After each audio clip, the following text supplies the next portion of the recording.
Welcome to the Horus Audiobook channel. Don't forget to subscribe for more fascinating content. Outer Gateways by Kenneth Grant. I can tell you how to find those who will show you the secret gateway that leads inward only and closes fast behind the neophyte forevermore. Helena Blavatsky. Introduction. The Typhonian tradition matured and declined before even the monumental phase of the earliest civilizations. This is witnessed by fragments of magical and mystical lore once current in Egypt and the Far East. The tradition lingered on and became corrupt with passing epochs and the gradual attrition of an agezoid lineage of initiates. Harassment by warring factions seeking temporal power, at the expense of intertemporal space-transcending knowledge, stifled the spark and fouled the springs of the ancient wisdom. It reappeared fitfully over the centuries in obscure alchemical writings, in the West, and in Oriental occult tantras, and traces of it proved sufficient to permit of its powerful resurgence, one of the most remarkable phenomena of recent times. Outer Gateways is the first volume of a third Typhonian trilogy. LT culminates in the presentation of material that is comprehensive only in terms of the tradition which one have endeavored to outline in previous books. The material in question begins at Chapter 13, Wisdom of Silba. It has been included in response to repeated requests for an example of the kind of transmission resulting from magica, rituals performed in New Isis Lodge, some of which have been described in the previous volume. A word of caution is, perhaps, not out of place, although a recently received text and therefore a genuine Gabbala. Wisdom of Silba is not announcing a new dispensation or attempting to overthrow any particular systems of magic or esotericism. Nor is it claimed on its behalf that it contains a universally applicable grimoire.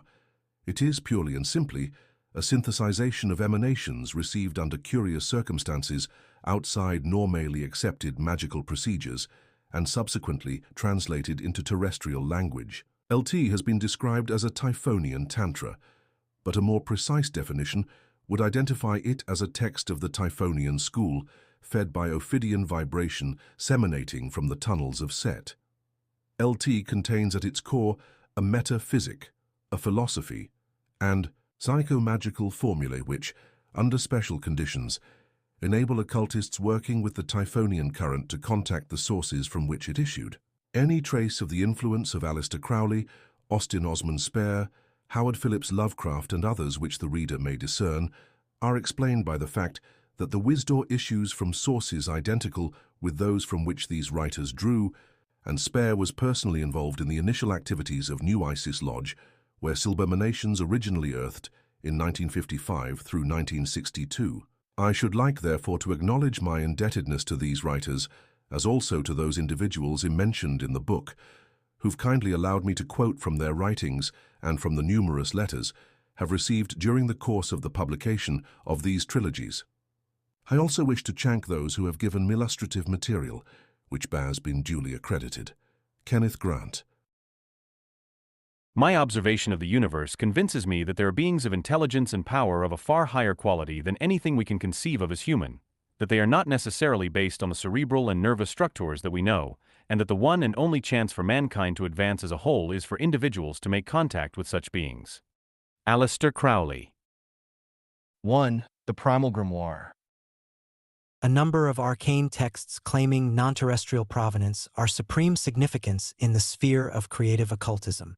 Perhaps the most mysterious and certainly the most sinister is the Necronomicon, the first mention of which appears in the fiction of the New England writer hplovecraft, said to have been written by a mad Arab named Alhazard. The Necronomicon actually exists on a plane accessible to those who, either consciously like Crowley or unconsciously like Lovecraft, have succeeded in penetrating it. There are vague hints of the book's existence in the arcane literature of East and West. That is to say, there have been oblique and guarded references to a grimoire containing instruction for establishing rapport with the denizens of ochre worlds, other dimensions, other spaces, with their conjuries of bubbling globes and demonic luminaries beyond the seers. Dr. John Dee, the 16th century magician, trafficked with alien entities and left a record of his transactions in the historic Liber Logoth. Other occultists have left accounts of similar transactions. But it was H.P. Lovecraft, 1890 to 1937, who crystallized in a single concept the strands of weirdness and wonder, horror and terror that went into the making of these and yet more ancient records. He created an archetypal anomaly, the Necronomicon. The title means the Book of Dead Names or Names of the Dead. Dead, that is, to earth life but who exist in dimensions inaccessible to average mortals.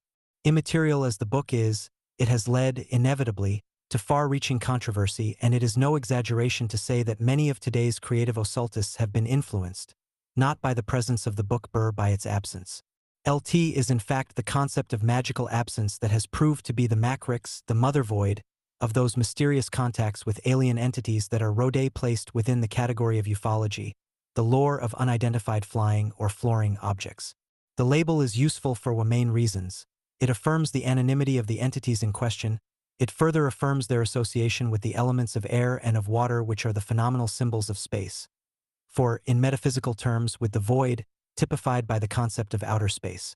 What is particular, why significant, is that Lovecraft first mentioned the Great Old Ones, the chief protagonists of the Necronomicon in The Call of Cthulhu, a tale which initiated the Cthulhu mythos. This tale was written in 1926, the year in which Frater Akkad vibrated the magical word, Alala, which adds up to 93. Cthulhu is described by Lovecraft as an octopoidal abnormality abiding in the deep, waiting to surface and possess the earth, which is a way of describing a lurker in outer space waiting to invade the terrestrial sphere. This is a macrocosmic interpretation.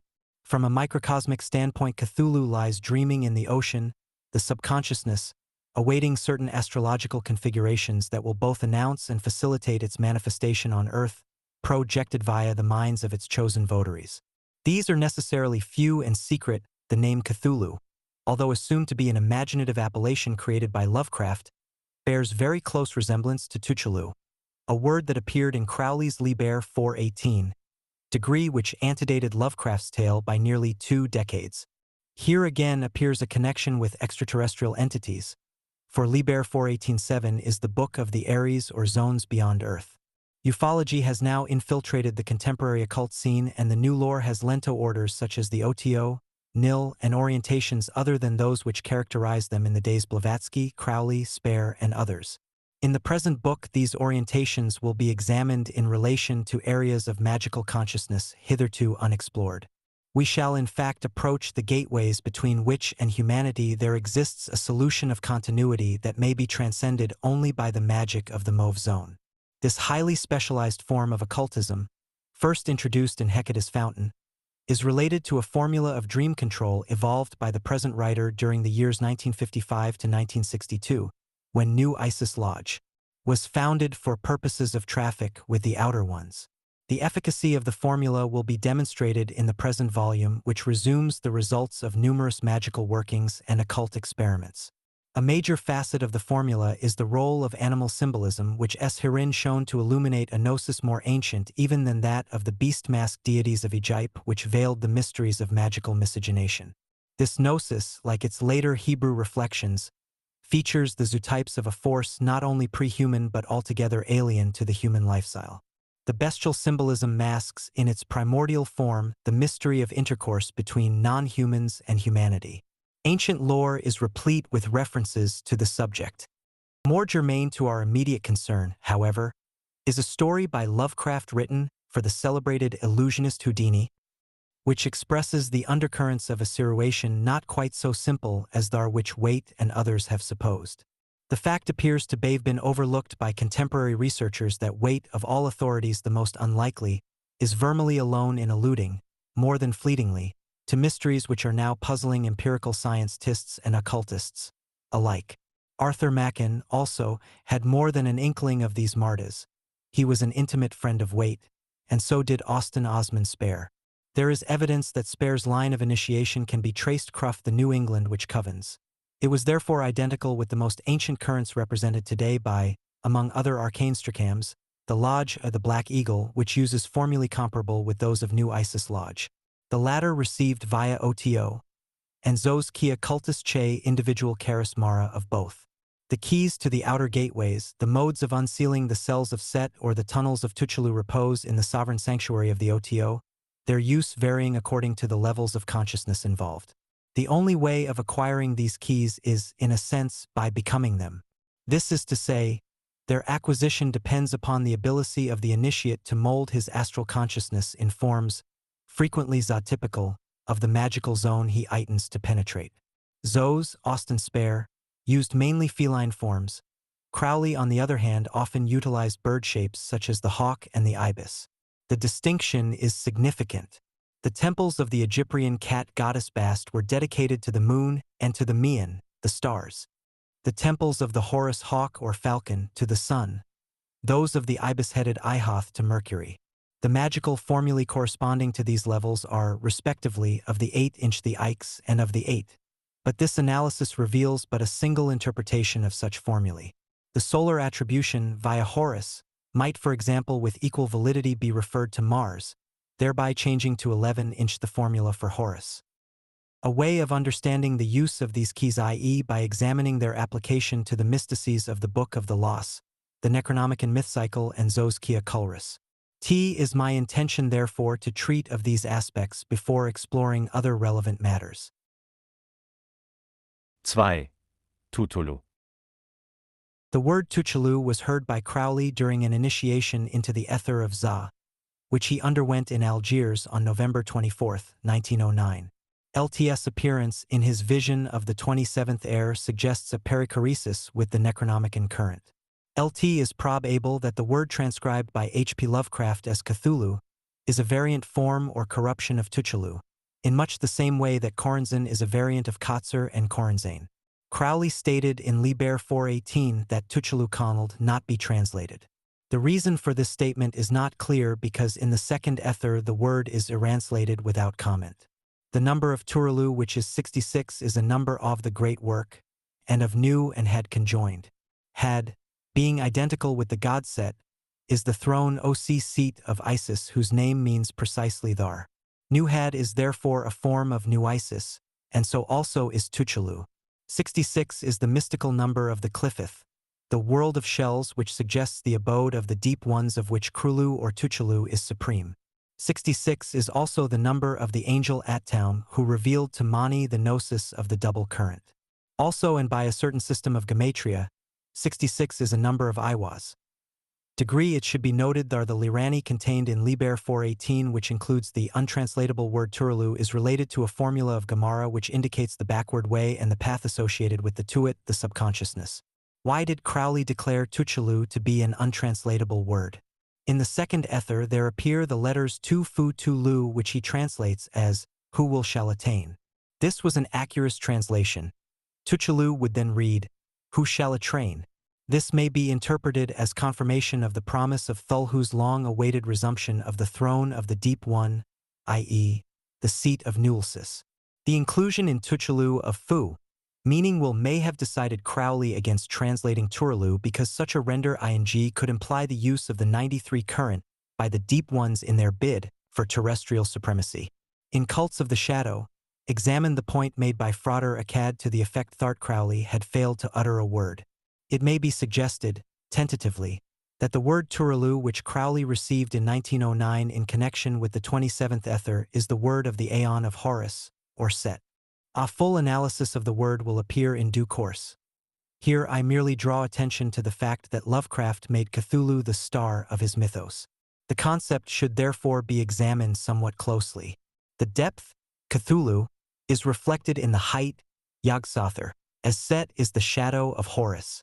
This point is significant for Lovecraft defines Yog-Sothoth as one in ale in 1 foot, which happens to have been the motto chosen by Frater Akkad when he assumed the grade of Master of the Temple, in the Order of the Silver Star. Had Akkad been aware of Lovecraft's work, he would not have failed to comment on the fact that this motto appeared later in Lovecraft's work in connection with the counterpart of Krulu. These facts are synchronicities, ordinarily inexplicable but perfectly logical in a context of an ongoing magical perichoresis involving Crowley, Jones, Lovecraft, and the present synthesizer of these elements. Yog-Sothoth, the zenith of which Tuchulu is the nadir, as solstitial points they are balanced by their equinoctial counterparts Fast and Nwist, represented in the Necronomicon cycle by Hastur and Shub-Niggurath. The full complex formulates the Great Cross, which typifies the crossing over from martyr to spirit. This is represented on the Tree of Life by Daith, and by death in the voodoo imagery of Baron Samedi. The 4 letters of the word of the Akon, the word given in Liber 418 which Crowley supposed to be false, are Ma Ka Sha Na. Ma is Mot, whose element, air, symbolizes space. Ka is Kali, whose element, water, symbolizes blood. Sha is Shiva or Set, whose element, fire, symbolizes spirit. Na is Nigurar, whose element, earth, symbolizes matter. The word Makashanab thus resumes the formula of space-time spirit matriarch. The word Cthulhu, which Crowley forbears to translate in one place, and, in another, renders as who will shall attain, contains the keys to space-time spirit matter. The twin T's represent the double current, the Taws of the double wand 1. The 3 Vavs, as Ayin, represent the Kabbalistic O, Ein Sof, or the mathematic cube root of 0 algebraically. In Liber Trigrammaton, the concept is expressed as nothing under its 3 forms. Crowley pointed out in Liber Lhi that 0, or ZRO, is the magical essence of matter. It was used, some say abused, by the sorcerers of Atlantis. The remaining letter of Cthulhu, L, designates Mot matter, whose Akon is adumbrated in Liber L. Crowley admitted to not having heard correctly certain words during the transmission of Liber L, and it is probable that he misheard the word Cthulhu. LT may have been Cthulhu, in which case it would be identical phonetically, but not Kabbalistically, with Cthulhu. The Schlangekraft recension of the Necronorcan, Introduction, p.19, suggests a relationship between Cthulhu and Kutha, or Kuru, the Sumerian underworld ocean. Thus, Cthulhu or Cthulhu, Lovecraft's Cthulhu Sumerianized, would mean the man of Kutu, the man of the underworld, Satan or Shaitan, as he is known to the Yezidis, whom Crowley considered to be the remnants of the Sumerian tradition. Note the reference to the Yezidis whose power zone on the Tree of Life is assumed to Yesid, the foundation or seat. The number of Yesid is the number of Zaa, Che name of the ether containing the word Cthulhu. The number relates to the moon of the tarot. It contains the symbolism of the twin pylons, Cthulhu, and the zootypes of the backward way, the jackal or hyena. Both the lunar and Bathilic languages in which is written, according to Crowley, the litany containing Cthulhu, are connected where the moon and with the sea, the abode of Cthulhu. Bathilic is a language of the deep ones. It is related to the lunar language as is Chinese to Japanese. The characters are common to both, but their interpretations differ. The sirens and wymps denote the elements concerned. They are related to the moon ATU-18, via the par which, in its Tertullian reflex, becomes the tunnel of Culielfi. Za suggests a connection WH the Akon of Zane and with the serpent, which, combined with the A.A, further suggests the star and the snake. Whatever the interpretation of Turulu or Kurulu, there can be little doubt that Krulu surfacidio the Aeon of Za and was heard by Crowley 2 decades before Lovecraft wrote, in 1926, The Cale of Cthulhu, which was not published until 1928. These considerations do not preclude the possibility of earlier published records of the name, but they do affirm the objectivity of the concept and independence of Lovecraft's individual subjective range. The most significant numbers connected with the name are 77 and 66. The former is the name of OZ, the title of Crowley's new manifesto of the OTO, which related to the rights of man. 66, on the other hand, Denner's The World of Shells, Habitat of the Deep Ones. Us comprises Ayin and Zane, the Eye of the Snake. Cthulhu is represented in the Lovecraft mythos as a sea monster with a single eye-winking balefully from a mass terminating in air-writhing tentacles. The tentacies typify the holding pavwar, the hold, hand or womb of the mother force, Shakti, in the wearers of the great deep. The objects of attainment detailed in the Song of the Sirens, second ether, are the sword, the balances or scales, degree, and the crown. The latter symbolizes Cthulhu enthroned on Earth OS, more precisely, beneath the earth, for according to the Kabbalahs of Baskul, there are thrones underground. Oz is a reflex of Za and therefore a glyph of Yesid, not only because its number is 9 but also because of its relationship to the star of the A.A, thus identifying that star with the star of Che Yezidi. which has its focus in the ninth power zone. The interrelationship of the concepts Turalu, Cthulhu, Oz, Za, Yezid, Al, El, Nulsis, etc., demonstrates unequivocally the essential identity of the Necronomicon 555 and the Therionic 666 currents. Oz as the manifesto and manifestation of man are equated in the Necronomicon gnosis. The power of man is the power of the Ancient Ones, and this is the covenant. One of the numbers of man is 91, which is also that of Api, the goddess who giveth protection in the form of a hippopotamus, a type of the sea monster. 91 being 2, less than 93 suggests that only by the conjunction of both male and female is the Ophidian current transmitted. A Nora number of man, 741, is that of Amn, the hidden god. The concept man exists only in function of its opposite, or reflex unman, the non-human principle which is hidden or latent in the heart of man, and which is the source of manifestation. Such equivalence demonstrates the identity of the two curtains.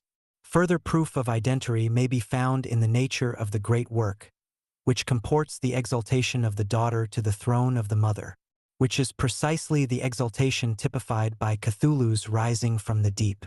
The succession of the eons is implicit in the symbolism of Mar, whose glyph is Che liquid El, Hulu, emerging from or projected by Ser or Set Hulu, a phonetic variation of Cthulhu. In this way alone may the mystic number of the Cliffith, 66, be reconciled with the great N-work, for the world of shells typifies the dead, the forces of darkness, Nox, our side the light of consciousness, Lux, which have ultimately to be integrated with the consciousness of human ity, in order to initiate the Akon of Mot as adumbrated in Liber Al. The process is implicit in the word Makhashana, which is Mot, as Crowley supposed, another form of the word of the Akon, but the magical formula of Tuchelu, Kuchelu or Krulu, the deep one. 3. The unfamiliar spirit, Zos vel Thanatos. Baudelaire suggested that extreme exacerbation of the senses may cause an ultimate refinement of feeling and vision, leading to an adumbration of pure aesthesis. Rimbaud went further, and with a similar aim announced a formula of total derangement of the senses. Crowley later adopted this formula with diligence, and Austin Osman Spare, or Zos vel Thanatos as he is known to initiates, was another aesthetic alchemist of this order. There is a certain state of consciousness characterized by a strange perichoresis in which the mundane senses, exalted and infused with the magically charged will, attract mysterious influences from outside. The interaction of the elements of this world with those of that other universe known as the Mian creates an ultradimensional reality to which the most sensitive artists, or magicians alone, are able creatively to respond. Austin Spare demonstrated visually the value of reverberant nostalgias as a means of magical mimesis and dream control. Proust also demonstrated this value, using instruments such as the Madeline and Vintewil's little phrase as vibratory keys. I propose here to treat of Spare's sorcery, which had its origin in the Amerindian witch-hilt refracted through Yelg Patterson, who claimed descent from Salem witches. The part played by this woman in Spare's early life has been recorded in my Images and Oracles of Austin Osman Spare. However, since that book's publication, more information has come to light concerning Yelg's spirit guide, Black Eagle. This entity was the control behind several coins, 2 of which were directed by Yelg Patterson. She claimed that Black Eagle was of Narragansett provenance. Readers of Lovecraft will recall allusions to this tribe in connection with the Outer Ones. It is not generally known that after Yelg Patterson died, Black Eagle focused through Spare, the latter's involvement with various spiritualist organizations, and the fact that a prominent advocate of spiritualism, Hanan Swaffer, was an ardent champion of Spare explains, perhaps, why. Spare believed that Black Eagle inspired many of his drawings and oracles, although it is unlikely that he regarded Black Eagle as anything but a spirit guide, which is to say that it is unlikely that he connected that entity with the cult of the Old Ones celebrated by Lovecraft, although in his latter years Spare read several of Lovecraft's tales.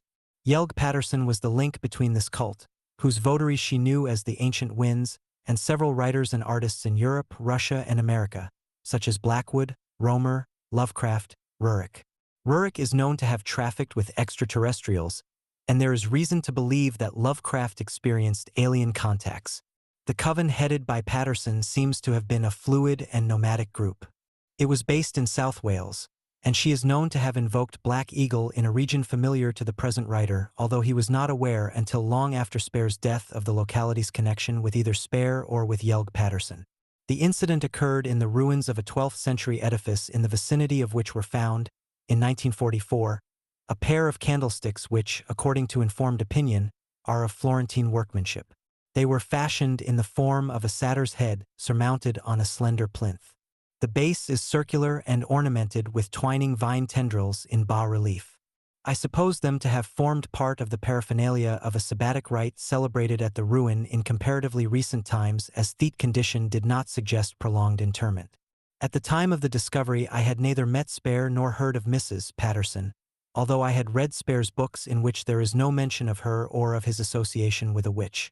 When I showed the candlesticks to Spare, merely as oddities, he in turn showed them to a psychometrist who told him without hesitation they had belonged to a witch. Spare was amused, but he did not associate them with Mrs. Patterson, and the matter was forgotten until 1980, nearly a quarter of a century after his death. It was revived by my contact with an elderly lady who claimed erstwhile membership of Yelg Patterson's coven around the turn of the present century. From this source I derived information concerning which Patterson's link with the old ones, of the existence of which, so far as I am aware, Spare was oblivious. The information explains not only her association with the candlesticks but also the really of Black Eagle in the Zoskia cultus. As an example of that cult's affinity with the ancient ones as described by Lovecraft, I shall include here a ritual which my informant supplied. It is known as the entreating of the stones and is said to have been used anciently by the Narragansett Indians in their traffic with the outer ones. Readers of the Derleth recension of Lovecraft's account of the lurker at the threshold will be reminded of the directives given in the will of Elijah Billington to his legatee, among which appeared the injunction not to entreat of the stones, nor to open the door which leads to strange time and place. There survives no written comment on the ritual, but a biblical quotation appears marginally, though not in Spare's hand. It is here included at the proper place. In a preamble to the rite, too diffused for inclusion here, it is declared that the number of stones to be used will vary according to the nature and other affinities of the elemental entity evoked. They are classified, along with the 4 elements, as follows: for water Sythulu, 3 stones; for fire Syth Odowog, 6 stones; for air Hru Syth, 8 stones; for farth Shognagoth, 5 stones, and so on. The names, for which I can trace no known Amerindian sources, are probably variants, roots even, of certain key names connected with the Necronomicon mythos. Sythulu suggests Cthulhu. Syth Odowog may be Yog Sothoth or Asada Gawa. Hru Syth is in Kazi metathesis of Hastur, and Shognagoth glosses Shub-Niggurath reasonably satisfactorily. Not only do these names seem phonetically kin, the elements assigned to each of them approximate to those allotted to them in the Derleth Lovecraft recension of the mythos. Further confirmation is suggested by the numbers of the stones, which tally with the functions of RHE entities involved: 3. Bina Saturn, the Great Deep, abode of Cthulhu; 6. Typhoreth Soul/Fire, Yog Sothoth, root of 666, the spirit of the solar phallic current; 8. Hod/Mercury, Air, Hastur, the winged messenger; 5. Gabura/Mars, where the correspondence is with the goat of 1,000 young, Shub-Niggurath, as the type of Kali goat as distinct from the panic goat of ATU 15, Tarot. The number 5 is the woman's number and denotes earth as flesh congealed from blood, but it is also the number par excellence of the great old ones, the number upon which their entire cultus and architecture is founded. The text proper of the ritual now commences. Point 1. Be seated to the left of the center of a circle delineated by seashells. The circle's diameter depends upon the magical nature of the entity, or entities, invoked. Point 2. Each stonius to be named after its reflection in the Greer Deep. This point may be considered as fulfilled when a definite form appears to emerge from each stone and to overshadow it, which it will not do if the image is not a true emanation of the stone but a mere mental or astral construct. Point 3. Visualize lines of power emanating from the stones. This will create a specific number of avenues which will converge upon the operator. Point 4. Through the spectral reflex of the spirits obtained, project a luminous simulacrum of the spirit of each stone, thus spinning a light web energized by the will. Desire, to penetrate the inner spaces responsive to the clementals, entities, of the outer spaces as embodied in the sorcerer. Point 5. Become as a corpse, as taught by Zos Ka, and visualize the ensuing hro as a brilliant explosion near the center of the light web. Point 6. This ritual manifests the magical will of the sorcerer at the moment of hro. This will reify within as many days, hours, or minutes even, as there are stones in the circle. If the rite is performed daily, it will be found unnecessary, and perhaps unwise to think about it at any time other than during moments preceding sleep. The entire ritual should then be visualized, point by point, and the working should be sealed with the star in order to abort premature manifestation in sleep. On the other hand, if fulfillment in dream is desired, then the sea star should be traced in the astral atmosphere above the circle. If an ethereal reification is required, the stones should be sea-laved and collected beneath a full moon within the space between two tides.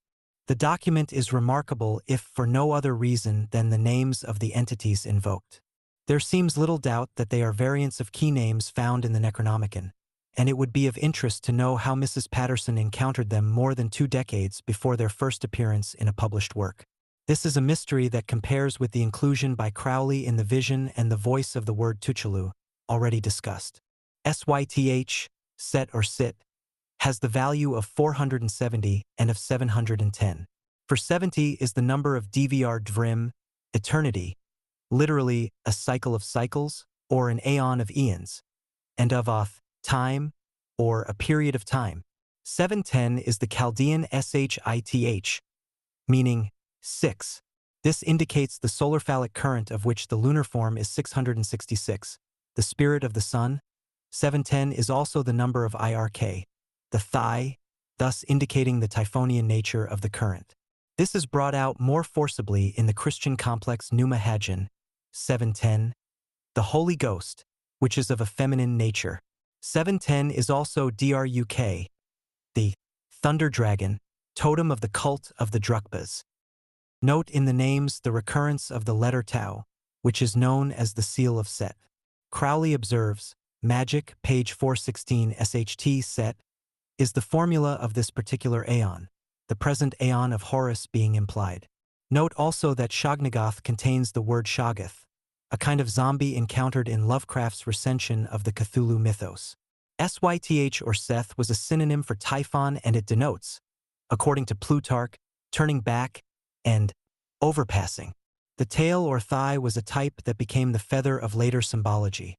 Hence the feather of Mot, which denotes the end of the aeon of Horus.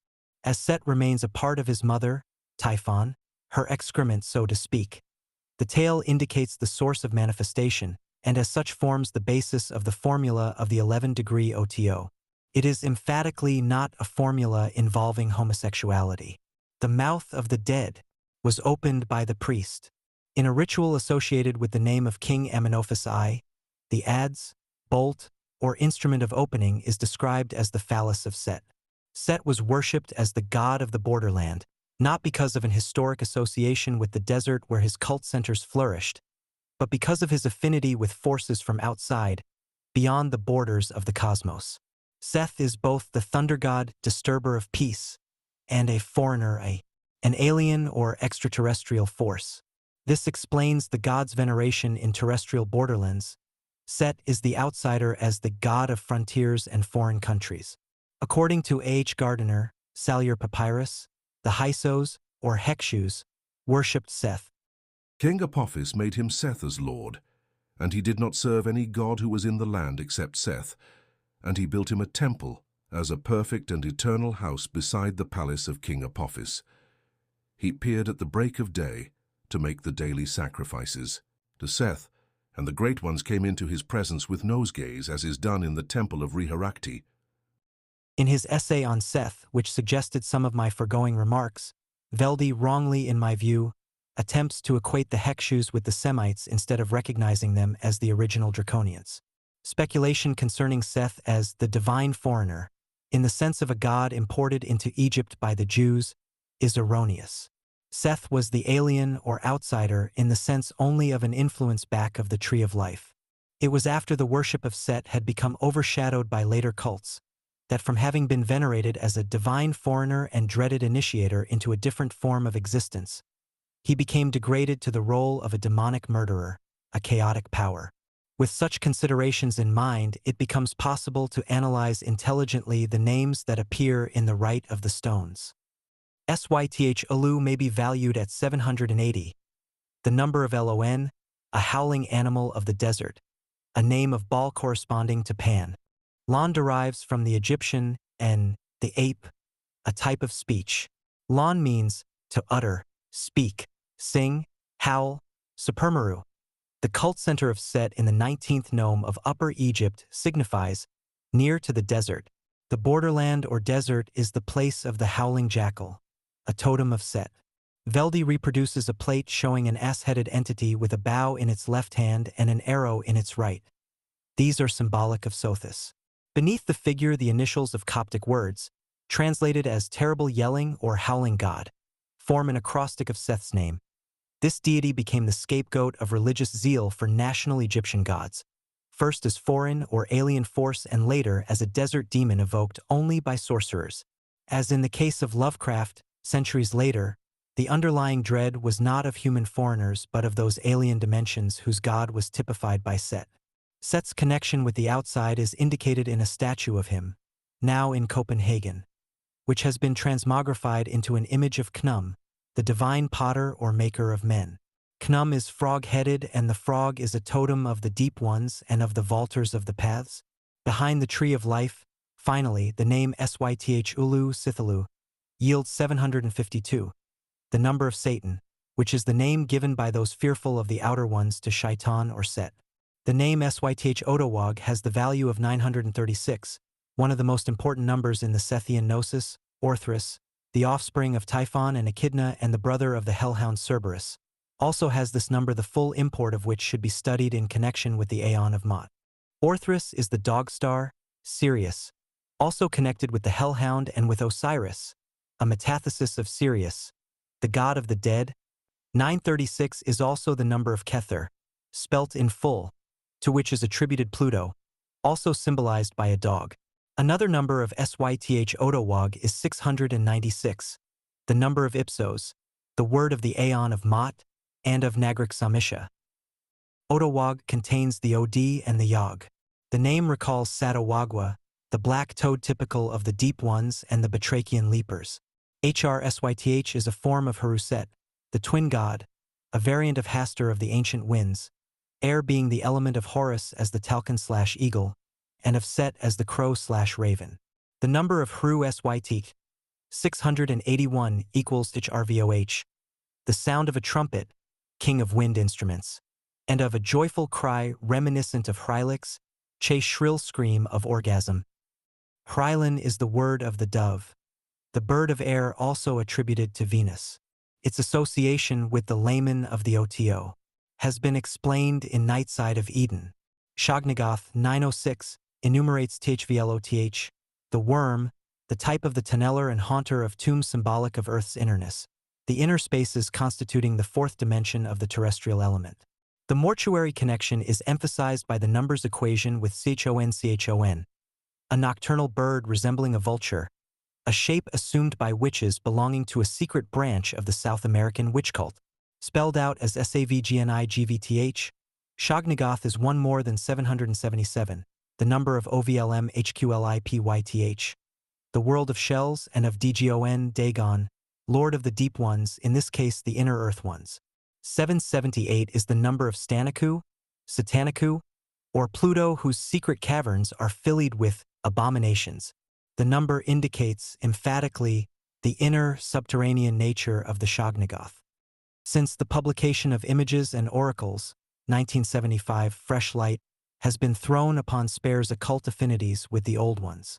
It is now considered probable that the name Yelga, hitherto supposed to have been the first name of Zosa's witch mother, Mrs. Patterson, is in fact Yelder, which is not a name but a designation. Space suffered a mild form of dyslexia which occasionally affected his speech and his writing. Examples are his mispronunciation of the name of his friend, Hanan Swaffer as Swather, and his conviction that in illustrating, for the Bodley Head in 1911, The Starlit Mire, he had illuminated aphorisms composed by the philosopher Bertrand Russell when, in fact, the book had two authors, James Bertram and F. Russell. Spare, like Crowley, sometimes dipped into the erudite works on witchcraft produced by the Reverend Montague Summers. In Nardivine's work, The Werewolf, 1933, page 29, appears a reference to Yelder-eyed witches. The word Yelder may well be an elision of Yelder, which Spare doubtless thought applicable to the aged Mrs. Patterson. However, the word suffered further erosion and came from his lips as Yelga. In consideration of Mrs. Patterson's connection with the Old Ones and the Elder Gods, as focused through Black Eagle, the applicability of the term now seems to have been singularly appropriate. What is certain is that through Mrs. Patterson, Spare was first enabled to traffic with occult entities that were survivals of ancient witchcraft, and, based upon his experience of them, to evolve a unique system of sorcery. At page 186 of The Lurker, at the threshold appears the following. The Indian wise man, Misquamicus, charmed the demon to a pit in what had at one time been the centre of Billington's circle of stones, and had there imprisoned it under, the word is illegible, but it is probably slab or stone, or something similar, carved with what they called the elder sig. They called it Osadagoa, and explained that it was the child of Sadagoa, which suggests instantly one of the lesser-known entities of the myth pattern we have been examining, Tsathoggua, sometimes known as Zothagua or Sodagui, which is described as non-anthropomorphic, black and somewhat plastic, protean in origin, of primal worship, but Misquamicus described it as sometimes small and solid, like a great toad, the bigness of many groundhogs, but sometimes big and cloudy, with no shape, though with a face which had serpents grown from it. IR is then pointed out that this description might fit Cthulhu, or perhaps Nyarlathotep. But it also accords with descriptions of Yog-Sothoth. In one of his letters, Lovecraft referred to this entity as Tsathoggua, Sodokwi. The numbers of these names and their variants are illuminating, especially apropos the reference to Billington's Circle of Stones, which suggests a connection with the ritual under discussion. Osadagoa is described as ye child of Sadagoa, and a frightful spirit as came down from ye stars. One of the numbers of Sadagoa, 251, is that of Vribble, the mysterious magical force mentioned by Bulwer Lytton in The Coming Race. 251 is the number of MNB-SNMT, the father of Ankh-F Nakansu, which suggests a connection with the Kuil of Newark and with the stellar ambience of Osadagoa. It is also the number of Rimu, which is translated by Budge, Book of the Dead, as the City of the Fish, which is significant in view of the fact that 251 is the number of Anadotus, the repulsive one. An alternative number of Osadagoa is 281, which is that of Resta, the tomb, the abode of the dead, and of the worms or serpents of the earth which guard the corridors or tunnels of Set in the kingdom of Seeker. The worms lived upon the bodies and fed upon their blood. Book of the Dead. 281 is also the number of Sangpa, the valley in which Dickhoff and others locate the fabulous Shambhala, the underground city.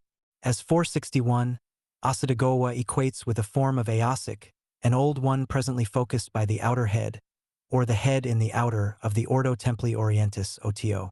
It is also a number of OHSPE, a modern revelation that tells of traffic with entities beyond the earth.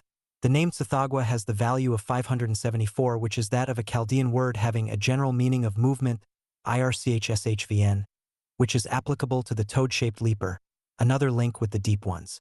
A variant form is Sadagoa, the parent of Osadagoa. Its number, 220, is that of Agartha, a form of the Restau or underground city of worms, and Fish Point 220 is also the value of Mpilum, the sons of Anak the giant or great old one. To Thelemites, the significance of the number 220 is paramount, being the number of verses in Liber AL. This great grimoire was in fact, and for that reason, designated Liber CCXX before the later name was ascribed to it. It is also the number of GRZI, desert land or waste places, typifying the abode of Set. Finally, a form of Sadagoa Zothagua has the value of 501.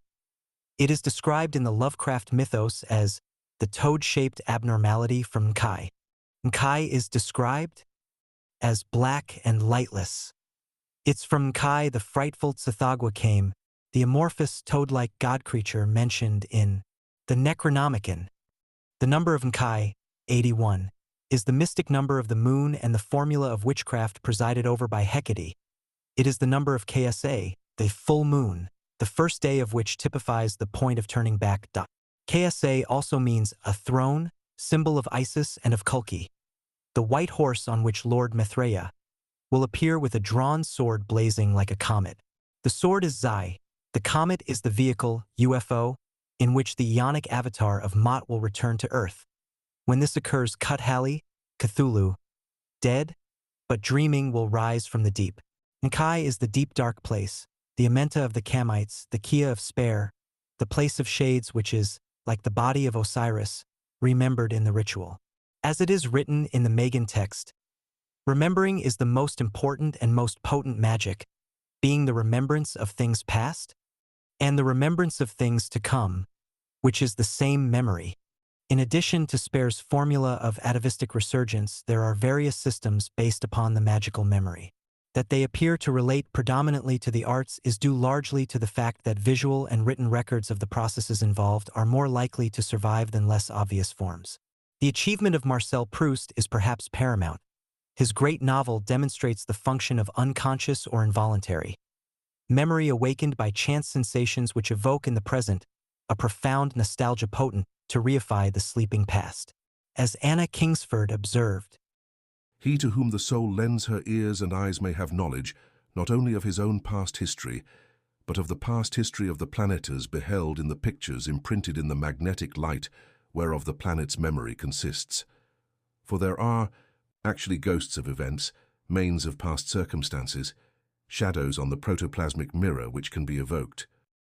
Arthur Machen's theory of protoplasmic reversion brings the magical mechanism into the realm of actual physiological transformation, as exemplified in his tales, The Great God Pan, and The Inmost Light. In the field of the visual arts, Salvador Dali stands supreme as a magician who perfected a similar formula to which he added a process of paranoia critical activity, energized by delirious obsessions pertaining, as in Spare's system, to a personal erotic aesthetic which he elaborated into a fantastic body of mystical nuclear art. Rimbaud, Baudelaire, Mallarmé, each contributed to this magical current. Rimbaud, with his systematic derangement of the senses for the production of true poetic vision. Baudelaire, with his theory of synesthesia and his system of correspondences. And Mallarmé's subtle evocations of presence through absence, a veritable mystique of Lunent. Later, the surrealist writer André Breton enunciated theories of automatic drawing, adumbrated by Spare, and writing which he quintessentialized in the slogan, "Beauty will be convulsive or not be. Convulsion, derangement, delirium, obsession, reversion, nostalgia, ecstasy." These were the major elements of the current. Spare embodied the kernel of the doctrine in the Book of Pleasure. At that time, 1909 to 1913, Crowley was publishing The Equinox, to which Spare contributed illustrations, two only of which appeared, which accounts for the list of titles in the Book of Pleasure of chapters and illustrations that were omitted from The Equinox. Spare had intended using the illustrations, but he never wrote the chapter suggested by them. Their substance, in the form of notes inspired by Yelda Patterson, was destroyed during World War II. When I got to know him, I persuaded him to reformulate the lost material. He did so, and it survives in the form of the Grimoire of Zos, parts of which I included nearly 30 years later in Images and Oracles of Austin Osman Spare. It is therefore necessary to recognize and to disentangle three strands in Spare's work. The influence of Crowley's Equinox is evident in several of the chapter titles above mentioned, as well as in various passages in the Book of Pleasure which touched upon magic, usually in a decissory manner. For example, projected chapters entitled The Black Mass, Black Magic with Protection, Vampirism, were undoubtedly suggested by the case of Mrs. Horrocks, an account of which appeared in the Equinox. But the major occult influence in Spare's life flowed via Witch Patterson. The doctrines which she taught are easily recognizable in chapter heads such as prophecy, omens, oracles, superstitions, excitement of love, use of spells and incantations on men and animals. The third influence, the most elusive yet perhaps the most powerful, came also through Mrs. Patterson, although it is doubtful whether she or Spare was aware of its provenance. This was the current embodied in Black Eagle, who transmitted the influence of the Old Ones. This influence formed the metaphysical basis of Spare's sorcery, the atmospheric tea or Kia, the transcendental cycle of Zo's Kia, the alphabet of desire, and the system of sentient symbols which lie at the root of the formula of atavistic resurgence. The vulture, bird of night and totem of the Kia, is the shadow of the eagle, the golden falcon or bird of light. They typify the dark and bright fortnights, or Culus represented in the Kamite Gnosis as Set and Horus. Black Eagle united in one image the dark light, substance shadow elements. The current of Salem witchcraft was continued via Mrs. Patterson. It stemmed directly, and almost certainly unknown to her, from the infinitely ancient sorcery typified as the third strand. These currents became inextricably fused in Mrs. Patterson's sorcery, and many of the ideas they conveyed were later enshrined by Spare in the form of the painted discs and circular yantras found listed in the catalogs of his exhibitions under the generic title Flying Saucers. One can also detect hints, as in the chapter heading, The Feast of the Supersensualists of the Abominable Repasts of the Sorcerers of Leng, and again in the modus operandi at the Joy of the Round Feast. A glance at the catalogues of his later period, 1949 to 1955, is sufficient to dispel any doubt as to the origin of Spare's use of the term flying saucers. It was based upon Kenneth Arnold's description of phenomena which have since formed the basis of a new science and a new mythology.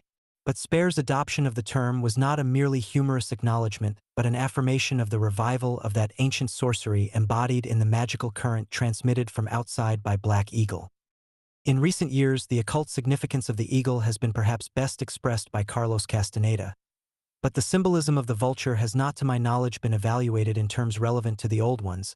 Spare's intimate association with the vulture seems to have been ratified for him beyond doubt when his right arm was paralyzed by a bomb blast during World War. This bird is the totem of the sorcerers of Leng and their necrophile repasts. It is also emblematic of the death posture, a major factor in the formula of atavistic resurgence, or resurrection, which is central to Spare's sorcery. The death posture is not a mere parallel of the yogic magnetic sleep. It is the asana of negation that excludes all influences from outside. It is a positive projection of the forces of Amenta, the world of the dead, the vibrations of which were celebrated by Spare in the Song of the Negative Degree. The title of the book containing it denotes the infernal or inner earth, Amenta.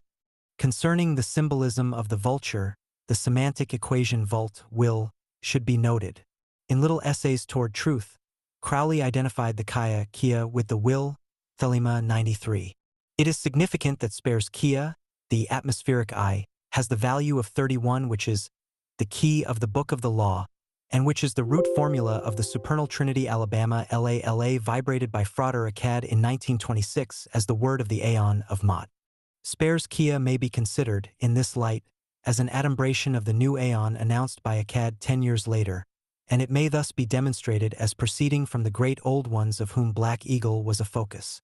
That Mrs. Patterson was chosen to transmit this influence is not surprising, and it is by no means without precedent on the UFO scene where phenomena frequently manifest through unlikely channels. Fia. The double voice behind Liber Al. The Book of the Law transmits several voices or doctrines, sometimes distinct but more often equivocal, and they contend with one another behind the mask of the hawk-headed Horus. Horus is a name that has so many meanings that before attempting to define it we should grasp firmly its root significance, which is that Hor or Har denotes the child. That the concept has nothing whatever to do with any physical or historical child will already have emerged in previous books in this series. In the most ancient traditions, and running through the entire fabric of the myth patterns of antiquity, appear the twins, the Uo children typical of the light and the dark, the pubescent and impubescent, and, in the later eschatological and theological phases of thought, the good and the evil. Gerald Massey and others have made it abundantly clear that the twins represent two phases of a single entity. In Liber Al may be traced three identical myths striving for utterance, and the resultant voice will remain confused and blurred unless its language is fathomed in relation to the specific myth strata whence it originated. Have shown in previous books that the deities mentioned in Al had it, Arehorquit, Hramachis, Horparkrat, Haruareha, etc., are forms of the child Set, who was the first recognized male divinity and who was typified as the dog star. Although first as male, He was the eighth in the body of stellar deities represented by the goddess of the seven stars. Set formed the culmination, the height or eighth in relation to the starry mother, Typhon later Newt, represented by the seven stars of the Great Bear. This symbolism is primordial and fundamental to all myth cycles known to man, and there is no getting away from the fact that in ancient Egypt, where the original myth has been preserved, monumentally, in its purest form, Set was the first true god, as distinct from goddess, to have been worshipped. The cults of Set supplied the mythical types on which Al is founded. Crowley, with his emphasis on the solar aspect of this god, an aspect which emerged a late period in the myth cycles of antiquity, has to a marked degree obscured the real issues raised by the book. Montague Summers, a thorough and perceptive scholar, made a cogent comment on Crowley's conception of Horus, a comment which deserves more attention than it has hitherto received. Writing of Crowley's grimoire, Magic, Summers observed, Horus here is but a name, a shamming, flamming name. It has nothing at all to do with Horus, the son of Isis, the lord of the celestial ladder, the day god worshipped in ancient Egypt. This lord of the Aeon, the crowned and conquering child, the elder brother, as he was fearfully and blasphemously called by the degraded Manichees, is the power of evil, Satan. These are hard words, and they incensed me when first read them as a young man with little experience of the petty jealousies that could provoke savants to publish ill-considered judgments. However, the flamboyant criticism stuck in my mind, and it may have been an originating factor behind my ceaseless quest for a deeper understanding of Al, for I will say at the outset that I accept Aiwass as the source of Al even as Crowley claimed it to be. Nevertheless, in the form in which Al was transmitted, it retained strong traces of the human mind through which it was refracted onto paper. And that mind, despite its brilliance, despite the rigorous course of magical and mystical training which it had undergone, proved to be curiously unprepared fully to receive the impress of Aiwass. Let me therefore assert that, in a certain and very particular sense, Summers' comment was not wholly inaccurate. He had sensed, but dimly, the dichotomy that splinters Al, and which makes of it, not a coherent transmission from a single source, but a cauldron of conflicting elements bubbling with cross-currents of mutually contradictory doctrines, which may be fathomed only by one who has grasped profoundly the scheme of Egyptian symbolism and who possesses an insight into the lore of ufologics. A grasp of the former may be acquired by study of the works of Gerald Massey. Although exhaustive as they are, they do not go far enough, for Massey was necessarily unaware, in his time, of the gnosis in its ufological guise. Even so, the rifts in Al must be sought in the receiving apparatus, the mind of the scribe which, as Crowley's attitude to Al eloquently demonstrates, was unprepared to assimilate, let alone to transmit, the current that informed it. The reason may have been that Crowley's alma mater, the Hermetic Order of the Golden Dawn, has an inadequate conception of the time factor involved in the evolution of mythical and religious symbolism in the ancient world. The predominant voice in Al is the voice of Har, the son of the mother, the Typhonian goddess of the seven stars who achieved in Har her apotheosis or height. For as the manifester of the seven he was the eight or height and one in eight, the star in the south, that announced the seven great ones in the north. In theological symbolism he came to typify the primal male deity in the heavens because, as the god of the south he represented the forepart of space, as Typhonut his mother, represented the goddess of the north. Crowley, whose psychology disposed him only to accept the later solar aspect of the cult, was from the start unsuitable ground for the sowing of a doctrine that concerned primarily the premonumental god of the Shuzen-Har. In a strictly magical sense, the Shuzen-Har, or devotees of Har, were the servants of the star and the snake, of the Ophidian current in its stellar and pre-solar phase. It is, however, evident from letters received by the author that, despite even the exhaustive work of Gerald Massey, there remain basic misconceptions concerning the double Horus and the really of the magical child in the Thelemic system. The subject is further complicated by the fact that Crowley's death in 1947 occurred on the brink of the ufological era, since when it has become possible to evaluate certain phenomena as more than the fabulous fancies of primitive mythologists. It is possible that the Shuzen-Har who worshipped the child of the ever-coming one, in the form of the Hudit or winged disk, were paying homage not to a representation of the sun and its trajectory, but were celebrating the hour that first brought to earth the seed of the stars. For the disk represented also the ever-recurring cycle of time which manifested as the new aeon, or child of the ancient ones, i.e. of the old cycle. the child of the Si, is synonymous with the seed and the egg, and with the Atlantean ZRO, which, as our word zero, typifies the circle or cycle as applied to the aeon, ever coming, ever returning. The child as the returner is also typical of the phallus as the ever-coming one, a title of Horus.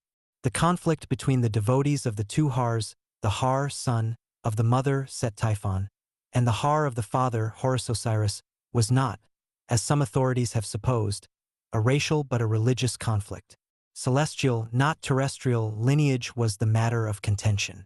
In the course of ages, the ancestors of the terrestrial Typhonians came to be typified by the Great Bear constellation connected with vastly ancient myths inspired by dim memories of the earliest colonizers of Earth, and descended from Typhonian star systems. The solar lineage, so-called, was, in a later mythos, represented as coming via the moon, to pave the way for those of whom they themselves were a pale reflection or a distorted projection. Those, whose provenance was confused with the sun, came from Sirius, the sun behind the sun. They were the later invaders, and they descended from the star of Set, which typified the height, or most exalted star, born of Typhon as the eighth of her brood and the first male or solar reflex of the mother. In this sense only is Horus the solar god. This basically simple situation is the cause of all the confusion and of the split in the most ancient terrestrial theologies concerning the child in question, the child of the later-day systems such as those represented in Al. For this son is the son of Sirius, Set, not the ostensible son of the worshippers of Ra. Until the elements of this double strain have been properly sifted, until we have understood that two distinct evolutions of an identical seed have been contending for supremacy since Earth became the battleground, that the twin currents stem from a single source, we shall remain unable to interpret the symbols of the ancient myth cycles or to understand the more recent transmissions of the mysteries, of which Al is perhaps the least distorted grimoire. The most ancient legends are replete with references to animals that are supposed to have been the progenitors of specific human races, tribes, or families. The bear, the dog, the ape, the crocodile, etc., are all well-known zootypical totems of various primitive peoples. The myths of the American Indians teem with examples. The Scots, the Eskimo, the Africans, the Indians also have a rich heritage of types which denoted, originally, the constellations or other worlds in space and beyond. There is evidence to support the thesis that the legends involving them contain the confused remnants of atavistic memories enshrined in the myth cycles of remote antiquity. The myths were transmitted by word of mouth, and they antedate by long ages their recorded counterparts, or legends. The latter contained but imperfect memories of a race, descended from the stars. Within historic times, the earliest races have preserved accounts of these visitations. Lingering shades of these vastly old traditions were celebrated in the Book of the Dead and in the monumental bestiary of the Nile Valley, wherein the great old ones appeared as gods in the guise of quasi-human forms, animal-headed, beast-clawed, bird-winged, fish-finned, symbolic of the non-human ancestors of humanity. But these symbols of origin did not point alone to bestial ancestry but also to a blending of the animal with the divine, as represented by the figurative eloquence of totemism. The supposition that the animal attributes indicated a physical line of evolution is but partially true. The hybrid forms, though monstrous to modern eyes, commemorate man's descent from the stars via a system of totemic symbolism suggested necessarily by the fauna of the terrestrial environment wherein the images were first minted. The beasts indicated, also, another line of evolution which did not have its beginnings on Earth. Along the line of ascent the development is tolerably clear, but the line of descent is a matter of conjecture.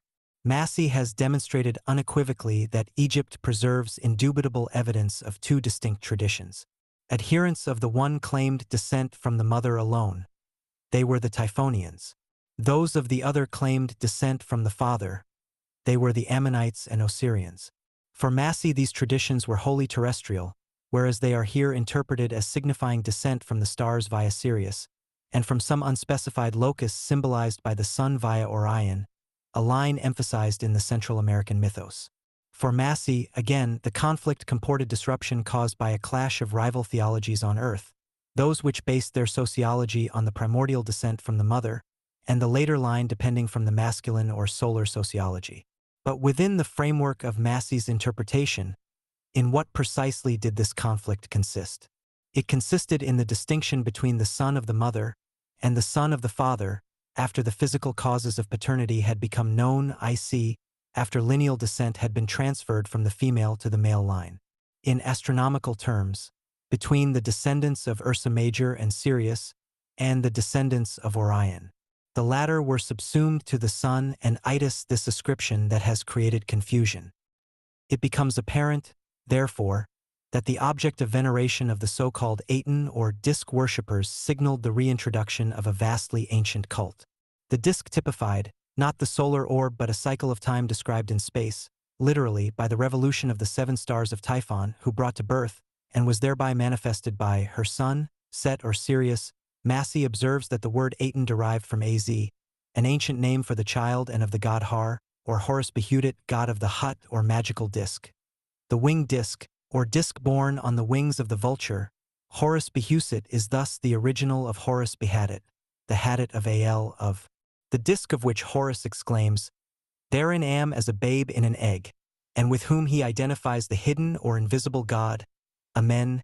Massey notes that the Aten disk was the emblem of the divine son, who was solely the seed of the woman. He also reminds us that Amen is not a name, but a title which had at one time been applied to Sebek, the Typhonian sun god, of which divine dynasty Amen was the hidden, unknown, or coming one.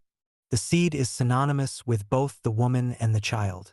The seed in Egyptian is Ser, the circle, or Zur, the sign O, 0, the disk, and the soul of man is regarded as the seed. An eaglet, says Horapollo in his Hieroglyphicon, symbolizes the seed of man and a circular form. The Atlantean word for semen is Zro, another form of 0. Su is the seed, the egg, the child. The winged disk is thus the vulture's egg or seed of the void, typical of the children of outer space. The outer ones whose totem is the vulture of Neith and of Mot, Zra, Chaldean, means to propagate, race, and the winged seed typified the race of the stars propagating its seed in terrestrial spheres. The number of Zro is 277, which identifies it Kabbalistically with Urantia, an extraterrestrial complex associated with the order of Melchizedek. Jacques Vallée describes Urantia as the 606th inhabited world in the local system of Satania. 606 equals the number of Earth, and Vallée observes that one of Urantia's ministers on Earth was a tall, strong woman in her late 50s, dressed in purple and mauve, which suggests a probable link with the magic of the mauve zone. There is no conclusive evidence that the sun of the Egyptian theologies was the solar orb with which Earth dwellers are familiar, or even the sun behind the sun, Sirius, which played so vital and obsessive a role in their celestial reckonings, greater even than the sun. Since those distant days we may be said to have made slight progress, enough perhaps to consider the possibility their Che moon, hitherto regarded by us merely as a reflector of solar light, may in fact be the focus of energies other than those emanating from the central star of our solar system. Over vast cycles of time, the images of animals, and blends of fabulous and factual beasts, were identified with the stars that formed the backdrop of the ancient world. Massey emphasized perpetual conflict between two celestial theologies symbolized by one, the Great Bear and Sirius, the Great Mother Typhon and her son Set, the woman and her dog, and by two, the later solar cults typified by Horus. An interesting sidelight on the tarot designed by Crowley reveals IRS essential identity with the Typhonian tradition, and the fact that Crowley was aware of the identity. The original design for the second ATU depicts the magician overshadowed by the bear. Crowley rejected the design and produced a solar version. It seems evident that the Mexican, Peruvian, and Central American traditions carried over the solar cult, while the Indian cults re-reigned the earlier mode typified by the Kepsh, Kofi or Gopi and cognate stellar tradition of the goddess. The mother-woman Shakti element in these cults is to be interpreted as the type of the Great Bear, and her son is her manifester, as the dog star manifests Ursa Major. In the later cults, the child manifested and typified not the mother, but the father. May there not have occurred an invasion from Orion which coincided on Earth with, and perhaps even established, the facts of human paternity, and the determination of Rhe Sun as Earth's perine star. This may have been true of Physica, evolution, but there is little doubt that the sun was not the parent of terrestrial civilization, which prerogative may be accredited, if one may so express it, to the star system of Sirius. This fact is indicated in Al. People tend not to accept personal, i.e., subjective, revelations unless they are substantiated by science. But now that many such revelations have been substantiated by science, people are no more willing to accept them. This fact is discussed in Chapter 8. There are no incontrovertible facts, and there can be no revelation that is not originally of a subjective nature. The mind, however, is satisfied only by facts amenable to rational analysis. But we know that values are constantly changing, and the criteria of one era are not necessarily the standards of its successor. But there is another faculty of human consciousness, the intuitive or insane faculty. One might almost describe it as the fourth dimensional faculty. It is a faculty that appears sometimes in the artist, the poet, the occultist, and in a certain kind of scientist, and it functions also, rarely, in almost everybody. It is epitomized on the tree of life by the third Sephira, Bina, the sphere of understanding. Not the understanding of empirical things, but that insight into the hidden side of writings made possible by a sudden total identity of the mind with its substratum, pure consciousness, wherein all ideas are stored and which understands or stands under the mechanism of mentation. The faculty of understanding is incommunicable because it has its origin beyond the abyss, where human laws of logic and ratiocination do not apply. Hence, initiation is necessary before the faculty can be activated and utilized. But such initiation is always and can only be self-initiation. All other forms of initiation are false because necessarily inadequate. It's incorrect even to describe understanding as a faculty and to suggest that it may be utilized, for the lower cannot command or make use of the higher, unius the higher temporarily or permanent, why exhales the candidate to its own sphere. The supernals cannot be contained below the abyss where the laws of subject/objects relationship optum. Initiation denotes a journey inwards and may only be undertaken by each traveler for and by himself. Initiation and intuition are virtually identical in the sense that the journey leads to absolute subjectivity which is beyond all subject/objects relationships. From the inferior hebdomad, the inward journey comports an equal and opposite journey into the outer. Those who achieve successfully this penetration of the veils of Isis are thereafter as it were branded with the most ancient and inscrutable hieroglyphics that remain forever undecipherable by those without the deepest within of being. At this point, it is desirable to bring the subject into alignment with the OTO, which has as a major objective the magical preparation of planet Earth for its assumption of a responsible and fully conscious really in the cosmos. The OTO is a magical organization and it relates specifically to the outer ones. The A.A is a mystical order and relates to the deep ones. The twain will meet in man and the event will establish on earth the kingdom of Arahorquit. RHK symbolizes, in one god, the dual forces of Set and Horus, the double current. At that time consciousness will be released, by initiation, into dimensions beyond man's present comprehension. There will also be established a throne for the outer ones, while the deep ones lie waiting within. Arahorquit, the K-Hut of Al, is Horus Behudit, god of the hut or winged disc, the earlier form of Aten, the god who crossed over the earth from west to east on the wings of the vulture Maut, the Zod type of the Mahdi.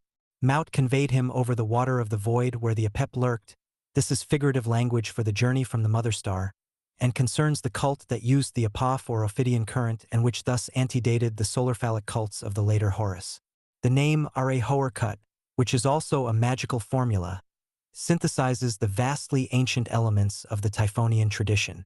The winged disc was the vehicle that transported the magical child, or seed, who came to establish upon earth the throne of the outer ones. Such is the kingdom of Arahorquit or Quit, adumbrated in Al. According to Massey, Aten was a very early name of Horus as god of the dual horizons. The reference is to the journey from west east of the mother star. The Ordo Templi Orientis, OTO, is the order of the Temple of the East, the place of resurrection of magical revival. It is the place of the reawakening of the Ophidian current celebrated in Al as Arahorquit. As such, its function is to prepare the way of return of the outer ones. In the Necronomicon Gnosis, the process is typified as the awakening of Cthulhu. Thus we have the woman and her dog, the mother and her son, the goddess of the seven stars, Set Typhon, and the Sirius system represented by Yog-Sothoth. The two orders OTO and AV.AW are thus interrelated. Areihoarquit, being a form of Hormaku, is identical with Aten imaged by the winged disk of the divine son. Divine because of non-human parentage on the father's side, being the seed of the woman without human intervention. He is thereby the type of the bornless one, the ram or lamb of Christ in the Christian version of the virgin birth. The Pharaoh assimilated to this type therefore represented an inconceivably ancient line of Typhonian mutants of which Set was the announcer. The panic currents in Europe and the Krishna cults of India were of Typhonian provenance, as witnessed by the panpipes and the flute symbolic of the sevenfold airs or ethers represented by the goddess of the seven stars. It was on this account that the flute was known as the devil's reed, an instrument of abomination and uncleanness used in the ancient mysteries. The place of reeds in the Delta Valley was the swamp named Serbones, where Typhon lurked. In the Necronomicon, the headless or faceless one, Nyarlathotep, the god of Amenta, was represented by an idiot flute player at the center of creation. The headless Ankh/ formed the Tau, which is the cross of Set, dark god of the depths. Krishna was also the dark god. He was sometimes depicted as bent in three places, which renders the image comparable with the crippled or dwarf form of Horus as the cart, or Horparkrat. The crooked Krishna, luring with his flute the gopis, cowgirls, in the groves of Vrindavan, is cognate with Pan's ravishing with his reed the nymphs in the forest glades. The myths were debased to mere fables, but the original imagery shines forth once the types are interpreted. The antique fulminations against the Adi and the Manati, interpreted by classical authors as abhorrence of bestial, or of some other form of unnatural congress, may have been applicable in the latter days of the historic, post-monumental phase of Egyptian culture, but the original strictures were of a very different order. They concerned a particular form of miscegenation. It is a form which again confronts humanity, the commingling of human with non-human, though not animal, seed. We have but to consult the annals of ufology for recent accounts of these mysteries, or abominations, which are now understood to be not at all new but of incalculable antiquity. Rabbinical lore, in particular, is replete with examples of a traffic which has relevance to AL and to its essential axiom: every man and every woman is a star. The Aten disk was the circle or arc, the hashtag KBA of the monuments, which conveyed the solar bark.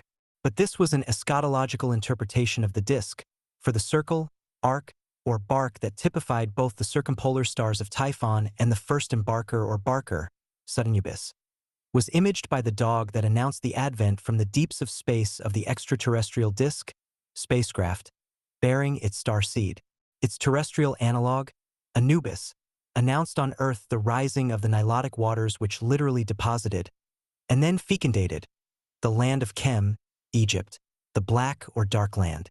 The disk or circle was the stellar mothercraft, not the bark of the later Mythos, represented by Stonehenge, itself a symbol in stone of the ark. Stonehenge was known as the ship of the world, not because it resembled a seagoing vessel, but because it was associated with the voyage through the waters of space of celestial luminaries. It was the ark that typified the sunship founded on the earlier model of the mothership. Hut is the Hadit principle which appears in many Egyptian god names, Areihoarkut, Harkuti, Kare, etc. It typifies not only the infinitely small and atomic point in physics, but, more significantly, the preconceptual energy of metaphysics. The deity Kut, Harkuti or Areihoarquit is pre-monumental, and in the records of the divine dynasties a period of 13,420 years is assigned to the Typhonians, or worshippers of the child, whether stellar as Sut or Nut, solar as Horus, or both as Suthar or Yog-Sothoth. He manifests on the double horizon, east and west, as Hormaku or Hermachis, whose symbol is the triangle. The word God is identical, etymologically, with the Egyptian Kut, the K and the T having been elided in the course of ages. Kutis, the god of the triangle, of which the equinox and, earlier, the solstice was the apex, but the equinox in the zenith, the god who cut the ecliptic at the double equinox. The child, Har, and the god, Kput, were identical as the ever-returning or ever-coming one. Harkuti thus manifested the Trinity at the corner, or angle, at which the young god was reborn. The angle was the Keb or Kep, the womb, the first hold or hand which gave its name to the unt that gave birth to the child. The hand, being a figure of 5, is the glyph of the woman with her 5-day deluge, and of the fivefold triangle of 15 steps, 3 by 5, symbolized by the goddess 15. The circle, mother, and the triangle, sun, meet in the Yentra of Kali, the goddess of time and periodicity, and in the Masonic seal of Sirius, see illustration. Babylon may also be described as the terrestrial representative of Kali, the Kbut or but is also the height apex, being the eighth god as a culmination of his mother, the goddess of the seven stars. It has many other symbolic forms: a seat or throne, a boat, a table, plateau, a shrine. Hut was a modification of Kut, god, which in turn is a variant of Keft, the devil, as the aft or hind quarter of the circle of time, the Kep or Keft, hence the backward litanies associated with the Black Mass and with witchcraft. Keft is also the goddess of the West. She is the cleft symbolizing the Tuat of Amenta, the region of the dead below the horizon, the subliminal depths of consciousness. The empty throne which forms the headdress of Isis denotes the absence of Osiris, i.e., the sun, and signifies his descent into Amenta when he sinks beneath the level of the western horizon. The image denotes also the absence of the principle of fructification. In some legends, the phallus of Osiris was swallowed by a fish, and Isis failed to recover it. But the absence of a natural agent of fructification comported the presence of an unnatural agent which, before the facts of paternity were generally understood, referred to the non-human traffic and fecundation previously noted. The Typhonian way is the negative way, and the hornless ram as the lamb signified in the Sebek dynasties the descent from the mother, i.e., the pre-solar or Sabaean source. Its way of attainment is by reflection, shadow, the negation, not the union of opposites. The netter, or neuter, was the sign of the deity, neither male nor female. The netter in the hieroglyphics is the axe sign, denoting a god. The god of the axe was a title of Horus Behudit, the god of the hut, hadit, the winged disk that traversed space on the wings of the vulture. The axe is the instrument of cleaving and of breaking open, the cleft maker. It typifies the child who breaks open the mother. The axe became the sign of the god as the coming one, the one that came forth from the deep. Its shape is the figure of seven and therefore of the Typhonian goddess. The axe also symbolized the most ancient lawgivers, the stars shining eternally in space as an image of time, the seven stars of the Great Bearer, she who reached her climax or height in the eighth, represented by the dog star Sirius. The pyramid or triangle was the terrestrial sign of the height, as noted by Maspero. Pyramid is the Greek form, pyramis, of the compound term pyrium disi, which in Egyptian mathematical phraseology designates the salient angle, the ridge or height of the pyramid. The name of the Great Pyramid was Quit, meaning the horizon, which every evening engulfed the sun as it sank into the deep. In the same way, the fish swallowed the phallus of Osiris and returned it to the deep, thereby announcing the time of the deluge, at which time the creative force broke open the uterus of the Nile and regenerated the land. TC is possible to determine the nature of the various phases of the gnosis by referring to the magical numbers' relevance to their expression. In the earliest phase, for instance, space was visualized as having 7 gates, the number 7 indicating the primordial stellar cult. The lunar hien or space had 28 gates, while in the final solar phase the gates were 12, 36, or 72 according to the figurative divisions of the zodiac. There is a 13-fold division, which accords with the latest phase through which human consciousness is now passing. This 13-fold division is represented as the aeon of the daughter, for 13 is the number of the woman. The 13th sign, Arachne, the sign of the spider, overshadows and interpenetrates the gate of Gemini, which marks the passage of ingress for the influence of Zane. Sirius marked the transition from the Sabaean reckoning of time by Che Great Bear to the later reckoning by the apparent revolution of the sun. But there is more to this symbolism than a record of timekeeping. From Ursa Major came the great bearer of seed in Lemurian times. The Syriac invasion, on the other hand, was post-Diluvian. The bright star of Sirius was the sun, which in later symbolism became confused with the solar orb of the terrestrial system. The dog star not only regulated time in heaven, it also announced the periodic deluge on Earth, which was interpreted as a warning, during its flow, against intercourse with cities. The symbolism is relevant to the physiological aspect of the gnosis. The strange grimoire, Obsp, describes the consequences of ignoring this heavenly warning. Of the miseries of the land of Egupe, sick the half hath never been told nor ever shall be, for they were of the flesh and of such kind that one may not mention them fully, for the history would also involve the beasts of the fields, and dogs male and female, and goats also.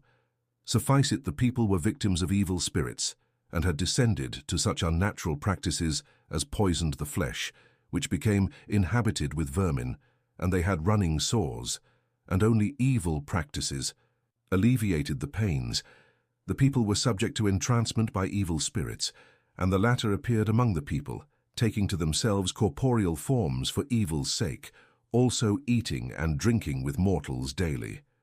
Perhaps the warning of the dog, itself a secret rubric, has a deeper and even more cogent advice of prudence against that other traffic, that other miscegenation that had antedated the historic deluge and the submergence of continents most afflicted by the typhonian disease.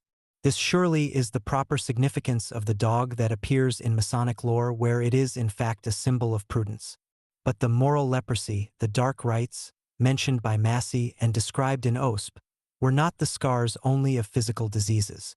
The accursed Typhonians were tainted with extraterrestrial and essentially non-human contaminations.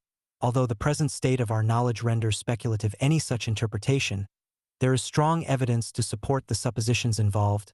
We may be sure that no state of merely physical degeneracy, manifesting as bestiality or sodomy which would not have characterized only one religious or ethnic group, would have occasioned so fierce and widespread an abhorrence.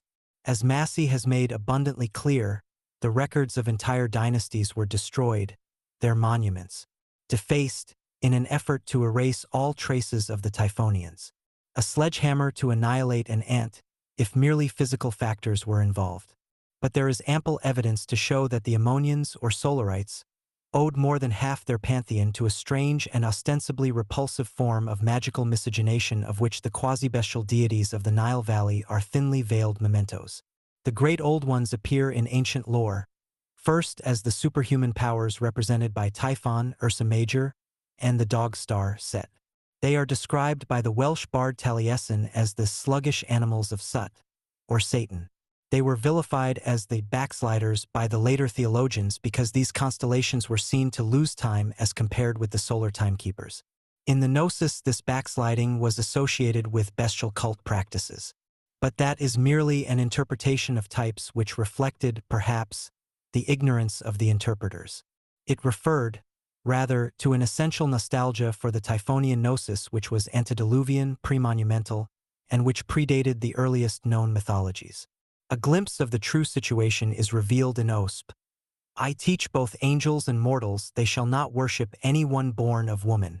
This is an allusion to the Typhonian bloodline. Although it would appear to favor the paternal bloodline, this is not so. A previous verse describes the all-highest God as one not in shape of man. The implication is that the all-highest God is sprung of the solar race, and that the original Sabaean Gnosis is abhorrent because the Typhonian mother bred creatures indistinguishable from, although quite other than, man, as two identical seeming plants, may spring from different seeds, so humanoid forms may spring from seed not essentially human. Recent investigations into the nosology of human types suggest that diseases may germinate in spaces beyond Earth. TT has already been noted in this connection that the design for ATUI, rejected by Crowley, depicts the bear, Ursa Major, overshadowing the magician, thus indicating the Typhonian origin of his magic. A great deal of confusion has arisen because of the double function of Thoth, Mercury, in magical symbolism. The first form of this god was Sabaean, and it was represented by Setanubis, the Setan or Satan of later theologies. Its celestial representative was the dog star as guide of the ways in heaven. On earth, it announced the waters of inundation. The second form of Thoth was Tot, whose full name, Tahuti, signifies the double one and the gibbousness of the moon, waning and waxing. Anubis was the synthetic type of dog and ape typified by the cynocephalus or dog-faced baboon. According to Herodotus, this creature was used in the sacred rites as a timekeeper, because the female in its courses emitted at the moment of lunation periodic howls. This accounts for the query in AL. Is a god to live in a dog? The fact is, the earliest male deity was identified with the dog star. The query concerns the ancient ritual, and the response is in the negative because the tradition implied by it is that of the later, post-stellar Ammonian cult. But the verse continues, but the highest are of us, implying that although the dog has been cast out, it did at one time represent the height or summit of heaven. The later Tot was therefore known as the Lord of Amsmen, the eighth region, the eighth being, as before noted, the climax or full manifestation of the light of the 7 stars of Ursa Major. On the tree of life, the height of the 7 inferior Sephiroth is in Dath, the place of the double one. The phrase, the highest are of us, therefore indicates assimilation to the god of the 8, i.e., Set, the height, which is, by reflex, also the god of the depth. The Ammonians worshipped the sun, but the initiates of the true tradition worshipped the sun behind the sun, first typified by the dog star. To this primal tradition, the Typhonians remained true to the end, whereas the solar cults departed from the hidden god and worshipped its material manifestation, the central star of the solar system. Worship here signifies an awareness of the source or origin. The first terrestrial races were not of solar but of stellar origin, and Liber Al at its outset declares for this doctrine that every man and every woman is a star. Degree? This was the doctrine that was submerged with Lemuria and Atlantis, although faint traces of it were perpetuated by the Mongol races, and its ghostly echoes informed the Typhonian tradition in Africa. The current attained a fresh impulse in the pre-monumental Egyptian dynasties and emerged again in the tantras of the Far East. It survived in some of the Gnostic sects as the remnant of a once virile current, and its final perversion into the false solar tradition dates from the death of Sut Apophis, last king of the Hekshus or Shuzenhar. The cult of the earliest god was that of Set. Hail unto thee, Set Apepe, in the boat of millions of years, overthrowing enemies before the boat of the sun, is the ancient salutation to Set as Sothis, the dog star. It contains a direct allusion to a pre-solar invasion from the Great Bear system by the seed-bearers of the Ophidian current Apophis, who overthrew, for a time, the opposing influences projected from the solar spacebarks. This event, recorded in the heavens long ages past, was repeated in reverse upon Earth within historic times as the overthrow of Sut Apophis, the last king of the Shuzenhar in Avaris, thus terminating the 18th Egyptian dynasty. The twin types of Suthar, Set, and Horus were Sothis and Orion, whose totems were the dog and the wolf. Hence the composite image, at one phase of Egyptian theology, of Sut Anush. The conflict between Sut and Har had its origin in the 2 star systems, the denizens of which strove for supremacy in a conflict of which the coveted prize, and the field of action, constituted the earth itself. The stellar tradition in Egypt retained its allegiance to Sut, but the followers of Horus transferred their loyalty from Orion to the sun, the solar race having absorbed Orion. Sut Anush then became Suthar under his sun and Sirius type, his final planetary representative being Saturn, the Rena, Zrn or child of Sut. Moreover, Kput was a modified form of Kept or Kepsh, and Harkenkuti was the son of Kepsh. Are Harkut therefore is the solar version of Hor-Parkrat, the dwarf deity who was silent or dumb, Harpocrates. The impubescent babe incapable of uttering the creative word, when the sun god was dreaded for his destroying fire, rather than adored for his fructifying rays, he was assimilated to the god Shu, a form of Set, and to the ass, a Typhonian totem of Set. Shu is a derivation of the inner African Eshu, a phallic creative deity and also a destroyer. Egyptian myth, however, features another Shu who came forth from the waters, ocean of space, and this may indicate a transsolar provenance. The Japanese sea goddess of Inashima, Enospuma, may stem from this source, in which case the dog star is indicated. Furthermore, the voodoo connection is confirmed by the fact that the name Khepra was applied by the Egyptians to Shu. Lucas notes the similarity between the names Khepra and Elagbara, an alternative form of Eshu. Khepra means literally the Kepsh or hindsight of Ra, i.e., the nocturnal or hidden sun, which is symbolic of the sun in Amenta, the god in the southern hemisphere, viz. Set. Another Yoruban equivalent is the derivation of Typhon from the African Abalyafon or Oba Yufon. The designation Ab, meaning overflowing or swelling, was given in Egypt to the inundation of the Nile. This phenomenon later became known as Python, the enemy, hence Ab's association with the serpent. The Ab and the Python, a metathesis of Typhon, together include the name Obayufon.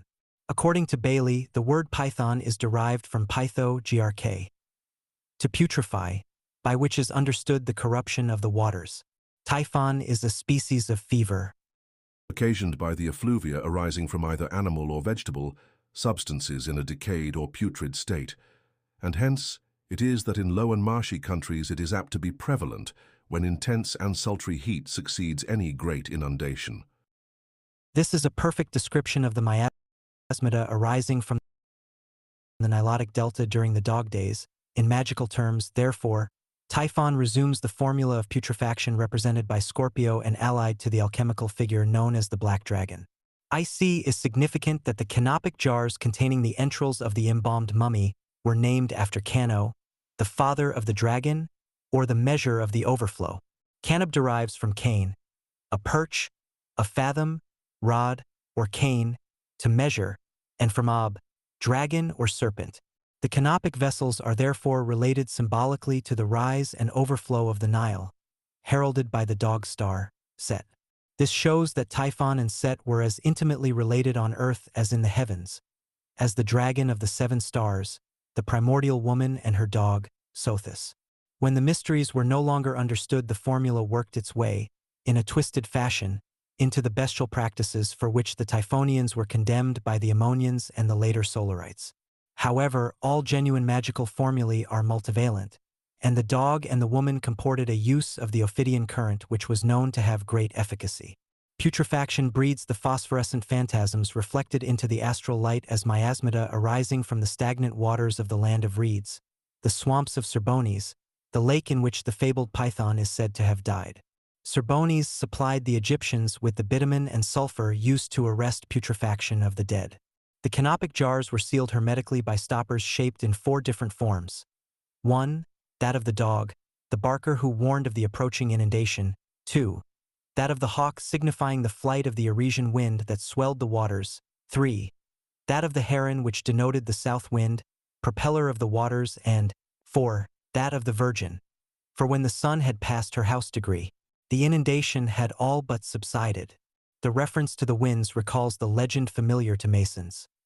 It is he that, under the name of Osiris, persecuted by Typhon and by the tyrants of the air, was put to death, shut up in a dark womb, which indicates the conflict between the Typhonians and the Ammonites. Of all the winds, it was the burning and obscuring Khamsin or typhoon that was the most dreaded, as the reign of Typhon. In that vortex vanished the terrestrial elements that nourished the caverns of the earth, described by Al-Hazard in The Nameless City, which is a manner of saying that the original votaries of Typhon are gathered up and preserved in the interior of the earth.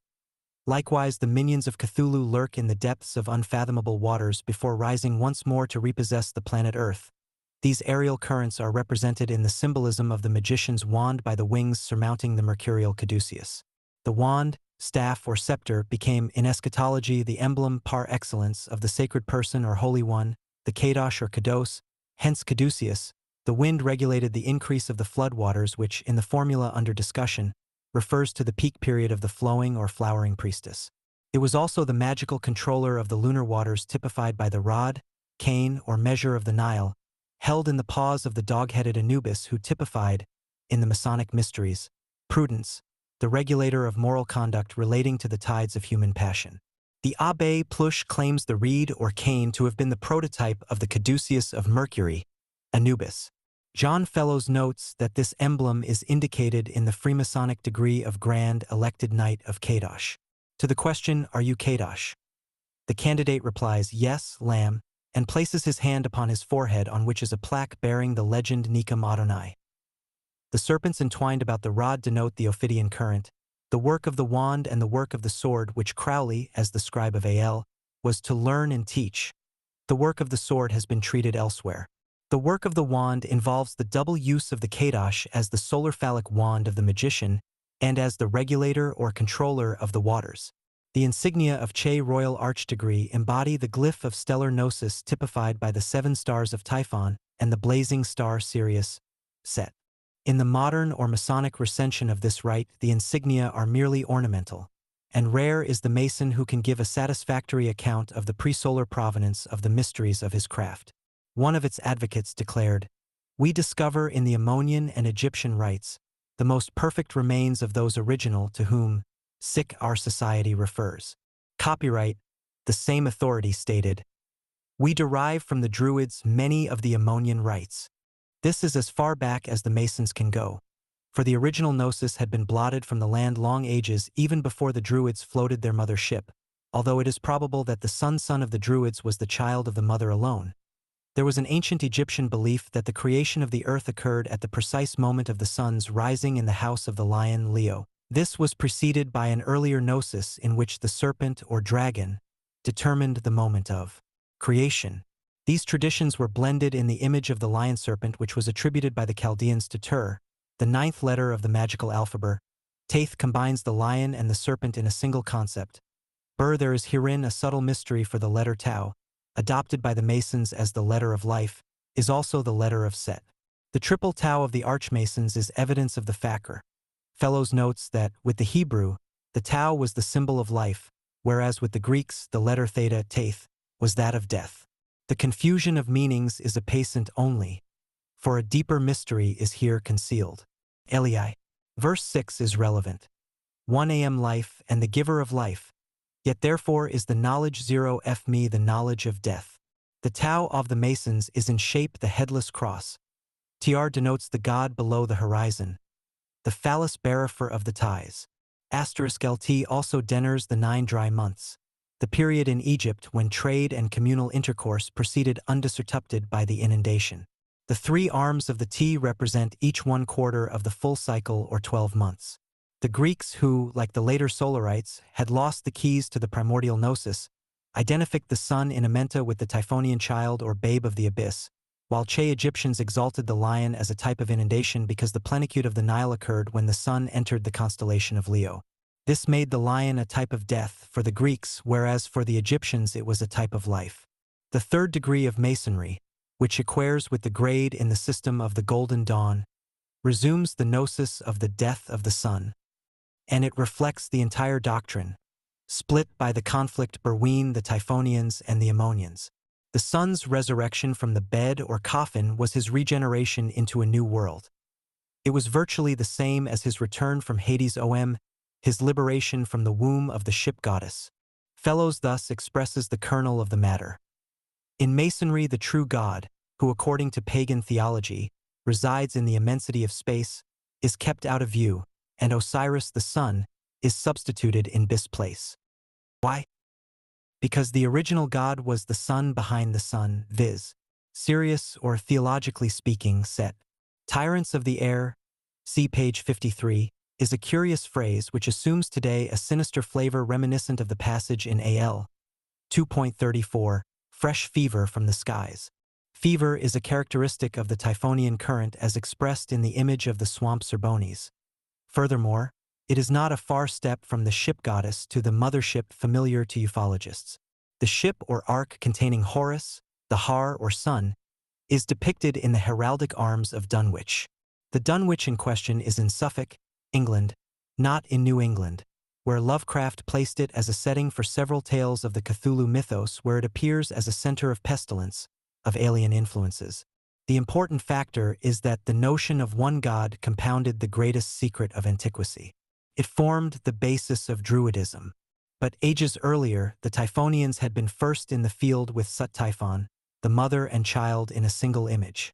We may, today, laugh at the idea of a plurality of gods, but have we understood, even yet, the reality of which monotheism is a symbol, the unique concept of the one self or consciousness in all? In the Necronomicon, this concept appears as Yog-Sothoth, the one in all, the all-in-one. Sent even today, it seems this is a highly secret doctrine, for very few understand it, even intellectually. And it is also a highly dangerous doctrine to the unprepared mind. The gods, a plurality of selves, will continue to form the people's pantheon for the simple reason that the people are in bondage to the illusion of separate selves, and by inference of separate gods. The single self, God, was the great secret of Masonry, and this God was symbolized by the self-shining one, the sun. But the inclusion in the insignia of the royal archdegree of the Great Bear constellation identifies unequivocally the veritable source of its doctrines. The vulture that bears the winged disk, Horus Behudit, Hatter, typified the sun and the solar fire in the abyss of the infernal hemisphere. The sun in the south, Set. That which is symbolized, however, is not the light of the sun of our solar system but of the stars whereof Sirius is the sun supreme. A passage in Maspero provides a clue that is worth examining. Maspero declares that fire symbolized not only solar heat but also the zodiacal light. The equation is confirmed in a footnote in which he alludes to the title of a work by Brugsby which contains a triangle, the symbol of fire. The zodiac represents the circle of time, or clock of the void, hence the Yulcher as bearer of the disk denoted foreknowledge, concerning the cyclic return of certain stars. These were imagined as animals, and the vulture, Neophron Paranopterus, represented the great mother Neith whose guide and companion was the jackal. There is here a bridge between the Thelemic gnosis transmitted by Crowley and the ancient typology of the Typhonian tradition. One of Crowley's more important visions involved an intelligence named Abuldas. The vision terminated abruptly owing to a breakdown in communication, and Crowley was left with a slowly fading image of an ostrich egg under a palm tree in the desert. It is interesting to compare with this a myth of the Koi Koi related by Han in Tsunigor, pg 84. If the jackal discovers an ostrich nest, he will scream for the white vulture. This bird then follows him, and when they come to the nest which is covered by the ostrich hen, the vulture claws up a stone and ascends the air vertically over the nest to drop the stone down plumb on the breeding hen. The ostrich, startled and frightened by the blow, scuttles off, and then the jackal breaks the eggs, and both he and the vulture feast on them in the most friendly manner. The plumes of the ostrich denote Mot, goddess of the two truths, the double truth applicable primarily to the unity in duality represented by Typhon. The stone and its mysteries have been analyzed in outside the circles of time. Here it is necessary merely to remark the twin vultures implied by the symbolism, the vulture of Neith and the vulture of Maut. The Koi Koi myth indicates that the aeon of Mot is transcended and reabsorbed into the Sirius Neith, jackal-vulture complex. In other words, the aeon of Mot is a reflex of the original Typhonian gnosis. Crowley was assured, in the Abuldazamalantra visions, that it is all in the egg. We have just shown precisely that what was in the egg was the aeon of Mot, and the demonstration is confirmed by the fact that the vulture, i.e., the white vulture, marked the passage of the sun in Aquarius and the veritable point of the full moon. This is the reason why the vulture signifies victory, Netzach, which is Trotty, tinily attributable to this bird's keen scent for blood.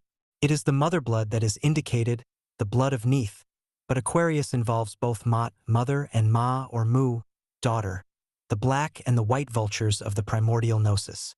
The bird as Mu was an ideograph of the gestator, the woman of the two truths symbolized by the double stream of Aquarius.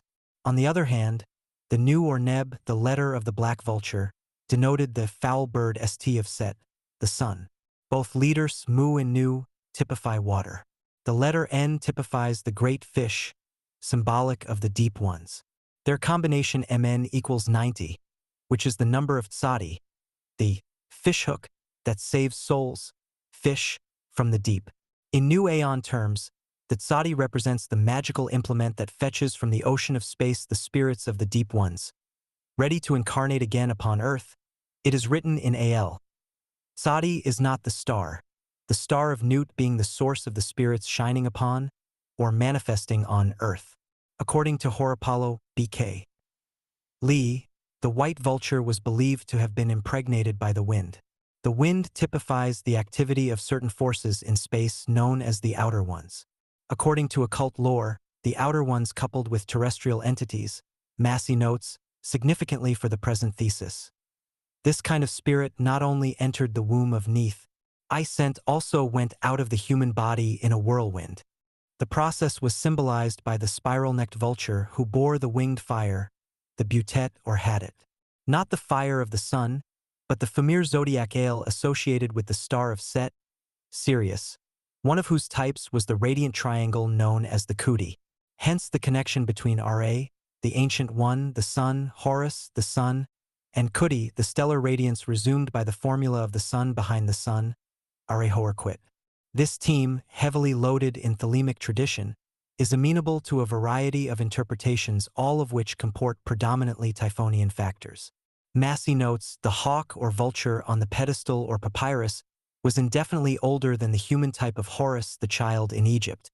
One of the names of the vulture of Neith is NR #. According to Horapollo, the Egyptians symbolized the mother by a vulture because there is no male in this race of creatures, which could be interpreted as meaning that the vulture represented a type of conception not wholly human. Nru is numerically 256, which equates it with the voodoo spider goddess possessed of 256 cullis. But according to Massey the Older, the Typhonian vulture was a black, foul bird named the Nay, and her children were the Nasi. He notes further that the adorers of the disk and the Typhonians avoided the orthodox vulture sign and used the cubit sign rather than the bird for the phonetic M. This curious version of the Typhonians and disk worshippers reflects two conflicting traditions represented respectively by the letters M and N. M represents the blood of the female, the lunar kala. Its number is 40, the number of days comprising the period of the Nilotic inundation.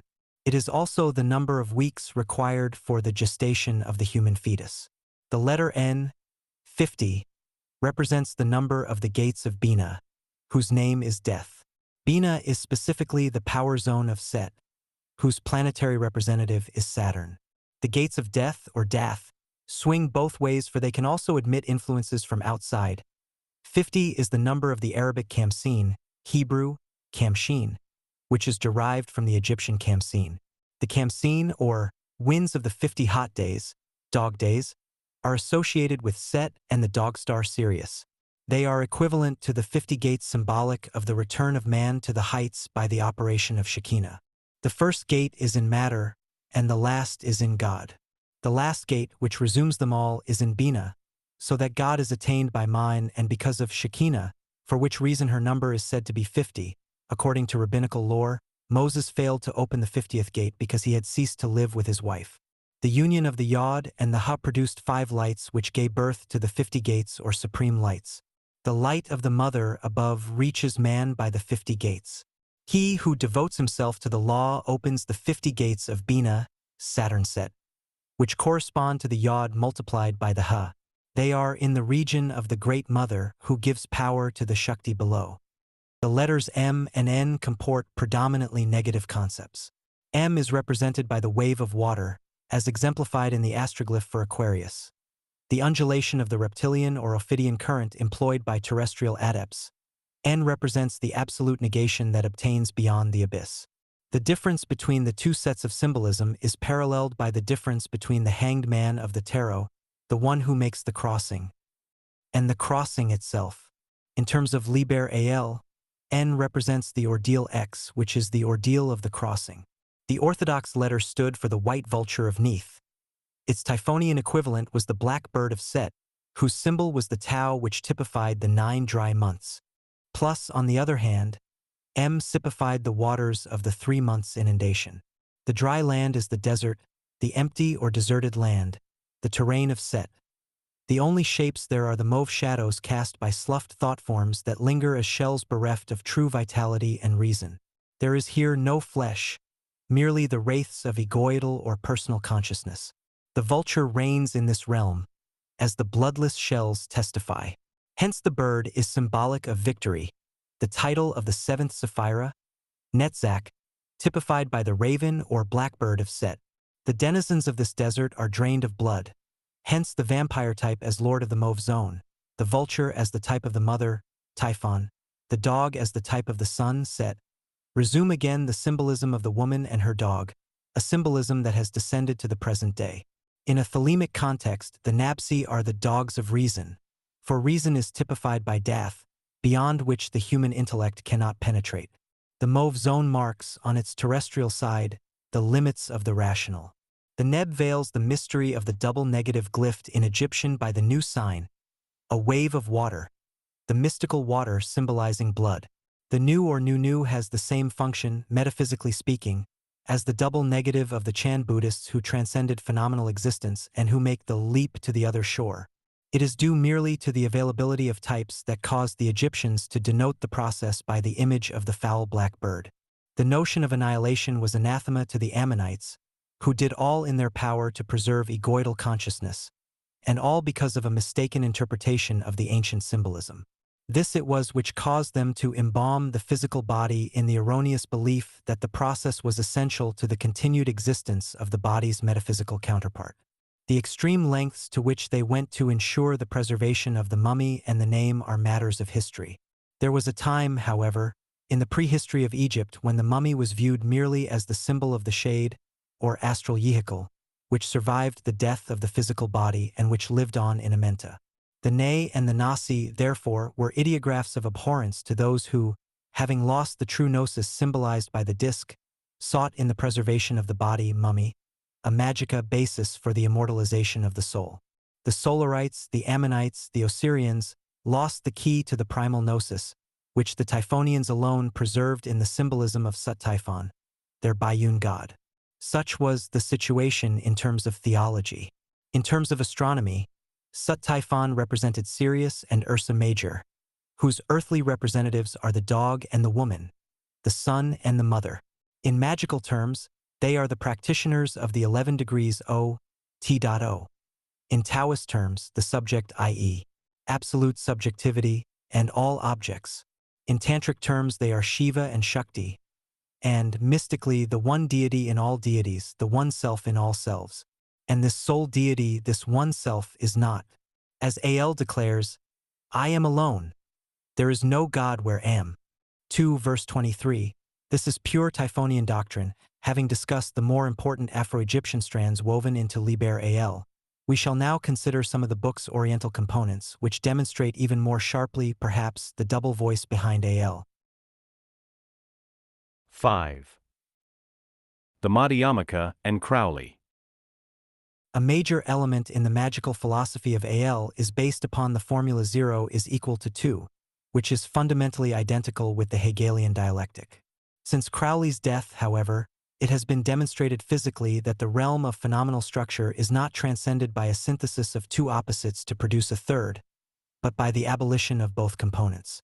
The formula is not therefore plus 1, plus, minus 1, but the negation of the non-negative, plus, and of the non-positive, minus.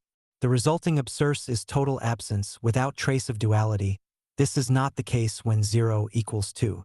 The Buddhist doctrine of anatta, alone of old Aeon doctrines, expresses this total transcendence of duality. Nagarjuna elaborated its implications in the Madhyamaka philosophy.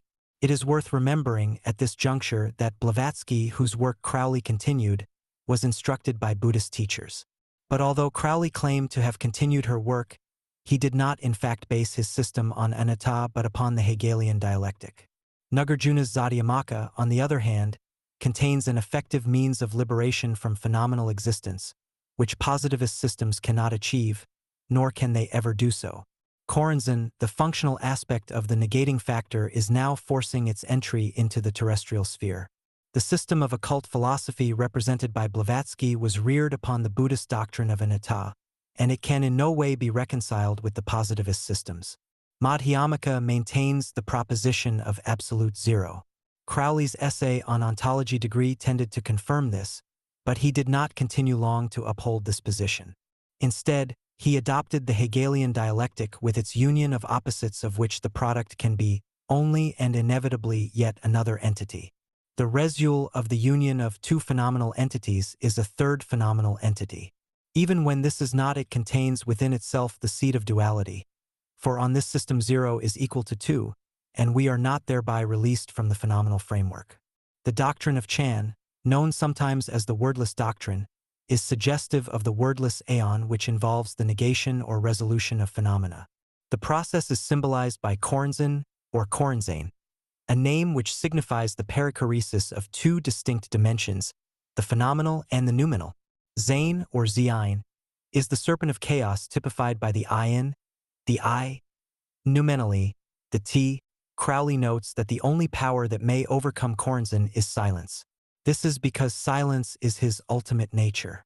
Iwas is the minister of Horparkrat, the god of silence in the ovoid of space, the babe in the egg referred to in AL. The name Corazon also comprehends Chronos, elemental time, and Zane, the sword which divides intemporality, noumenon, into time, phenomena. The Christ declared that he came to bring not peace but a sword, which is an allegorical mode of adumbrating the Aeon of Zain. As this would follow upon the Aeon of Osiris, it is evident that Zain equates with Horus, or rather with his twin Set, the silent or wordless Aeon Hor-Parkrat. It would seem that Horus typifies not an Aeon Bert, the power that initiates the wordless Aeon of Coranzane. We may have here also a key to the mysteries of Mot, for Mot is the balance. She represents the Aeon in which the woman stands, girt with a sword Zane before me. The scales of the balance hide a symbolism suggestive of the squamous robes of the deep ones, as the world of shells suggests their habitation in the deeps of space. 10. The number of the ether in which Coranzan appeared to Crowley is significant in this connection, for the one beyond 10, i.e. 11, designates the world of shells. The number 11 typifies not only the Cliffith, but the mode of evoking them via the double current. The two ones that are none 0 is equal to 2. None or none by paranomasia is the fish, degree the zootype of the deep ones. It may be noted that, all along the line, the symbolism confirms and establishes the cult of Cthulhu as being identical with that of Coranzan, of time and of that which is beyond time. In other words, the Aeon of Iwas, or Hor-Parkrat, remains outside the circles of time. Are we not justified, therefore, in alluding to the Aeon of Horus as the Aeon of Coranzan? Yes and no. The duration of an aeon is not necessarily 2,000 years, or any other protracted period of time. The word aeon also denotes an infinitesimally fleeting moment, an immeasurable period, the no time required, perhaps, to trigger the Aeon of Mot. This would explain the dread pertaining to the notion of Coranzan, of Horus, and of Iwas, minister of the god of silence, resulting from total negation. The Reverend Montague Summers considered Crowley's use of the Horus concept with reference to the present Aeon as a shamming flamming name, having nothing at all to do with Horus, the son of Isis, the lord of the celestial ladder, the day god worshipped in ancient Egypt. This lord of the Aeon, the crowned and conquering child, the elder brother, as he was fearfully and blasphemously called by the degraded Manichees, is the power of evil Satan. This erudite divine indeed divined a certain wrongness in the notion of Horus thus represented, but by virtue of his conditioning he was unable properly to identify the power behind the phenomenon of disintegration. This he naturally assumed to be the devil, and he recognized in it the appalling specter of destruction that haunts humanity today. Human societies have always tended to deteriorate, but it has, hitherto, been possible in many cases to apply countermeasures. However, now that the evolutionary impulse is waning, there can be expected a massive regression to primitive, communal forms of society wherein the individual as such is virtually abolished. One can accept such a state of affairs and ebb with the tide, or one can assert one's individuality, as creative artists have ever tended to do, in an attempt to combat the entropy. This will not now succeed, as occasionally it did in past phases of history, because humanity is approaching the nadir of the Kali Yuga. There is, however, one viable alternative. This is the negative way exemplified by Advaitin forms of metaphysical culture and, in particular, by the Chan Buddhism of the Sheshtayana, supreme vehicle. The negative way demands personal disidentification through the realization of anatta with the phenomenal/noumenal worldplay.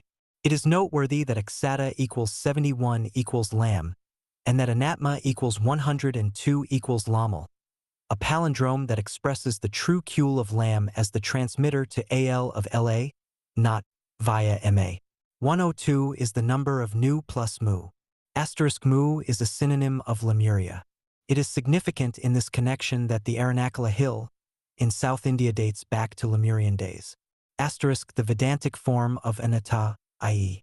Anatma, is 493. The number of Zad Manas Ziba, nothing manifests in any form. Its other number, 253, is that of Al-Hazard, the name of the mad Arab who transmitted the gnosis of the Necronomicon. It is necessary at this point to introduce seemingly diversive considerations. The three most powerful cults in the world of matter today appear as three distinct expressions of the number 31, which in combination constitute the 93 current. They are 1. Crowley's cult of Al with its talisman, the Book of the Law. Al 2. Frater Akkad's cult of La, with its talisman, Liber 31.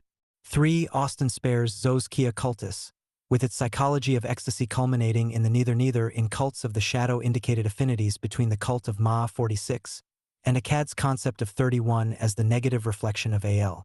Frater Akkad formulated, by means of his mirror magic, a Kabbalah of the negative which has profound affinities with the theory of protoplasmic reversion utilized by Arthur Machen in several of his extraordinary tales.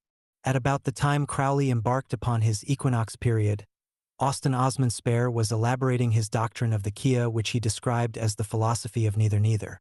That Crowley was involved in similar researches is proved by his preoccupation with the ancient Chinese formula, 0 is equal to 2. Spare, likewise, was introducing into his system the Asiatic metaphysic of the Madhyamaka, or middle position, which eschewed the two extremes existence is and non-existence not is. Avoiding both extremes, Crowley and Spare adopted a stance which reflected neither. Spare stepped back even further and assumed a standpoint of neither, which represents precisely the Madhyamaka position, although it is, rather, the abolition of all positions, for Kia implies not only neither is nor is not, but also neither either of these. The Kia is based upon a double negative reminiscent of the Chinese formula of double absence, or absolute absence. This is the periphery of the circle which touches Spare's Kia, and which formulates the process of attainment through absent-mindedness elaborated in Spare's The Book of Pleasure. There are in this complex far more than stray threads of Oriental metaphysics, vital though they are to an understanding of the 93 mystique and its prominence in contemporary occultism. It is not possible to explain the formula in conceptual language because there is no language that is not dualistic. Approximately, noumenon, non-duality, may be realized by the abolition not of the positive factor alone, but also by the negation of the negative factor which remains after that abolition. This double process results not in an absence which implies a presence, but a double absence which abolishes the presence implied by the initial absence. What remains is total or absolute absence, known in Buddhist terms as Syariata, void. Spare did not fall into the error of 0 is equal to 2. His not is absolute 0, for it is from total nothingness that phenomena arise. The creative occultist has necessarily to revert to this primordial void in order to encounter the source of materialization. No other formula permits change to occur in conformity with will, which is Crowley's definition of magic, the science of illusion, of appearances only. It is doubtful if Crowley intuited this fact, although Frater Akkad seemed to be vaguely aware of it. 7 degrees Spare most certainly was, and it enabled him to establish conscious contact with intelligence outside space and time, themselves the framework of dualistic thought. 2. In other words, space and time rise and fall together with the appearance manifested within them. Crowley did not achieve contact from his side, for when Aiwass communicated with him, it was at the will of Aiwass. The rent in the fabric of space, the warp in the sequence of time, occurred not at the pleasure of Crowley, but of Aiwass. Spare, on the other hand, seemed able to anticipate these rents and warps because he understood profoundly the in-betweenness concepts. The middle position, Madhyamaka, which is no position at all, for it is the negation of the two positive concepts, is and not is. Frater Akkad also realized that in order to discover God it is necessary to revert to the primordial word, but it is doubtful if he realized the void nature of that word. He noted merely that the word Alala adds up to 93, and that it formulates the negative current which invokes the primal God who is Tuli no God. In order that things may unite, they must appear simultaneously. This they can never do because two thoughts, objects, cannot occur simultaneously in consciousness, identity, i.e., unity may be found only in the negation of both thoughts. Furthermore, words are expressions of thoughts and feelings, whereas noumenon is beyond both thoughts and feelings. Therefore, silence alone can express that which is beyond or outside. A close study of Frater Akkad's correspondence concerning the Aeon of Mot reveals how closely he came to comprehending the reality underlying 93.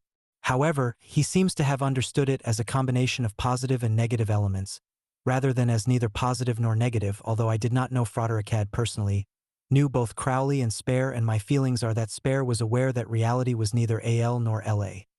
Rather, that it was the absence of both, or neither. In this realization, Akkad resembled Alan Bennett, who at an early age experienced fleeting absorption in reality and spent the remainder of his life endeavoring to realize it as the natural state. Nox, night, is the symbol of neither. One of its numbers, 210 or 70 by 3, signifies 0, the cube root of 0, which, as 000, formulates the Kabbalistic Ein Sof, or one of the communications received by Crowley, Liber Trigrammaton, begins with the words, "Here is nothing under its three forms." The verse is numbered 000, and the communication in question is based upon the Chinese system of the Yin-Yang Tao. Liber Trigrammaton was described by Crowley as an account of the cosmic process, corresponding to the stanzas of Zion in another system. This particular communication is numbered 27, the number not only of DYZW, Zioni, but also of Aku, the moon god, worshipped in some places under the name of Sin, and of Body, the hideous gnomes referred to by Blavatsky. I have previously noted, in another context, that Ba/Ti may be a contraction of Bablasti. The gnomes suggest the tunnels of Set and the thrones underground mentioned in the Kabbalahs of Baskul.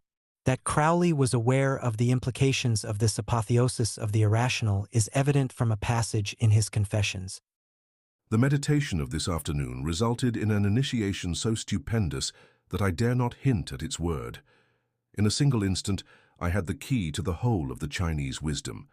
In the light, momentary glimpse as it was, of this tooth, all. Systems of religion and philosophy became absolutely puerile. Even the law, i.e. the law of thelema, appears no more than a curious incident. It baffles me to understand how my brother Maggie, knowing this, ever went on. A little farther on, Crowley acknowledged that this experience had shaken him utterly. The secret comes along the path of Aleph to Chakma, which is a manner of saying that it comes from outside, the tree of life. Crowley observed of this secret that it has the might to hurl every master of the temple into the abyss, and to fling every adept of the rose cross down to the cliffeth. This, because the cliffeth is the source of the shells or space capsules that traverse the abyss between man and extraterrestrial consciousness.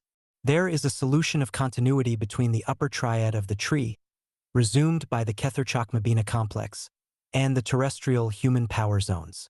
The mystery may better be understood in relation to the dynamics of the equation. +1 plus -1 equals 0, which consists in a positive and a negative element combined to produce naught. But this naught is qualified. It is not absolute zero because duality is not transcended by the operation. It remains latent in the product naught, which equals 2. It thus remains within a phenomenal framework. To obtain pure nothingness, Knox, the formula cannot be one of union or synthesis, for duality may be abolished only by the negation of two opposing or complementary elements. Thus, the non-negative +1 plus the non-positive -1 equals non-2, which is Advaita or non-duality. The difference in physical terms is unnoticeable because both formulae yield nothing, but metaphysically the difference is total because the residual nothing is absolute nothing or nothingness, the two having been utterly abolished. In magico-mystical terminology, this is the difference between Newt and Knox. Various gematria of these terms enable us to conduct an analysis on levels within the phenomenal framework, which nonetheless include extra-phenomenal, though not noumenal, implications. The number of Newt for 66 is also the number of Hast, degree, the goddess at the gate of heaven by night, and of GLGLTH, the skull, symbol of death and of the mystery of crossing over from existence to non-existence. 180, a number of Nox or night, is a number of silence asterisk, and is therefore connected with Lam and the silent aeon. Another number of Nox is 116, Nun equals 50, Vav equals 6, Samek equals 60, MBOD, meaning outside, and of Sadatai, the whirlpool. 116 also indicates Kalina, the tree of crucifixion in the Dogon cult, and a form of Golgotha, GLGLT. 116 is one less than Lam, 71, plus Mu, 46, and, according to the Necronomicon, Lamu is the name of the first of the twins born of the Ancient Ones. Lam concentrates the Yuan or double current, and Mu represents the deep or outer ones. Another form of Nox, Nu TZ, is 146, or BBAQMA, the first gate. The number 146 is also that of Kensu, the great strider through the night sky, and of SVP, to make an end of, put to the sword, another reference to Zane. But the most important number of Nox is 210, the reflex of 012, the formula of creation, thus denoting the oblivion resulting from putting to an end. 210 is the number of the great old ones, the giants, Nephilim, the fallen ones asterisk, or abortions, and of CHRB, a sword. The Zob type of Nox is the Hlohlo, 210. The spider idol glyph of the Arachnean Gnosis. 000, 70 plus 70,470 is equal to 210. Or, nothing under its three forms, embodies a cosmic doctrine identical with that of Zion Zane. 210 is also the number of Lalmim, ages, or eons. These concepts refer to the formula of non-duality, not to the total negation of subject and object, of self and other. That Crowley was unable to accept the doctrine of non-duality may be seen from Magic Without Tears. Lovecraft, too, recoiled from the full implications of the doctrine of Advaita, no less than from its negative application in the Buddhist doctrine of anatta. Lovecraft declares, Merging with nothingness is peaceful oblivion, but to be aware of existence, and yet to know that one is no longer a definite being distinguished from other beings, that one no longer has a self, that is the nameless summit of agony and dread. However, both Crowley and Lovecraft missed the crux of the matter, which is that without the self-subject, there can be no objects, no existence, and no entity, and therefore no identity. The self cannot be a thing, because subject cannot be an object, and we can know and conceive only objects. It is surprising, but the most rabid abhorrence and the most hopeless confusion are engendered by this subject in minds otherwise crystal clear and diamond sharp. Franz Kafka, for instance, has this to say about the matter. Indian religious writings attract and repel me at the same time. Like poison, there is something both seductive and horrible in them. All these yogis and sorcerers rule over the life of nature, not because of their burning love of freedom, but because of a concealed and icy hatred of life. The source of Indian religious devotions is a bottomless pessimism. That which Crowley describes as the power of the vision to fling every adept down to the cliffeth, and which Kafka describes as bottomless pessimism, is the doctrine of anatta presented by the Madhyamikas. Both writers have failed to understand the doctrine. It should, however, be remembered, chat, when Crowley wrote on Buddhism, certain vital Mahayana texts in English translation were not available. J. refer particularly to the texts of the Prajnaparamita school. Crowley shows no acquaintance with the work of Nagarjuna, who was among the first to penetrate the essential philosophy of Buddhism and to present it stripped of accretions. The formula of Nagarjuna's dialectic is free of the positivism leading, as in Crowley after Hegel, to further unresolvable conflicts, and it paves a way for the true formula of 93 which Frater Akkad developed from his word of 1926 Alala, or more precisely Lalal. Being al rests on not being. La not being, lay rests on not being, la la al. The supreme triad, therefore, is la la al, 93, lay, 31, lay, 31 l, 31. The world of phenomena is called sangsar by the Hindus.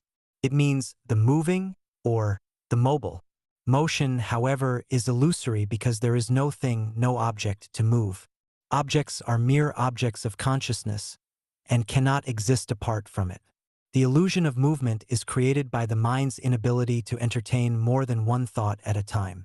Hence, thoughts, things, appear serially and are apparently projected by the mind into space, where they assume objective existence. But the space in which they seem to appear is itself a thought and, together with time, constitutes the mechanism of manifestation or duality, i.e., subject recognizing objects. Ultimate subjectivity contains the seed of samsar, as deep sleep contains the latency of thought, dream, which appears only when subjectivity objectivizes. Sleep then becomes dreaming. The final process is one of objectification, as distinct from objectivization, which causes the illusion of a waking state in which the thoughts or dream objects are experienced as real, total absence of objects, as in deep sleep, is thus the total presence of subject, whose manifestation then appears phenomenally as sangsar, the universe.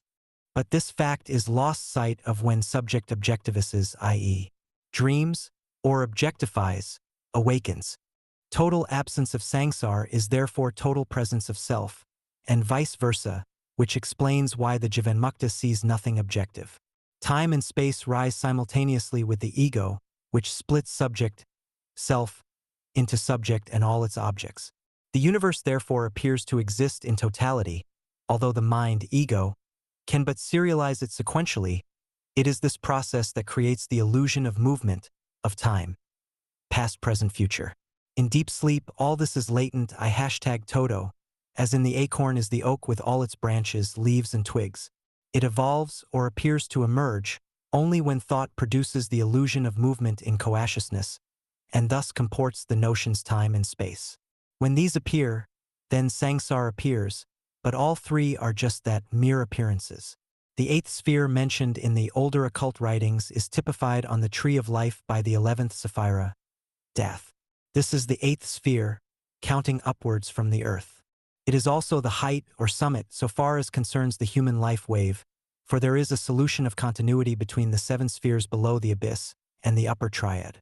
This point of vagueness or discontinuity has been called the mauve zone. It is the place at which the tree itself fades into voidness. The obloquy heaped upon death by the proponents of the old Aeon dispensation is the outcome of a concentrated revulsion from the truth that noumenon is inaccessible to human consciousness, as to any other qualified form of consciousness. The truth is that no thing, no entity or concept, and this includes the tree of life, exists above the abyss. The tree appears to be the tree only within the framework of conceptual thought, which is wholly phenomenal and has therefore only an apparent existence. The mauve or mallow zone is typified by the swamp because it is neither firm land, earth, nor water, heaven. It is the gateway to voidness, the outer gateway par excellence. It is evident that there can be no such thing as an object, because an object implies a subject to cognize it, thus creating duality. This is apparent only, for reality is non-dual Advaita. Duality is the ultimate blasphemy typified in theologies by Ludiable, the double one. Double one is 11, the number of the cliffith or world of shells, a hollow and wholly phantasmal agglomeration of energy specters.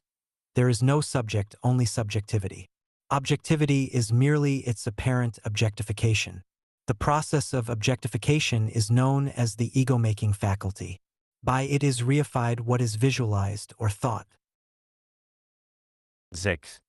The fourth power of the Sphinx.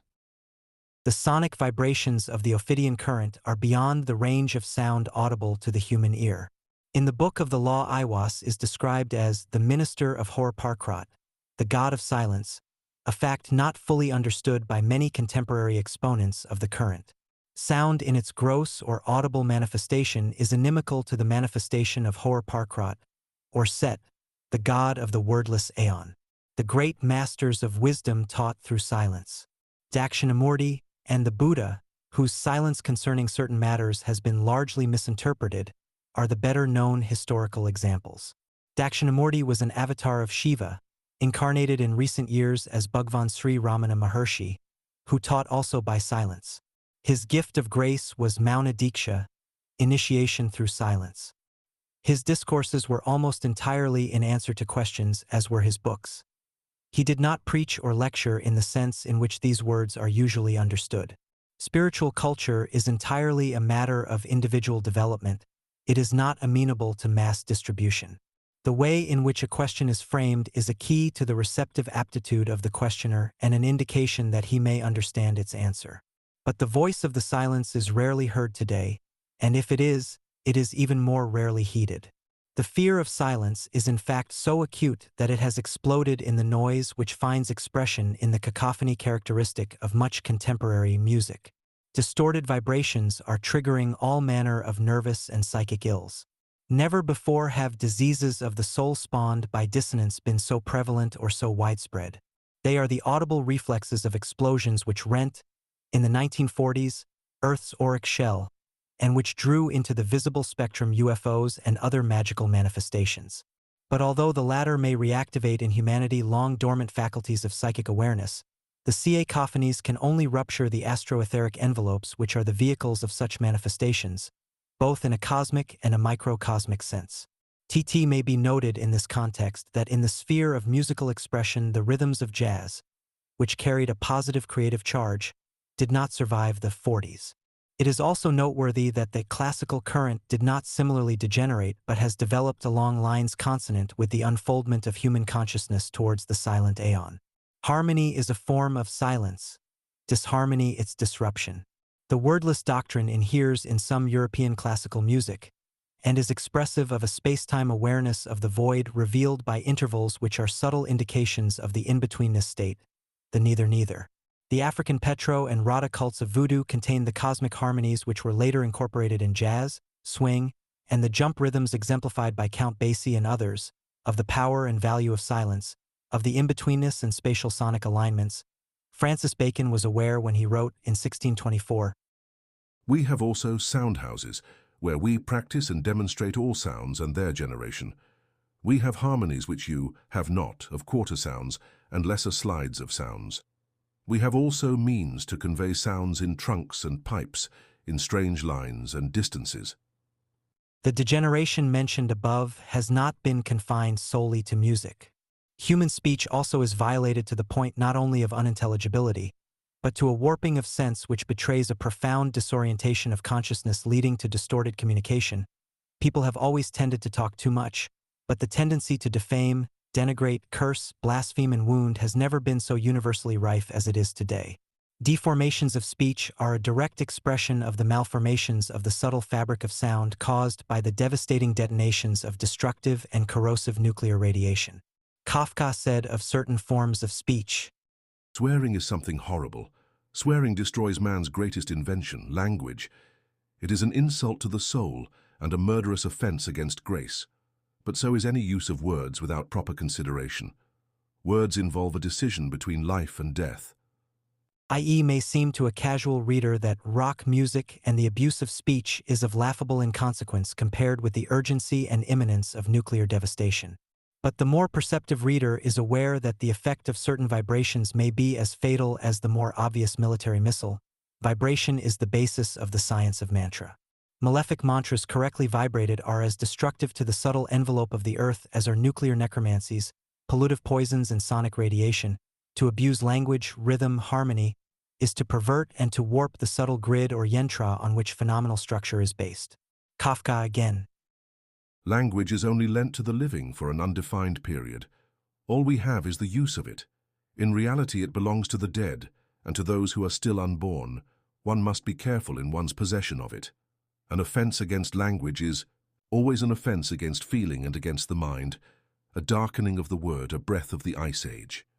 The same applies to the abuse of all forms of vibration, which is why silence is best and has, in the most exalted arcane schools, for long ages been employed as the mode of transmission of initiated knowledge. Liber al counsels, talk not over much. And Frater Akkad has interesting observations on the formula of not talking. Speech is a highly potent form of vibration, and its abuse is an abomination.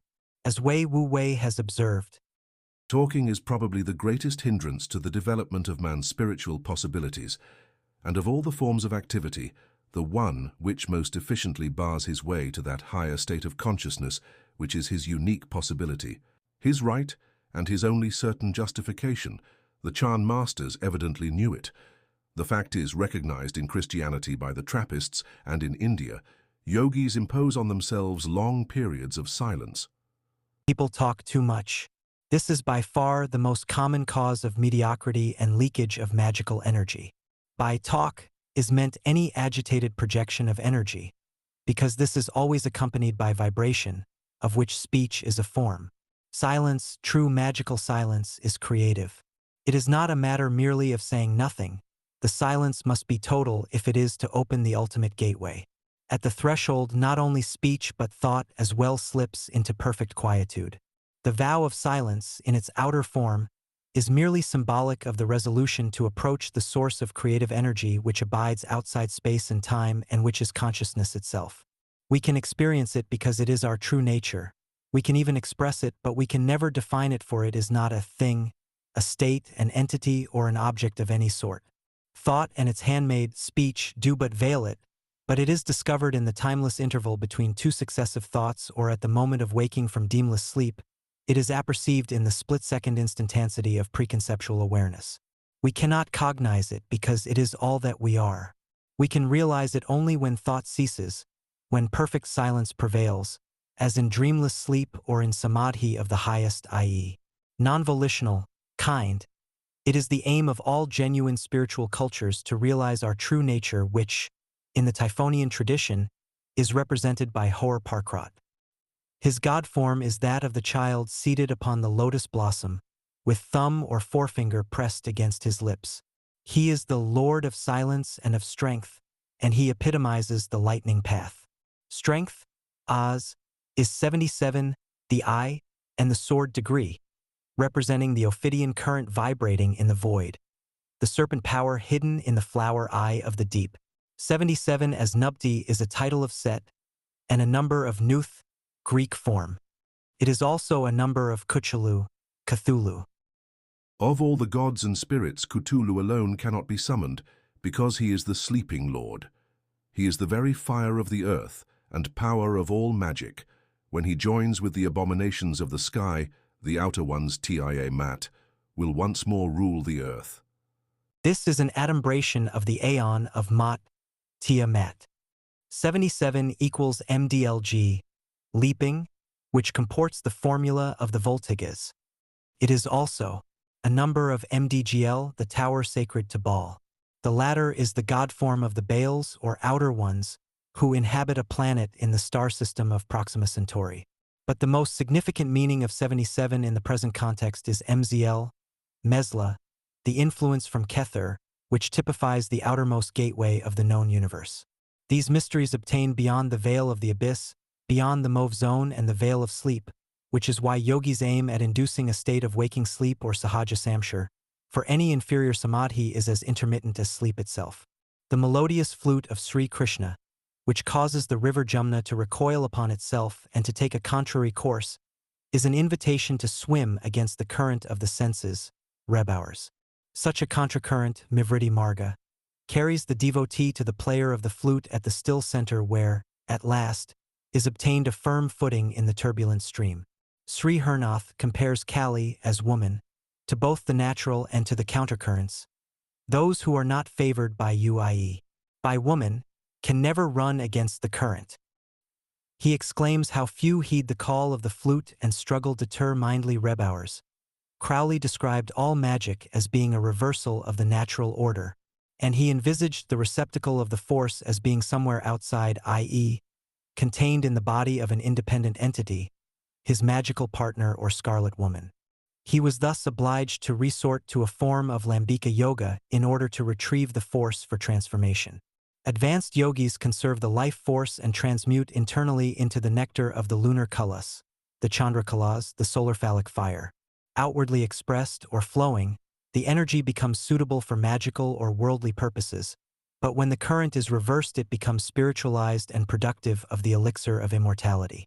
However, this does not mean that the physical body is thereby preserved forever from the inevitable ravages of time and decay. IC is in the nature of the Ophidian current that the serpent discharges nectar or venom according to its direction.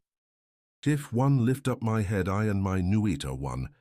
If I droop down my head and shoot forth venom, then is rapture of the earth, and I and the earth are one. AL 226. Thakur Hernath observed that snake venom both kills and saves life because the snake has these opposite qualities. He also declared, they do not know that the nectar-producing moon contains also the life-destroying yenim. And again, venom and nectar mingled together. Very delicious, very delicious. In considering the fourth power of the Sphinx and the vibrations of silence, we are led inevitably to a consideration of the symbolism of the Graal and the vibrations of the Kalas. In Crowley's design for ATU 7, the Graal, a crab is depicted on the helm of the central figure whose armor suggests the carapace of the crustacea, symbolic of the deep ones. In the earliest known zodiac, the sign of the crab was preceded by that of the beetle. This creature emitted a droning sound suggestive of the bee, and in some arcane systems bee and beetle are symbolically interchangeable. The beetle is emblematic of a type of evolution destined to supersede on Earth the present human life wave. The bearer of the Graal depicted on ATU 7, see illustration, may therefore be identified with the bringer to Earth of the Sangreal or blood royal, the blood which flows in the veins of the kingly man extolled by Crowley, although not understood by him in the sense of transhuman intelligence. Crowley's design for the Graal resembles as closely as may be, for a pre-1947 representation, a shape frequently described in connection with particular types of UFO. The final manifestations of consciousness have been typified by the arachnids, and it was precisely the spider which represented the ancient cult of the ob or python. The bee, beetle, or crab is therefore the link between the earliest manifestation of the Typhonian current and its final phases. Note that all three are insectival, for the crab is a kind of water beetle, or is considered as such in occult lore. These phases constitute the links of a chain which precedes, includes, and then transcends the human component. But it should be understood that the human element does not grow out of or into the two Typhonian phases which precede and succeed it. Rather, the human element appears as an interruption and interference even with the ongoing current. The bringer of the Graal may therefore be envisaged as offering to this terrestrial and alien race of humans the chance of communion with the Typhonian bloodline. For the bearer descends from the bear, Typhon, which embodies the type, typh, of the blood royal, i.e., the sangreal. Henry Lincoln's researches reveal a connection between the clan Plantard and the occult order of Shaun. The armigerous crest of the clan includes two bears. The name Shaun, tzivn, equals 156, which is the number of Babylon, the scarlet woman who collects in her Graal the blood of the saints. If the final lector of the name is given its due value, tzivn equals 806, the number of thvth, Thoth, who, as Set, is the son of Typhon, the second bear. 806 also denotes the Impuzi, the vampires, whose emblem is the Calyx Baroris, the cup of horror. 806 as 86 equals KVS.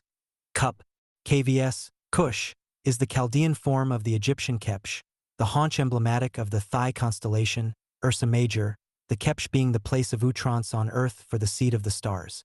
8 plus 6 is equal to 14 equals ZHB, a metaphor applied to the heavens.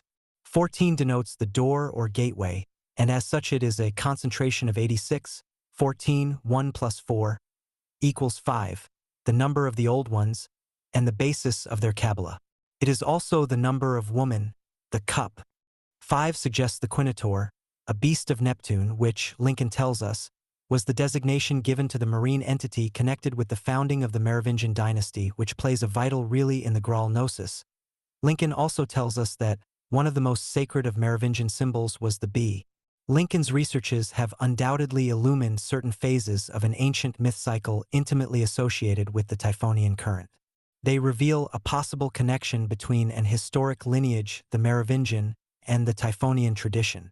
In The Holy Blood and the Holy Grail, the authors reproduce the family crest of Clan Plantard, the contemporary representative of which was, until recently, the Grand Master of the Prieur de Chaun, an order which, according to Lincoln, dominated the Order of the Knights Templar and various other highly influential institutions which, at certain periods of history, included the Vatican. The crest, which supplies the key to the current represented by the Merovingian bloodline and the Order of Shaun, comprises the symbols of the Typhonian line of descent: the 2 bears, 11 bees, and the fleur de Tiwais. The motto incorporated in the crest reads ET in Arcadia Ego. Arcadia equals 127, which is the number of the Egyptian goddess Hecht, who is typified by the lower part of the back, or haunch. The 2 bears denote the mother, Typhon, and her son, Set. The image of the bee pictorializes the buzzing or humming vibration peculiar to the outer ones, or their vehicles. 11 is the number of those who are without or beyond the tree of life, thus identifying the outer ones. According to occult lore, the bee and the beetle are zootypes of the race destined to supersede the human cycle of evolution. But the symbols of the outer ones are here linked with those of the deep ones, for according to tradition, even exoteric tradition, Meravi, the first king of the Merovingian dynasty, was sired by an unidentified marine creature, known to the mythographers as a Winator. The number 5 is the number of the old ones. Thus Meroyi's blood was infused with the current of a non-human life force. The constellation represented by the bear, Ursa Major, was, in the draconian phase of Egyptian theology, the totem of Typhon, Lord of the Deep, and myths of descent from the bear survive in the legends of the American Indians. We have here two predominating elements, the outer ones typified by the bee, and the deep ones typified by the quinator, the bull of the five, which, together with Typhon and her son, constitute the 7 stars of Ursa Major. The stellar gnosis, especially in its Egyptian phase, is replete with references to the sun as the bull of the mother. In its decadence, the symbolism appears in the rites of Mitra. In pursuing the line of this descent, or fall, it should be remembered that the function of the Graal is to contain the holy blood, the royal blood, the sangreal, the real or true blood is not human. It is depicted in the myths in connection with royalty which, in the ancient world, was identical with divinity. The word divine derives from an Aryan root, dev, meaning shining or radiant. The Graal has been described as a shallow dish or saucer-shaped vessel, which suggests the shape of the mysterious vehicles associated with extraterrestrial visitation, which nobody hitherto has been able satisfactorily to explain. They are described as or associated with shining or radiant phenomena, and, in some cases with a curious buzzing vibration, resembling the amplified humming of bees. After all these factors have been considered, is it too outlandish to suggest that the real bloodline that penetrates the planet via orders such as the Prior de Chaun and the Ordo Templi Orientis issues, not from any human dynasty, but from the Typhonian current emanating from the Great Bear? Such orders are mythical realities which have been projected upon religious and/or political history until they are so intertwined that it is as difficult to distinguish the mystical from the physical as it is to distinguish between mind and body. The founders of such religions and cults, whether mythical or historical, and whether or not named Krishna, Christ, Rosenkreuz, King Arthur, etc., were aliens or non-terrestrial entities incomprehensible to human intelligence. This lent to them their miraculous and irrational characteristics. Confusion invariably arises when terrestrial history is fostered upon an essentially non-historical situation. This is not to say that Christ or Rosenkreuz, Krishna or Arthur may not have been historical characters, but the history for which they are remembered is not mundane history. They are projected into the orbit of humanity on an arc that overlaps or cuts into human consciousness at a particular point in time. Their activities constitute a form of perichoresis which is not translatable in terrestrial terms. As personalities, they were considered larger than life, gigantic, royal, holy. The kingly man of Ael is in this category. The case of King Arthur is typical of this kind of interpenetration. His name derives from Urt, Urs, or Ars, which is a designation of the stellar representative of Typhon, the constellation Ursa Major. This was the thigh or haunch worshipped by the Typhonians, who were thus said to have paid homage to an ass. Arthur is linked with the myth cycles of the sangreal, the real, royal, or holy blood, royalty here denoting spiritual as distinct from terrestrial reality. The Graal is reputed to have fallen from heaven. According to Pearl's vows, a host of angels left it on earth, a clear reference to the Graals, and therefore the blood's extraterrestrial provenance. Its source of origin is in the Typhonian complex of stars after which King Arthur was named. According to Maspero, Typhon was designated Lord of the Sea. It is a strong point in favor of the extraterrestrial thesis that the monarch who initiated the Merovingian bloodline was said to have been sired by a creature of the deep. Typhon is fabled to have drowned in the Lake Serbones, located in the swampland between Egypt and Syria. Serbones features predominantly in the history of the Shuzenhar, the worshippers of Typhon. In the Graal cycle, one of the legends avers that the Graal fell to earth as an emerald from the crown of the bearer of light, Lucifer. Lucifer is frequently associated with the planet Venus, which is identified in occult lore as the lair of the Velusian or serpent entities inimical to Earth. These legends are the repositories of aeon-spanning cycles of arcane lore. The Graal epic harks back to a comparatively late stage of the Typhonian gnosis when the planet Venus was being used by the Outer Ones as a base for their interpenetration of the Earth's astral atmosphere. The shallow dish or saucer-shaped vessel is suggestive of certain types of spacecraft currently classed as UFOs. It may be significant that the Templars included the image in their symbolism, and in the Great Seal of the Ordo Templi Orientis, the Graal is depicted as enclosed in the Gothic oval or vesica piscis, the fish bladder symbolic of the deep ones. IC is all in the egg. This brings us to a consideration of the Cthulhu mythos, which reflects vastly ancient pre-human lore, Like other accounts of unclassifiable phases of Earth's history, the Cthulhu cult epitomizes the subconsciousness and the forces outside terrestrial awareness. It may be said in passing that true creativity can occur only when these forces are invoked to flood with their light the magical network of the mind. For purposes of explanation, the mind may be envisaged as divided into 3 rooms, the edifice which contains them being the only real or permanent principle. These rooms are 1. Subconsciousness, the dream state. 2. Mundane consciousness, the waking state. 3. Transcendental consciousness, veiled in the non-initiate by the state of sleep. the compartments are further conceived as being connected with the house that contains them by a series of conduits or tunnels. The house represents transterrestrial consciousness. The invoked forces Cthulhu, Yog-Sothoth, Azathoth, Eat are then understood, not as malignant or destructive entities but as the dynamic energies of consciousness, the functions of which are to blast away the delusion of separate existence, the rooms of our illustration. Such is the rationale of the demonic forces known in the Cthulhumythos as the outer ones, the deep ones, the great old ones. In traditional Kabbalistic lore, the Qliphoth, elementals, larvae, etc., none of which should be confused with disembodied human or animal spirits. The great old ones appear under various guises in myths of all ages. Danger lies, not in the entities themselves but in the attitude adopted towards them. This has not, in recent times, been better understood than by the Surrealists André Breton, Salvador Dali, Yves Tanguy, etc., and by Austin Osman Spare, whose method of obsessional sorcery adumbrated the Delinean system of delirious paranoia critical activity. But it was Howard Phillips Lovecraft who traced in his Tales of the Cthulhu myth cycle the most significant map of the pre-human gnosis. Lovecraft makes it clear that the Old Ones communicate via dreams with members of the human case peculiarly fitted to respond to their vibrations. That the response is not always conscious is demonstrated by the fact that many dreamers, occultists included, who deliberately invite communication fail to do so, whereas others who do not occasionally succeed beyond measure. A very special kind of sensitivity is required, and although this can sometimes be induced, there is no guarantee that it will ensure one's being chosen as a channel of transmission. That appears to depend upon factors outside the range of human calculation. In recent times, Blavatsky was numbered among the chosen, Book of Zion. So also were Crowley, Liber Al, and Lovecraft, Necronomicon. The two former sought direct contact with the Old Ones, masters, Mahatmas, or secret chiefs.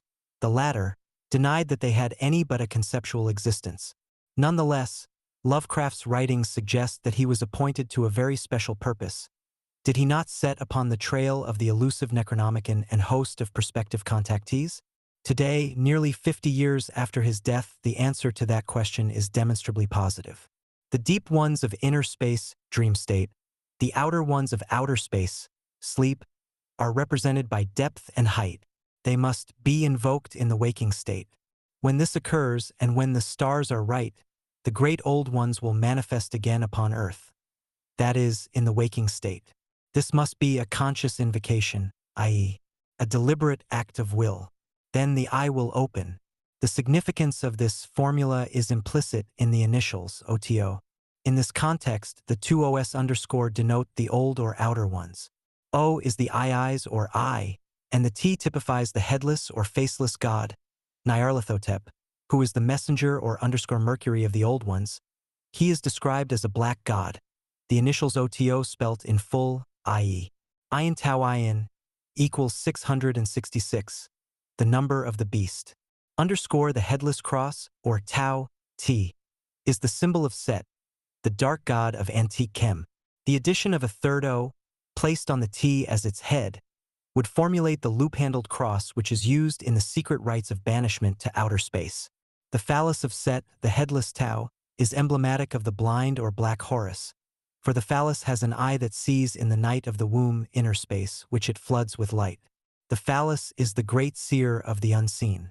The womb is the grawl that encloses the emblem symbolic of the OTO, i.e., phallus, Tau, and testes. The phallus is symbolic of the snake-like tentacle characteristic of Cthulhu, of Rantagoth, and of the Ophidian current generally. Confusion arises from failure to understand the essential difference between theoretical, i.e., intellectual belief, and vital, i.e., subconscious belief in the sense intended by Austin Spare. Most beliefs are merely the result of indoctrination, conditioning. They have no magical power and they desert the individual as soon as his vital centers are threatened, although some inherited beliefs, such as those having a pseudo-religious or superstitious basis, occasionally strike deeper roots and form part of the conditioning of the race of which the individual is a member. Only vital beliefs have power to transcend the exigencies of life and death. Such beliefs as are impressed indelibly in the psyche by the brand of experience suffered in this or in previous lives are vital beliefs. Vital belief, if sigillized, as Spare has shown, may be used to tap the deepest levels of subconscious energy and to release power that is truly creative. This is because vital belief, being transrational, manifests in the chance-engendered miracles that remain inexplicable to human reasoning. Being charged with preconceptual energy, a vital belief is not subject to the necessity of assuming a particular shape. It is formless, pure energy, and it confers full enlightenment wes. On its upward gush, it is impressed with a specific form. In other words, if desire intervenes and commits the energy to a particular shape or dimension, the belief energy is trapped in the pattern imposed, and the current is short-circuited. Due to long ages of conditioning, few can withstand the temptation to seize upon this energy, thereby individualizing and incarnating it again in the ceaseless cycle of births and deaths. It would appear that Buddhism, Madhyamaka, Vedanta, and the Advaitic Tantras are the only major traditional systems that provide against this abortive process.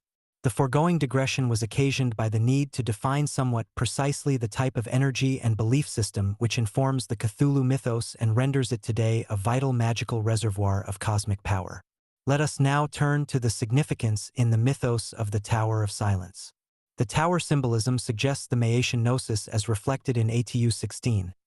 But the towers of the old ones contain no eyes, windows, except the hidden eye of Set, which is invisible from below, i.e., at a terrestrial level. The tower constitutes for the outer ones a vertical passage of egress from inner Earth to the stars, and of ingress from the heights to the depths. The Cyclopean causeways which form the launching pads and landing ramps for spacecraft are suggested by the queerly angled slabs of Baal surrounding the great door that opens on to Relaya. This door is glyphed in the Great Seal of the OTO, which incorporates the secret sigils of the outer ones. Hour and door are usually interpreted in a phallic sense and then dismissed. But such an explanation is as false as it is fatuous, for we are not here concerned with a merely biological gnosis of primal religious significance. On the contrary, what is implied is an avowedly non-terrestrial, not to say extraterrestrial gnosis, of which phallic and serpent worship were merely the veils thrown over the sanctum sanctorum of the Ophidian mysteries. The phallus is an instrument of communication with the heights and the depths, but it is also the tentacle of Cthulhu or Ran Tegeth, and of the Tower of Mot. The testicles dependent from the phallus of Set typify the congeries of bubbles associated with the symbolism of Yog-Sothoth. They are depicted in Crowley's personal seal as the beast. The beast is the sea-goat or amphibious monster identical with Cthulhu, the quinator or bull of the deep. I have touched upon the significance of the bubbles or globes in the magical revival. It is now possible to carry the symbolism a stage further and to understand Crowley's connection with the OTO, as preordained by a power which he himself was unable satisfactorily to explain. Similarly, Lovecraft also failed to explain the dreams that spawned the Cthulhu mythos, to which he denied any but a conceptual validity that served him as a purely aesthetic or literary device. As Austin Spare was unaware of the Salem provenance of Black Eagle, so also was Crowley unaware of the true identity of the beast of the tower and of the deepest significance of the old aeon of Osiris. Osiris was the black god whose terrestrial emissary was Nyarlathotep, the faceless or headless god, the god below the horizon, the god of the mystical hollow earth. There is a hollow one, Coda, celebrated in Liber Samek, and although Crowley gives no clue to its inner meaning, Lovecraft, in Through the Gates of the Silver Key, identifies a tower named Koth situated on the borderland between dreaming and waking. Coda suggests the Kutha mentioned in the Necronomicon and signifies the dwelling place of the spirits of the dead. This, in Kern, resembles Cthulhu, also mentioned in the Necronomicon and having obvious affinities with Cthulhu. LF, the Hollow One, refers to the mystical Amenta. It could also refer, in a physical sense, to the hollow earth which has been, correctly or incorrectly, connected with UFOs and the curious phenomena of colored lights noted by Arctic explorers. It has been suggested that these colors or culus are due to massive clouds of tropical plant pollen driven by great winds to the Earth's surface through the polar gateway, the culus from outer space issuing from inner space. This equates as nearly as may be coda and amenta, and if the hollow one refers to planet Earth, we have a working explanation of the topography of the Book of the Dead. The number of coda is 491, the number of the father of Ankef Nakansu, whose name is recorded on the Stele of Revealing, described in Al as the abomination of desolation, a reference to the empty place, the abhorred desert of Set. Its number is 718, or RNNCHTI, the name of my house, a reference to Kobs, the star of Set. There is a deeper mystery here, for 718 is the number of in desolationum per nefandum, meaning into desolation through or by abomination, i.e., through the unspeakable or wordless aeon. The wordless or silent aeon is attributable to Zane, which also equals 718. This is the one-eyed sword mentioned in the Necronomicon.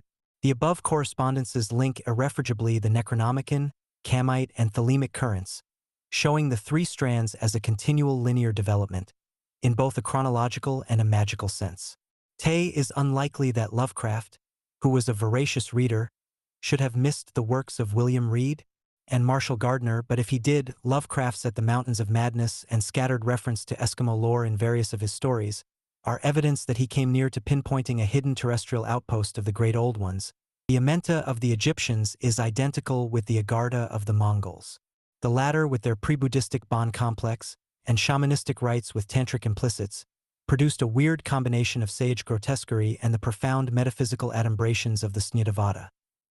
The transarctic abnormality, Ran-Tegeth, is not depicted in Methuna in the Lovecraft tale, but its consort is surely present, though invisible. It is therefore in the Eskimo shamanistic and the Ben-impregnated Buddhism of Tibet, Mongolia, Java, and Sumatra that the fundamental tenets of the Madhyamaka, as permeating the Nyingmapa and Drifpa cults, are relevant to the Necronomicon Gnosis. 7. The magical significance of Yazidic symbolism. We are now in a position to evaluate certain significant inner alignments of the cult of Yezid with Che Typhonian Gnosis. To begin with, the stellar origin of the cult is confirmed by the nature of its chief deity. Melek Taz, the peacock angel described by its votaries as one of the seven gods. In Joseph Izya's Resume of the Cult and its traditions, the angel is said to be worshipped in the shape of a cock, which connects the Cule with the Ophidian Gnosis. We have here, as in the Mithraic ritual discussed in Chapter 9, an example of the double current terrestrial and extraterrestrial veiled beneath the image of the bird and the angel. The peacock is an emblem of the Order of the Silver Star, whose presiding angel, Iwas, is the vehicle of the stellar current manifesting through Sirius, theologized as Set or Hor Parkrat, whose minister he is. According to the sacred book of the Yezidi, the black bird, Anfar is a cognate type. Anfar has the value of 333, which links it to the Coranzonic Gnosis centered in death. The mysteries of Yezid may therefore be fathomed by using the method of exegesis employed in the analysis of the Mithraic cult of the disc. The sacred book of the Yezidi, known as the Black Book, alludes to the descent of the god upon the Black Mountain, there to reveal to Sheikh Audi, the head of the Yezidi order, a book that is already written in heaven, the number of Adius 15. In the Tarotic tradition, Atu 15 is ascribed to the devil. But 15 is also the number of the primal goddess, whose sigil comprises the 5 triangles symbolic of the 15 angles, or yonis, from which flow the culus of manifestation. In the Thurionic tarot, Atu 15 exhibits the image of the phallus or cock of Baphomet, which is also the emblem of the peacock angel described by the Yezidi as the chief of all, hence the devil worship of the cult. The book that is already written in heaven is a reference to the book containing doctrines of time and space, or the stellar gnosis of cyclic eonology. It is said that Audi's receipt of the book would result in his rejecting Mohammedanism and embracing the religion of the Sabaeans, the primal stellar cultists. A myth associated with the Yezidi is revealing in this connection. It alludes to a quarrel between Adam and Eve concerning the origin of the human race. Adam claimed that it descended from him, Eve from her. After incessant wrangling, they agreed to deposit in a jar their natural essences. The vessels were then hermetically sealed and opened after a period of 9 months. In Adam's jar were found 2 children, while in Eve's receptacle rotten worms writhed and emitted a foul stench. Adam then copulated with Eve and produced 2 more children. The Yezidi claimed descent from Adam, who typified the vital current which, in conjunction with the substance of Eve, manifested the twins. The symbolism is clear, and it highlights the difference between the formulae of the 8-degree, 9-degree, and 11-degree OTO. The 8 degrees and 9 degrees comport manifestation of the light, the 11-degree of the darkness. It is however noteworthy that to Eve's solitary emissions were ascribed the origin of the Jews, the Christians, the Muslims, and other nations. In other words, Eve is depicted as the genitrix of barbarous or alien sex. This should be borne in mind, because although Melek Taras came down to earth for the Yezidi, the seed of the alien races was attributed to the woman, Eva, that is Jehovah, the Yod-He being represented by Atu 15, the devil, as woman herself represents the goddess 15-inched. Another significant legend allegorizes a more probable origin of the Yezidi. After being poisoned by scorpions, Muarid or Muawiyah knew his wife. Although a woman of 80 years, she appeared one morning, by the power of the great God, as a woman of 25. She conceived and bore our god, Yezid. The long-awaited prophet, Yezid, was thus born of a witch and the venom of scorpions. This symbolism signifies transformation via the Ophidian current. Yezid equals 31, which, apart from its Thelemic implicits, is the number of a Kbu or star beta in the Perseus group. The denizens of this star were known to the Arabs as the ghouls, because they fed on the shades of the dead in the netherworld. 31 is also the number of Kia, whose zootype is the vulture that feeds upon the Akbu, the dead, i.e., the spirits. Another value of Yezid is 36, the number of the Ijajai, referred to in the Necronomicon as tenanting the forbidden realm in which the votaries of the dragon cult worship the star Draconis, together with the stars of the dog and the sea-goat. According to the Necronomicon, the cults of Set, Typhon, and Cthulhu are cults of the dead, for they are worshippers of the ancient ones, and forever try to let them in, for they have a formula of which it is unlawful to speak. Furthermore, the race of Draconis was ever powerful in ancient times, when the first temples were built in Magan, and they drew down much strength from the stars. The formula comports a use of the lunar current, as is made clear by the injunction. Remember to keep the moon pure, and in another place, I have seen them tune the moon's rays into liquid, the which they poured upon their stones for a purpose I could not divine. Yezid was considered to be one of the 7 gods. He is reported as declaring, I was, am now, and shall have no end, which compares with an almost identical utterance made by the old ones recorded in the Necronomicon by the mad Arab, Alabama Hazard. Anfer, which is 1 less than 333, is alternatively rendered as Angar, which, as 255, equates it with Iram, the city of the pillars, the cult center of Great Cthulhu amid the pathless deserts of Arabia. The bird appears again as the vehicle of the white pearl who created out of his most precious essence. Out of this pearl came the great old one accompanied by 7 angels, of which Taz Melek is the chief of all. The white pearl exploded. From its scattered shards were created the stars. From this essence of Adam proceeded the complex known as Azazel equals Melek Taz, whose reflex on earth is the cult of Yezid. Azazel equals 56 equals Nu. It is equivalent to Azazel, which is 77 plus 77 plus 31 is equal to 185 equals 37x 5s. The number 37 implies the manifestation to man of truth, Mot. The number 5 is the number, par excellence, not only of woman but also of the ancient ones. 185 therefore signifies the manifestation of Nut or the void, in her Maation phase. In yet another myth, God sends to Adam a bird which pecked at his anus and made an outlet. This contains a play upon the name Adam which, as DM, denotes menstrual blood and the left hand, or lunar path symbolized by the anus or backward way. It hints at a magical formula of the 11-degree familiar to initiates of the OTO. Yezid is referred to as our god, the barbarian, who gives a sealed decision to the god to come down. According to the same tradition, Christ is said to have come down to earth after making a sign. The sign is the sealed decision. Adam was unsealed by the bird that pecked at his anus. The Christ is the Anointed One, symbolized by the phallus which impregnates earth with its light. The symbolism appears in AL as I peck at the eyes of Jesus as he hangs upon the cross. The cross being not only the phallus but also the place of crossing over the abyss. I.E. Death on the tree cross of life and death. The Yezidi worship 7 great gods of which the chief is Luciferos, which identifies Lucifer as the chief of all the fallen angels. According to Massey, these were the 7 primal timekeepers in heaven assumed to the 7 stars of Ursa Major, the Great Bear. They were known also as Melek Taus, who is portrayed by his worshippers in the form of a cock. The Arabs adored a god known as Nasr who appeared under the form of an eagle. In Egypt, the Nay or Nab was the black eagle or vulture emblematic of the black god Set, adored by the abhorred Nabsi. NSRRA equals 511, which is also the number of Luciferos, thus equating the eagle and the peacock in the single concept, Lucifer. In the Yezid myth, Luciferos held in his hand a great white pearl with which he played and eventually tossed into the sea. The world was created by this act. The world was born of the pearl. The sacred image of the peacock angel was referred to by the Yezidi as Sanjak, a Turkish word denoting banner. Its number 132 equates it with the Babylonian Mznu, the god of chaos. It is the number of Bayan, the basic unit of living matter.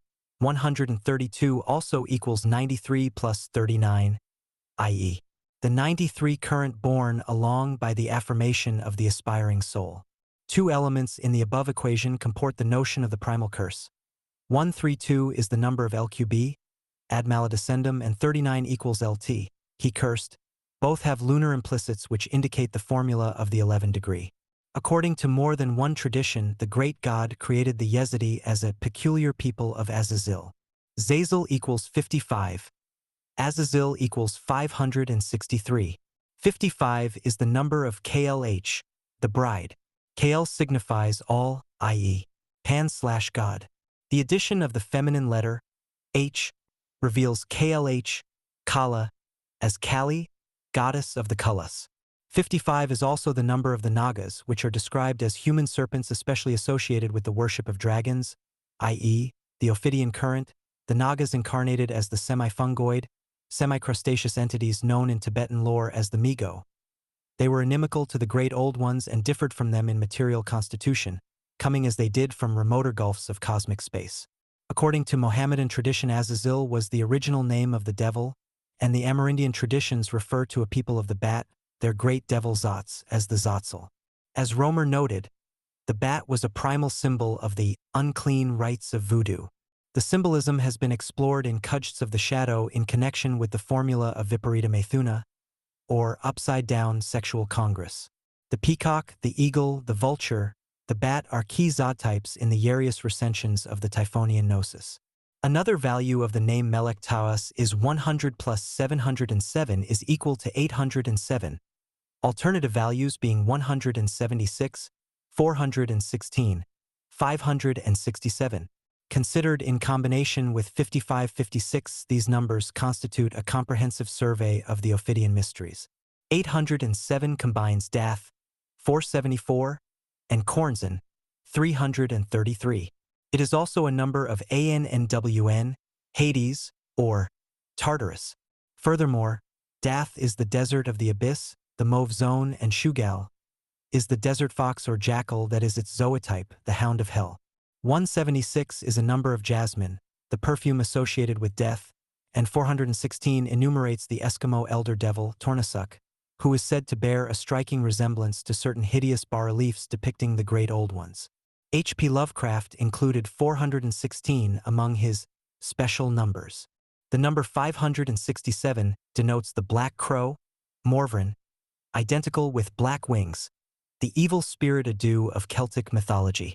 The origin of the Yezidi has also been attributed to a magical formula, which recalls that of Austin Spare's earthenware virgin, as shown above in connection with the vessels used by Adam and Eve. In yet another tradition, the god Yezid is identified with Melek Taus, half angel, half man, an extraterrestrial combined with an Huri, the Yezidi being born of the offspring of a transmogrified witch. Their spawn were known as Shaitan Perists, devil or Satan worshippers. The obloquy attached to the Yezidi as devil worshippers arose from the notion of congress between human and non-human entities. The angelic being is the issue of a hideous marriage. In a story pregnant with similar magical implicits, Mackin describes an ancient stone memorial erected to the great god Nodens, the god of the great deep, or abyss. On account of the marriage which he saw beneath the shade, among the Parsis the name Yezid Furfur designated the attendant of the evil spirit, and the grimoire of Goetic magic translated by MacGregor Mathers contains a spirit named Furfur who will rake upon himself the form of an angel. Being bidden he speaketh with a hoarse voice. Also he will wittingly urge love between man and woman. He can raise lightnings and thunders. Yezidi myths suggest a variety of origins for the sect, from Yezid ben Muawiyah, from a northern colony, from the magical practices of Adam and Eve, and so on. The name Mu'aywa evokes, obliquely, the Mu'aywas current familiar to adepts of the Maatian Gnosis. According to Arab sources, the Yezidi were Sabaeans, followers of Sabi, the son of Seth and the grandson of Adam. Sabi equals 313, which is the number of a formula connected with the inner city at the magnetic poles of the earth. It is also the number of Sadid, sea-pound. Hadad, who built the city of pillars, Iram, a cult center of Cthulhu now buried beneath the desert of Arabia Petre. Sabi also equals 103, the number of the crowned babe, Mabin, which is connected in the later mysteries with the Masonic word of the Templars Mabn, 93. Sabi is a generic name indicating both the Tsaba, Tzba equals 93, or stellar current, and the Seb or Earth complex, hinting yet again at the commingling of alien and terrestrial seed. The son of Set typifies the star seed, and Adam Diem is the earth. Thus, star and blood, fire and water. The Sabaeans continued the primordial stellar gnosis. They were said to worship the stars secretly, i.e., in an occult sense, in volleying the starfire or kulus which they shed, because at that era the solar cult had superseded the more ancient worship of the stars which was then abhorred. The Qibla of the Sabaeans was orientated towards the south, from whence the wind blows, again an indication of the Torrid Kbamzin and the cult of Set, and incidentally emphasizing the northern background of the Sabaeans and the realm of the bear. They were worshippers of angels, worshippers of stars. They were those who departed from Judaism and Christianity and worshipped angels, i.e., extraterrestrials. They were, in fact, the forerunners of the contemporary sects dedicated to the return of the outer ones. The original sect followed Seth, and their cult activities included the worship of birds, a belief in sacred wells and fountains, holy trees and sacred stones. The Yezidi kissed the stones and made vows to them. They suffered obloquy for violating the laws of morality during their festivals. Immoralities practiced also in the mosque at Mysia, according to Hergrange, the practice in question may be a survival of the institution of Kadeshes, a probably distorted or variant form of the original 11-degree formula which had its parallel in the agape of the Gnostics. Degree, the Yezidi adored a deity of the first degree, God, and a deity of the second degree comprising 3 persons. Melek Taras, Adi, and Yezid. 01. In Kabbalistic terms, 807 plus 15 plus 31 is equal to 853. 853 Isa number of Tiamat, or Tiamat, she of whom it is written in the Necronomicon, that when Sehulu joins with the abominations of the sky, Tiamat will once more rule the earth. Her other number, 71, is the number of Lam and of the Kami, a name bestowed in ancient Japan upon the old ones whom the Egyptians named the Sami. It is also the number of Anatta, the supreme formula of self-denial that rests at the heart of Buddhism. Alternate numerations are 222 and 462. 222 enumerates the word fever, which, in the present context, suggests the verse from Al previously mentioned. Another prophet shall arise and bring fresh fever from the skies. Another woman shall awake the lust and worship of the snake. Another soul of god and beast shall mingle in the globed priest. Another sacrifice shall stain the tomb. Another king shall reign, and blessing no longer be poured to the hawk-headed mystical lord. The number of this verse, 34, is the number of a deity which is defined by Blavatsky in The Secret Doctrine as the mother space coeval with darkness. The abominations of the sky seems to fly closer, especially when it is realized that 222 is also a number of Tsagathua, described in the Necronomicon as a frog-like abnormality which, together with Yog-Sothoth, who shall bring his globes and other old ones, shall take possession of earth and all things that live upon it. The second number, for 162, is that of Sada, the serpent, which, like Tsagathua, dwelleth in the uttermost parts of the earth. Sada typifies the Ophidian current in its most material form, an interterrestrial analogue of Cthulhu. It is the snake that giveth knowledge and delight and bright glory, and it is to be worshipped with strange drugs, of which Asrar for 6-2 is one. The Yezidi have a tradition that on New Year's Day God sits upon his throne, calls the gods unto him and delivers power into the hands of the god, who is to descend to the earth. The Yezidi also have a transcendental conception of deity. In the Kurdish tongue, God is called Kuda or Gouda, an obvious form of the word God. He manifests in three forms: as an old one, Sheikh Adi, as a bird, Melek Tawas, and as a child, Yezid equals Arihorquit. Melek Tas appears in Al as the kingly man, or angel, Iwas. Much of the paranomasia to be found in Al entail not only phonetic similarities but also isopsephicisms. Iwas is a case of the former. Crowley's insistence on the fact that his work continues the Sumerian tradition, and his identifying himself as an avatar of Yezid point, as I have suggested in the introduction to the Al comments, to Liber Al being the book from eternity referred to in the Yezid Black Book. The book from eternity is the book from the stars, a literary device connoting the current from outside. Another Yezidi legend represents their chief angel as Azazel, also in the form of a peacock. The author of Devil Worship explains the choice of bird being due to the banishment, or fall to earth, of Adam and Eve, who had eaten the forbidden wheat in Eden. Eve was cast upon Arafat, and Adam was banished to Ceylon, which is preeminently the land of the peacock. The truth, as we know, is far simpler. The peacock became the totem of the cult because of the symbolism of the tail and the eye.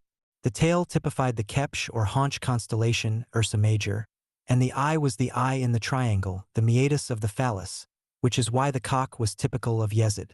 The is the phallus, the cross of Set, and Melek Tawas is the angel Iwas. Melek Tawas is declared to be one of the 7 gods who rules the world for a period of 10,000 years, which is more likely to be a measure of the length of the eons implicit in Al than the periods assigned to them by Crowley. The doorways of Yezidic temples were adorned with figures of a lion and a snake, an axe, a man, and a comb. According to all authorities to date, the magical significance attached by the Yezidi to these emblems remains unknown. It is quite possible, however, to read their meaning in the light of the typhonianorder. The lion and snake form the lion serpent, Tet, emblematic of the Ophidian current. The axe is the sign of Neter, the neuter one or child god who cleaves open his mother. The symbolism of the man is considered below. The comb denotes the virile force that tires the hair, which symbolizes the fecundity of the goddess. AC, the altar of Adi, 360 lamps were ignited every evening.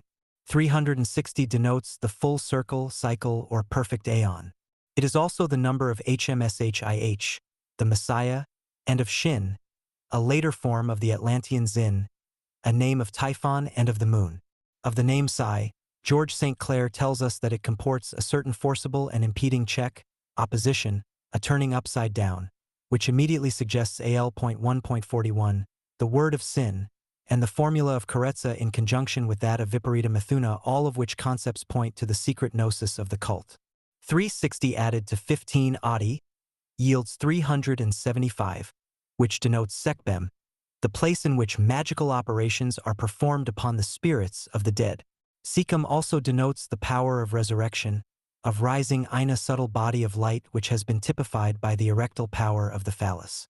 375 is the number of a city of Edom, associated with the kings of the Cliffith, and of Oshh, meaning all forms of beginning, particularly in relation to Shoh, also 375, a measure of time. The Egyptian Shah was the clepsydra, thus strengthening the links of this number with the lunar current. The ceremonies performed before the altar were accompanied by flutes and pipes, wind instruments associated with rites evocative of the outer ones, space/air, which is significant because another equivalent of the number 360 is the Greek term Ipaboa, meaning spatial projection. The Yezidi commemorated the Sheikh Adi on the 15-20th April, a 5-day celebration of the goddess 15 initiated at the full moon. The 5 days represent the lunar eclipse, or days hidden from the sun, hence the 360 lamps in the shrine of Adi, 15. On entering the shrine, the votaries kiss the serpent depicted on the wall to the right of the temple door. The tomb of the Sheikh is concealed by a cover of green typifying renewal or resurrection from the earth. A point of interest concerns the Yezidi Kabbalah. As with the Kurds, the Yezidi sometimes change the Arabic aleph to ayn, and in some localities the ayn is pronounced aleph, just as the raf is changed to aleph. It is noted by Badger that these usages are not confined to the Kurds, such changes being made also by Arabic and Syriac-speaking peoples. Let us therefore consider the magical implications of identifying aleph with AI hashtag and with Kaf. Alapai is the letter attributed to air or space, and AI is both the void and ayin, an eye. The eyes in the tail of the peacock, or the meatus in the phallus of Yezid are equally connoted, and are resumed in the glyph of the eye in the triangle which forms part of the emblem of the OTO. Kapil signifies both the palm of the hand and the kaf ape, which typified among other things the open eye or the exposed meatus of the circumcised penis in a state of erection, thus denoting the ever-wakeful one. It is said that circumcision, the Eucharist, and baptism are the 3 religious rites administered by the followers of Yezid. Ayn, the eye, and Kaf, the palm, together equal 90, Che number of Tzadi, the letter attributed to the deep ones. The addition of Aleph yields 91, the number of man, other than which there is no God. Degree, the eye and the hand are magical instruments used by man in the reification of desire in the service of his will. Degree also, the Necronomicon declares, the power of man is the power of the ancient ones. And this is the covenant. 91 is a number of Api, the Typhonian goddess who giveth protection. She manifests in the form of an hippopotamus, a primal totem of the deep ones, and she illumines the ocean of space with her 7 stars. Man in reflex becomes Nam, which in the Chaldean tongue means speech, oracle, utterance, prophecy. It is the primal word, the thus saith the Lord, and it derives from the Egyptian number with precisely the same meanings. It is significant that the name of a prehuman language, Nakal, also has the value of 91. Another equivalent is Ako, the moon god, worshipped in some places under the name of Sin. But, above all, 91 is the number of Amn, the hidden god of Amenta, and of Mlka, the daughter, virgin, or bride. In the phraseology of occultism, the unawakened or entranced priestess. The doors of Yazidic temples are adorned with wild scarlet anemones and red lilies, emphasizing the lunar component of the rites celebrated within. The lily or lotus together with the rose is typical of the circle of the goddess, the circle of the 360 kalas and the hidden 5. 360 is the number of Shni, scarlet, a color symbolic of the red earth of reification associated with woman. The Ophidian current is implied in the symbolism, and it is again underlined in the variant form of Yezid. Azid, the number of which, 22, is the number of the scales of the serpent of the Cliffeth. The Yezidi interred their dead with face turned toward the North Star, confirming the predominance in the cult of the worship of the outer ones and the deep ones, and the cult's essentially stellar provenance. 5 principal geographic zones are associated with the Yezidi, the most prominent of which is Saihan, Persian, the plural of Say or Sheik, or, as we should say, the Old Ones, hence the Sayadi. Saihan, place of the Old Ones, lies northeast of Mosul. Saihan is the Palestine of the cult, and its Mecca, Lailish, contains the shrine of Adi. Lailish equals 371, a number of high significance. Preeminently, Shaitan equals 371, and Nut, 75, plus Isis, 140 plus Babylon, 196, equals 371. It also indicates the left-hand path, being the number of Shmal. Note the reflex of Lam, Sinistrum. 371 plus 418, i.e. Shaitan and the Great Work, or the Great Work of Shaitan equals 789, which is the underscore value of Ipsos plus Alala. 371 also connotes Lashtal and Spral, Seper Al, the Book of the Law. Also charged with high significance is the name of another of the 5 cult zones, that of Warinsat or Gorin Ser, meaning the sunken city, which recalls the sunken city of Relia where great Cthulhu waits dreaming. Note also that 371 is equal to 300, fire, Sirius, plus 71, lamb.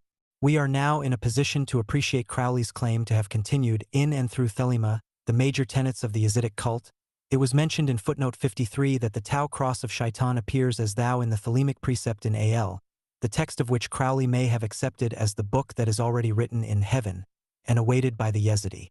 The metaphysics of the Tau rest on the inner meaning of this precept, for there is in the consciousness of man but a single will, the true will, but it has an apparent and distorted reflection which is mistaken for it by the unenlightened. There are not 2 wills, a lower and a higher, forever in conflict and requiring reconciliation, but a shadowy reflection that has to be recognized for what it is. This recognition is also its dissolution. The terms will, desire, ego are interchangeable. The true will, on the other hand, being non-phenomenal, remains independent of the individual, who is composed entirely of illusory elements. In other words, the true will is outside the range of the ego's apparent sphere of activity. The distinction suggests the relationship that exists between the false self and the true self, although the analogy is not quite precise. It were better to compare it with the relationship between Shiva and Shakti as symbols of the true will and of the apparent will. Shakti denotes Che element of movement, which characterizes the seeming activity of the pseudo or phenomenal will. There is thus no real division in the will. The one is true, the other non-existent except in a phenomenal sense. And being a part of phenomena, it cannot in any way affect it, control it, or direct it. When it is realized that the true will alone exists, and that we are it, its counterpart will be understood as the phantom it is, and we shall cease to identify with it. As with a facial reflection in a mirror one face only is involved, so with the reflection of the true will in the mirror of the phenomenal or apparent universe. But although the image is illusory, it is the reflection of something that exists. The reflection is not an entity, its reality exists only in the face that projects it. Shiva and Shakti may be considered in a similar manner. The only way of discovering the true nature of the reflection is by tracing it to its source, the owner of the face. This cannot be achieved from the vantage point of the mirror or the image reflected from it. It may be achieved only by the consciousness of the true identity of the being reflected. The method of inquiry known as atmavikara or inquiry into the self is therefore the only method that reveals the real nature of the self and of the true will, thelema. The formula of atmavikara is explicit in Al. The relevant verse gave Crowley quite a headache because when he heard Aiwass dictate it, it was so incomprehensible to him that his mind refused to accept it. Aiwass therefore directed him to alter it, and the alterations comported implications, some of which have already been examined in connection with certain comments made by Frater Akkad. The number of the verse in question, I.E. 26, is the sum of the letters of the lost, or unutterable name, Ayad, Vavri, and the summation of the numbers of the Sephiroth which form the trunk of the tree of life. It is also the number of the true name of Satan which is said to be JHVH reversed, and which is a manner of expressing the process of reversion which opens the gate to the back of the tree. But the word is lost only to the phenomenal universe, for it is not itself phenomenal. IC is the negative or noumenal source of the world of appearances. 26, Ayad, Rivavri, is the number of Avagdu, black wings, the evil spire associated with Yugath. 26, by the tarot, is the path denoted by the letter Ayin and I, and the winged eye is emblematic of Isis. It is also ascribed to the goat, a Zod type of Shub Niggurath, the black goat of the woods with 1,000 young. In the Tarotic system, she bears the title Lord of the Gates of Matter. Matter and antimatter eternally alternate in the gnosis of Nut. The and the I are resumed in the symbolism of the watcher or witness, Saxby. The number 26 is the number of CHZVH, sight, vision. The quest, who am I, therefore involves the seer and the seen vision as such. For Nut declares that the sign shall be the consciousness of the continuity of existence, the omnipresence of my body, matter, but before the last 5 words, the omnipresence of my body. She had declared that she was the unfragmentary non-atomic fact of my universality. This concept the scribe, Crowley, was enjoined to put in whiter words, the words which appeared in the final version of the verse, as printed in Al. White is the color of Kether, the outermost gate of the known universe, matter. As in the case of the true will and the false, the self and the ego, there prevails at the present time a tendency to confuse the creative and the reproductive systems, which pertain to planes as distinct as those of Prema and Kama.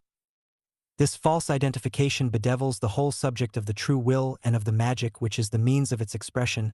The creative power has its terrestrial chakra or center of emission in the human cerebellum when the power descends or is brought down intentionally into the center at the base of the spine. It undergoes sexualization and is thereby transformed into reproductive energy. The mystic endeavors to avoid this process because he is concerned with energizing the center at the crown of the head, the locus of true being, reality, royalty. The magician, on the other hand, is intent on reproducing in concrete form his magical universe. This process is not identical with, although it is analogous to, that of the reproduction of the human image. Between the spheres of the mystic and the non-initiate exists the entire range of phenomena comprehended by the term magical, for they are essentially illusory. The true will is rooted in the impersonal which transcends the fantasies of magic.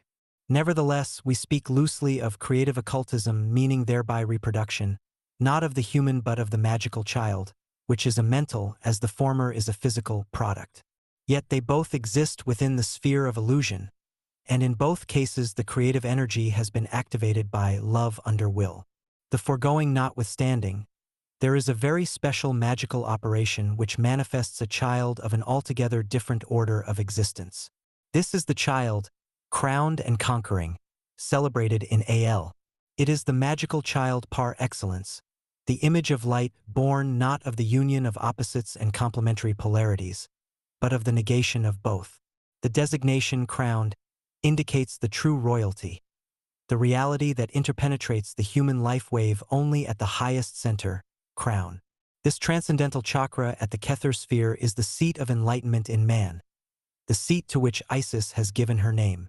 When the magician exclaims, "Do what thou wilt shall be the whole of the law," he is exhorting Set, whose sacred sign is the Tau, synonymous with the thigh, seat of Isis, to shed its light upon him. Kabbalistically, both Thn, Tau, and Athh, thou equals 406.78 as previously explained. The difference between the true will and its illusory and temporary counterpart is somewhat analogous to that between Prema and Kama, or pure, objectless, love, and desire, possessive love. Prema is frequently rendered as divine love, Kama as lust, or sexual love. Prema is desireless in the sense that it has no desire to possess, for there are, for Prema, no objects. Kama desires possession, and this desire is based upon an erroneous belief in the reality of objects, and of a subject who desires them. Prema is the basis of mysticism, karna of magic. As one desires to possess only that which one imagines one lacks, the magician, by his use of Kama, admits his inadequacy. The mystic knows no defect, for he is one with the total current, the true or cosmic will. Thus it is that magic is but a stage upon the way to mysticism. Love, as Kama, is love limited to objects. It is therefore imperfect, demands satisfaction, lives to take. Prema is love without a limit, seeing nothing to take, giving eternally, as the sun shines regardless of any objects. But the willed direction of love, as implied by the maxim love is the law, love under will, also implies imperfection, for love is made subservient to will. A state of duality is evoked. Prema is not so, divided. Only if the will is the will of Set, do what thou wilt, is the resulting child crowned and conquering. Yet, again, the notion of conquering being a positive and therefore a magical concept is such only from the magician's viewpoint, or from the viewpoint from the one abiding in duality. The lesser magic is therefore of Kama, acquisitive, inadequate. The greater magic is that of love under will, when that will has no object, for the ipsissimus is said to have no will in any direction, and that is a description of the fully enlightened mystic. This will alone is the true will, for it is not exercised by a person. The magical or Ru will is strictly impersonal, a universal manifestation of thou or Tao. Set. 8. The miracle. The question of miracles has always bedeviled the occult scene. Alfred Sinnett and others plagued Madame Blavatsky to persuade the Mahatmas to perform miracles that should once and for all convince people of the existence of a world beyond the senses, and that they, the Mahatmas, really existed and possessed the powers attributed to them. The plea has often been repeated before and after Blavatsky's time, and with other Mahatmas, Eastern and Western. One of the reasons why Blavatsky lost face in the eyes of many otherwise sympathetic people was due to her good-natured attempts to supply by her own craft what in most cases, though not in all, the Mahatmas declined to produce. Sinnots down the ages have been advised, repeatedly, that no amount of miracles will prove of any use in convincing those who, unable to produce them themselves, are too obtuse to accept the vast accumulated testimony of tradition and the thousands of well-attested cases of transhuman phenomena. However, since the middle of the present century, the masters would seem to have decided that the massive exhibition of mysterious phenomena is, at last, in order for what otherwise explains the frequent and sometimes alarming appearance in our skies, during the past 40 years or so, of inexplicable lights and unidentified objects. Are they not miracles of a kind even more remarkable than those solicited by the Siennets of the world? These weird phenomena have been cited not predominantly by occultists, magicians, or metaphysicians, but by ordinary people following the pursuits of ordinary people, soldiers, sailors, policemen, airmen, farmers, lorry drivers, and so on. A glance at any one of literally hundreds of books on so-called UFOs should convince any but the hopelessly purblind that numberless, because uncounted individuals, and groups of individuals, alive today have seen with their own eyes phenomena equal to, if not surpassing, anything witnessed by the few who were privy to Madame Blavatsky and her Mahatmas. But has there yet been a general acceptance of miracles? Are not the words of Cthulhu to Sinnett as true today as when they were first communicated to and published by that undeniably sincere and intelligent occultist? Many may claim that there has been a positive reaction. But surely, if observers and contactees genuinely believed that they had witnessed miracles, or phenomena defying the laws of nature, or stretching them to an incredible extent, then the weight of such testimony would by now have overwhelmed the skeptics. Yet there is still no general admission of such phenomena. The reason for this may be simple. The inexplicable objects that occasionally appear in our skies and in our oceans, for they are not confined to aerial phenomena, are neither new nor are they miraculous. Earth's atmosphere has always swarmed with them. Man in the mass is only now becoming aware of them because something has triggered within him a faculty that has, for long ages, remained dormant, almost to the point of atrophy. This something occurred in the late 1940s, an event which suffused the planet's subtle atmosphere with a current of energy that reanimated in innumerable people the powers of clairvoyance, clairaudience, and clairsentience. In other words, the third eye began again to come into its own on a massive scale. This is the mirror eye, and human consciousness will soon be inundated by visions and deems of the cyclopean cities in fathomless seas, which dreamers such as Lovecraft were able to see unaided by the radioactive energy specters that have recently reawakened it. As soon as it is understood that the UFO phenomenon is concomitant upon the impact on man's subtle body of these energy specters, then also will be understood the frustrating element of absurdity characteristic of so many direct encounters with the occupants of spacecrafts. The absurdity is due to a muddle of concepts, as when dreaming and waking experiences are confounded. Decades ago, attention was drawn by Macon, and others to the element of banality and seeming inconsequentiality associated with spiritualistic phenomena. But it is the interpretation of such phenomena by the inept, rather than by the adept, that leads to confusion. Furthermore, the fact is not sufficiently appreciated that it is not possible, without confusion, to express in language of the third dimension events occurring in the fourth. It is here that the training of the occultist comes to the rescue. Aleister Crowley was probably the first to stress the supreme importance of questioning rigorously the spirits, elementals, and other entities encountered in the course of astral journeys and visions. The fact that UFO encounters are not always astral in the strict sense of the term makes little difference to the principle involved. The vision, experience, contact, encounter, however it is classified, will continue to remain unintelligible until the entity concerned has revealed by unmistakable tokens its identity and provenance. Contactees claim, in some cases, that this has happened, but there is scant evidence that any satisfactory test has yet been applied. The acceptance of information is not good enough, merely because it appears to be offered voluntarily or in response to random questioning. The spirits of the seance room are notoriously deceitful, and so also, if encounter accounts are veridical, our euphonauts' spirit manifestations resemble encounters with euphonauts rather than with the kinds of entity evoked by magic. The euphonaut and the specter usually come unbidden. Perhaps this is a token of their objectivity, but not necessarily so. Although magicians may summon to visible appearance a wide variety of seemingly objective phenomena, those do not include euphonauts, although the latter have been reported as arranging with their contactees a return visitation. But it is usually as being directed at witnesses. These may, however, be streams of force reflected back to the witnesses by a sudden convulsion of their subjective radioactive energy specters. As with germs within the body, these do nor neces sorrily indicate a morbid condition in the contactees. They comport merely an agitation of the newly planted particles absorbed astrally from the recently enhanced radioactive atmosphere of the planet. The subject, in its infancy so far as concerns the human lifewave, demands a reassessment of energy specters. Anyone who has read with attention accounts of UFO encounters will have noted the high percentage of sightings involving the color orange, the blending of red and yellow in the cologrammer of occultism. Orange is associated with Path 17, the path of the double current.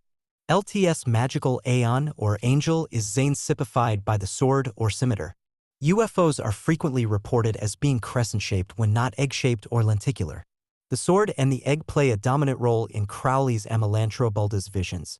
This factor and the preponderance of the color or kala peculiar to Zain and the wordless acon suggests the silence usually associated were UFOs, as also the absence of ears noted by a number of contactees who have given descriptions of the physical features of euphonauts.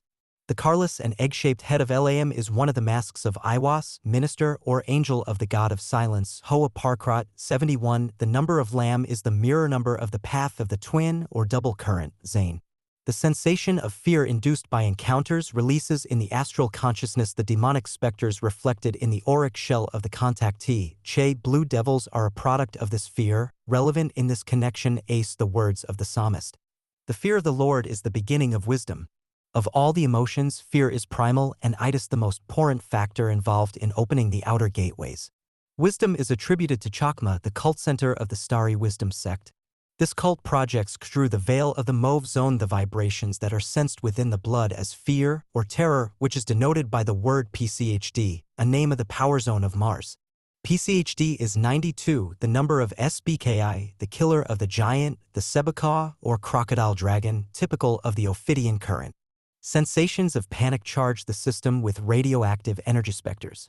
These gear consciousness to receive radiations from outside, for although Chakma is beyond the mauve zone, Gabura remains within the phenomenal framework.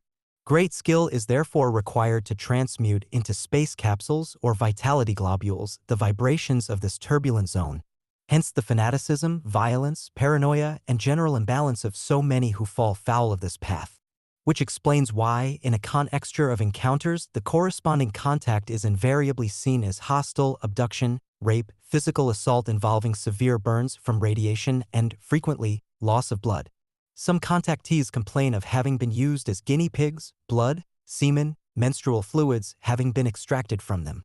Cattle mutilation on a large scale has also been reported by ranchers who claim that animals have suffered mutilation and the loss of sexual organs, ears, teats, and so on.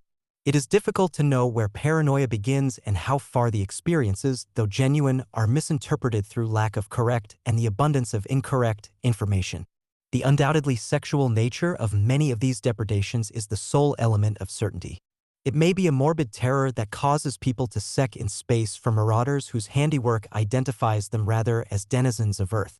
Even so, one is reminded inevitably of AL 2.12, sacrifice cattle, little and big, after a child.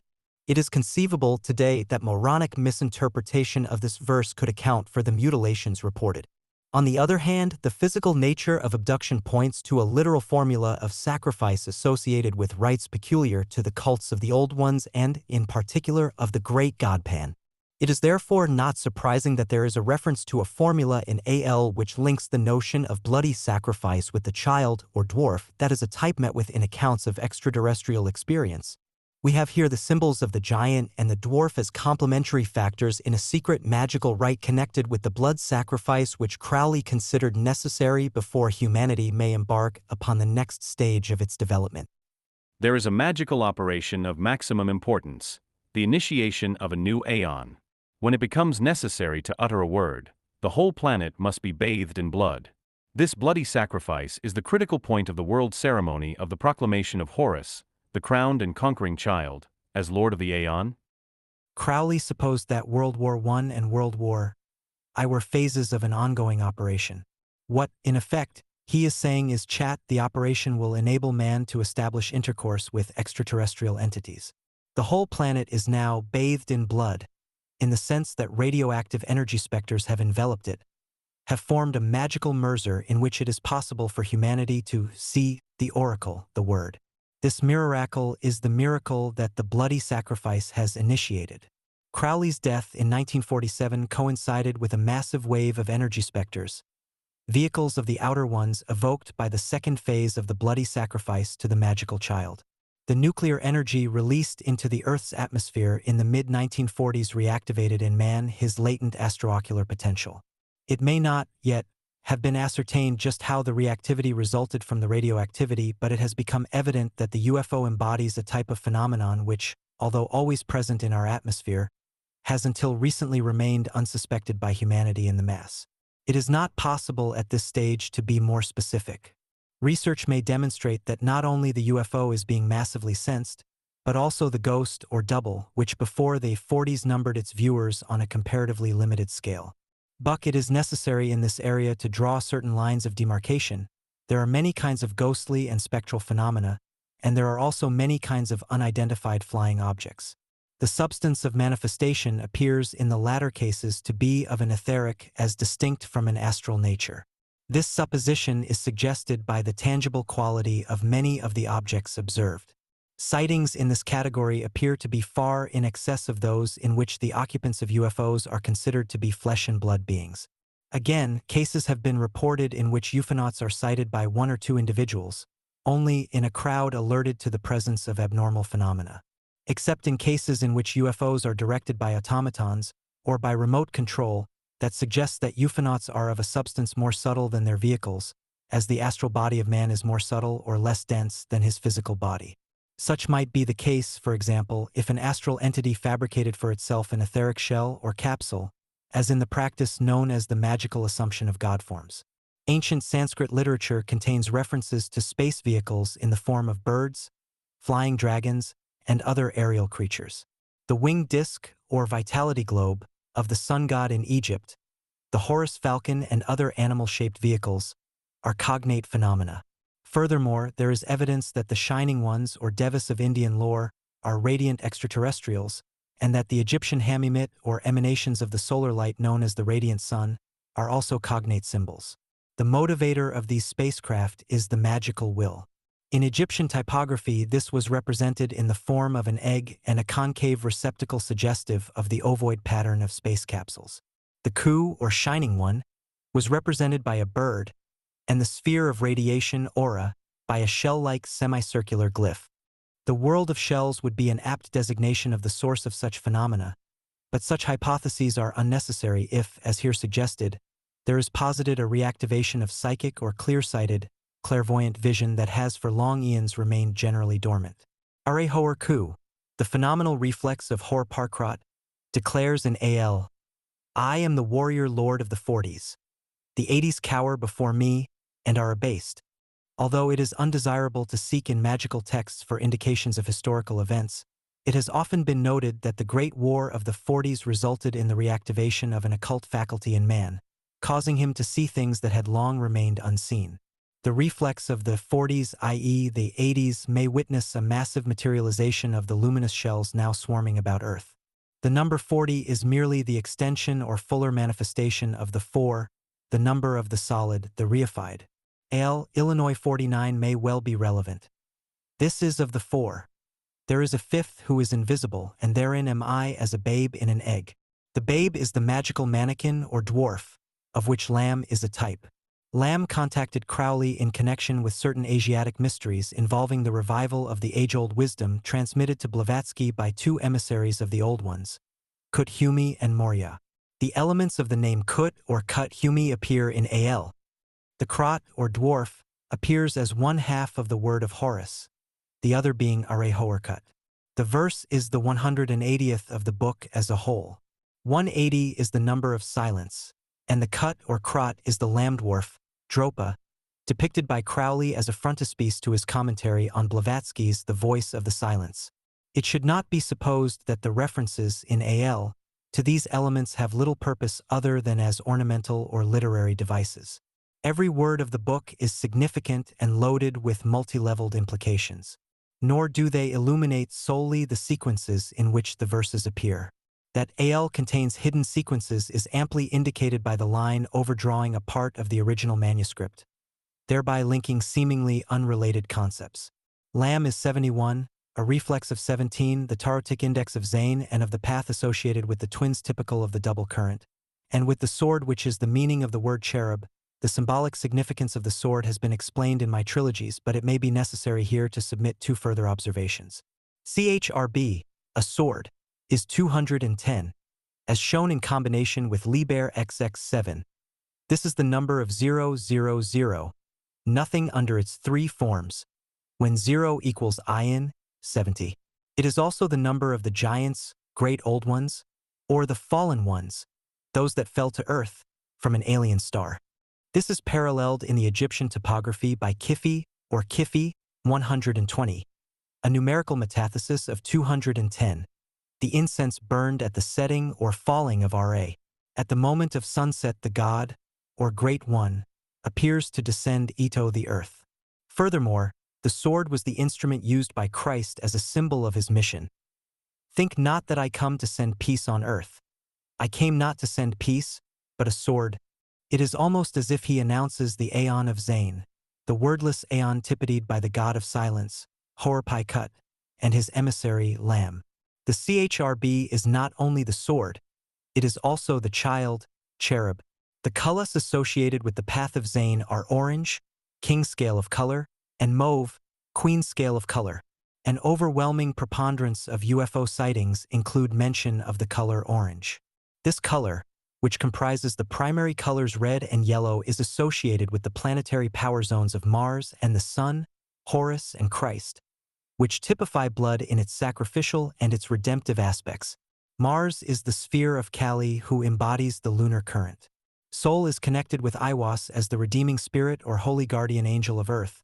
The powers of these Kulas fuse to produce Babylon. The Shakti they will propel the planet into the Mauve zone, thereby enabling it to pass through the outer gateways. Mauve is the Kala of the zone that divides the lower triad, Mars, Sol, Jupiter, from the supreme triad, Saturn, Neptune, Pluto. The supreme triad exists in another dimension, for there is a solution of continuity between the noumenal and phenomenal modes. The subject of the divide is mentioned by Christ, again in connection with his mission. Suppose ye that I am come to give peace on earth? I tell you, nay, but rather division. Degree the division is the Mauve zone. The peace is not on earth, for that is the place of the sword, the Aeon of Zane. Peace is in the upper triad in the fields of peace beyond the stars. It is significant that the two colors connected with Path 17, the Way of Lamb, are orange and mauve, because they are the two colors associated with the introduction into the terrestrial life wave of the influences of the outer ones. Moreover, the nature of the war engine alluded to in Al, of which the sword is an early form, indicates the stellar influence issuing from the Thigh, or northern constellation. The verse in question is 152 of the book as a whole. This is the number of HMVTZIA, the bringer forth, a description of the haunch in action that typifies the great bear, the stellar abode of the ever-coming one, the child, the magical mannequin that will appear crowned and conquering upon Earth. The speculation that UFOs may be psychotronic devices projected by aliens would seem to be supported by this gematria. 152 is also the number of Satanaki, the younger brother or child of the Manichees, in the doctrine taught by the Persian Mani to man. 7, the number of the verse in Altii, in which the war engine is mentioned, relates it to the Great Bear, the stellar representative of influences from outside. 7, being an ideogram of the axe, the emblem of the Nutaru gods, is the engine of cleaving, of dividing, in the sense of the division known as the Mauve Zone. 7 is also the magic number of Venus, the planetary representative of the outer ones. In parenthesis, the tree of life, with its glowing globes, comprehends schematically the variety of space capsules and their respective colors. When a star is sighted in the sky, the radiance seen by the human eye is not of our time, and the star itself may have ceased to shine long eons since. Similarly, the flying lights, the subject of innumerable sightings since Hiroshima, are radiations from the lenticular energy specters of long-dead beings that existed in remote galaxies. They are the dead in Amenta, the shining ones. They formed the world of shells known in ancient lore as the Cliffith. Occultists, at last, are beginning to recognize them as such, and to salvage them from the debris of ideas interpreted as evil, because unknown and unidentifiable. What was unknown, what was not understood, was considered to be inimical, hostile. The subject raises far-reaching issues, one of which is of special import in the present context. Around 1908, Crowley received via Iwas various holy books or magically transmitted communications which were not wholly comprehensible on the plane of intellect. Because of this fact, Crowley also received the injunction that not so much as a letter, even, should be changed, added, or omitted. Among these transmissions appeared Liber XXI, which Crowley published in 1912 in the Equinox, Volume 1. Liber XXI is one of the most mysterious communications ever received by Crowley, and there is uncertainty as to who drew the sigils that illustrated it. It is almost certain that Crowley did not, and fairly certain that Austin Spare also did not, as, by 1912, his association with Crowley had ceased. J.F.C. Fuller is a more likely candidate, as he worked with Crowley on the later numbers of the Equinox, in which several of Fuller's drawings are reproduced. Fuller was an expert on tank warfare, a subject on which he wrote several books, one of which was so highly esteemed by Adolf Hitler that it was adopted as a training manual for his troops. Fuller, author of a laudatory study of Crowley's work entitled The Star in the West, was looking for the advent of Superman, and for some years he recognized him in Aleister Crowley. But their relationship foundered over the affair of the looking glass, and Fuller withdrew his allegiance. Not long afterwards he again thought he had found what he was seeking in the person of Hitler. Fuller, besides being an occultist, was absorbed in research which involved technical drawings and designs for offensive weapons. To Fuller, therefore, a sigil did not necessarily represent an immaterial entity, it could indicate a very material energy. One of the sigils published by George Adamski resembles so closely one of those which accompanies Liber 22 that one is tempted to classify them together. Adamski insisted that the sigils reproduced in his book in connection with extraterrestrial contact were not to be interpreted mystically but as glyphs pertaining to the construction of spaceships of the nut and bolt variety. It is well known that Hitler had occult affiliations and that one of his chief engineers was the celebrated Werner Jan Braun, who later enabled the Americans to visit the moon. Is it not feasible that Hitler, in favoring Fuller as he did, was not only interested in Fuller's tank designs but also in his other, more recherche machines? The fact should not be overlooked that Hitler was in contact with entities as enigmatic and as alarming as Iwas, and perhaps his interpretations of the messages he received from them were as colored by his conditioning as were those of Crowley. I make no dogmatic assertions, but merely draw attention to the fact of Liber XXI appearing without a word of explanation and illustrated by sigils very probably drawn by Fuller, whose interest in technology chimed more with his real interests than did the misty signatures of problematical spirits. The sigils of the Cliffith that illustrate Liber XXI may therefore denote the spirits of shells that tenant the tunnels of Set beneath the earth. When it is remembered that Hitler was interested in the hollow earth theory, these suggestions may not be without significance. The child in the egg is the magical mannequin in the shell, the budwill of some powerful Lemurian or Atlantean mage that yet lingers on the edge of the universe waiting to return. There are qliphothic entities known as the liars in wait. Their emissaries hover and wheel about the rim of the known universe. They are the returners, the cyclic ones, the wheelers in the deep for whom certain watchers on earth have been waiting for untold eons. Their chief ambassador is the ever-coming one, the magical child celebrated in Al as crowned and conquering. All the astronomical observatories erected in antiquity were constructed with intent to calculate and to facilitate their expected return. All the resurrection myths, the deluge legends, the redemption parables, all the allegories and fables of saviors and angelic visitations all revolve about the known intentions of those that are booked to return when the Armageddon climaxes on Earth. The word itself proclaims their formula. Ar or Har is the child, the Horus of the star, Hormakabu. Ma is the child as the daughter, they utter the true word, Maharu or Makaru. The Gedon is the limited or enclosed place, i.e., the earth, the field of operation. The biblical symbolism of Armageddon is astronomical, not historical. Armageddon is the secret place, the Ked or Kot is the womb, the walled-in place, the hollow earth of the child, and the child is the word. Kara is synonymous with Guru, the word of the source, or the word uttered by the emanating mouth of Mat, the mother. The place of Armageddon is the place of outrance, at Daf, of the word of Mat, which will disintegrate on earth, the falsehood of Maya. Makaru means the true word, the Guru's word, the law. It is symbolized by the uterus of the mother who breeds from the constellation of the haunch, the celestial child. The great watchtowers of Enoch, the pyramids of Egypt and of South America, the ziggurats of Babylon, the great Tower of Babel, the gateway of the sun, the cyclopean platform of Baalbek, monolithic Stonehenge. These immense and mysterious constructions, none of which has been satisfactorily explained, were reared as magical beacons of direction, as landing pads for the returners.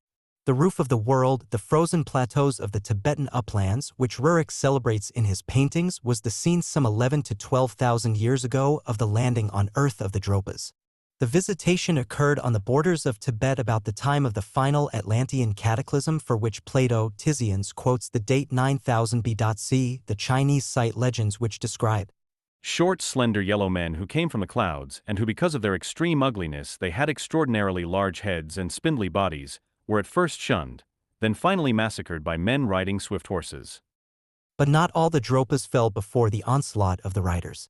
Many escaped with their leader, Lamb, and established a base in the hidden realm of Ling, to which H.P.Lovecraft refers as the Abominable Plateau.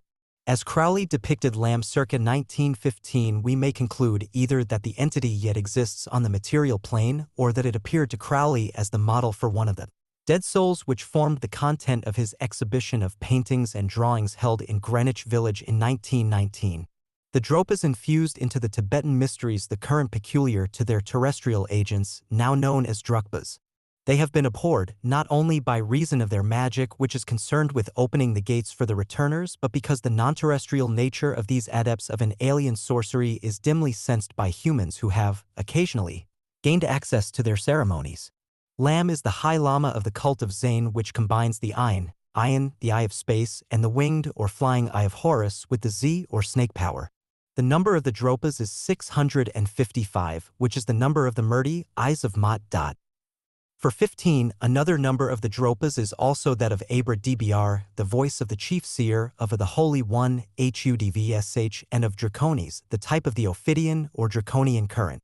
The hissings associated with their non-human rites are reminiscent of the cult of the Black Stone, Zaxxer, to which Mackin alludes in connection with the formula of protoplasmic reversion. Such cults are of incalculable antiquity. Their female members are known to their initiates by curious physiological characteristics peculiar to the descendants of the Dropas. These peculiarities qualify them for service in the temples of Ling. The rites involved and still involve the disc, wheel or chakra, and the black stone, a congealed kala associated with the cult of Ixaxar mentioned by Solinus. Although the shells radiate a light that has been dead for countless eons, as the light recedes temporally, it is absorbed into a negative time sequence which, since the year 1945, has begun to recoil upon itself.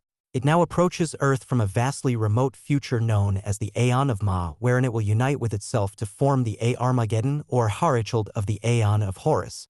The AR and the MD represent the Typhonian child, the Ged is the Ked signifying the cask, chest, or coffin of Osiris, the god of Amenta in the underground kingdom, from the tunnels of Set, Gedelu, or Cthulhu, will arise from the terrestrial waters of the past to encounter the future energy specters of Ma.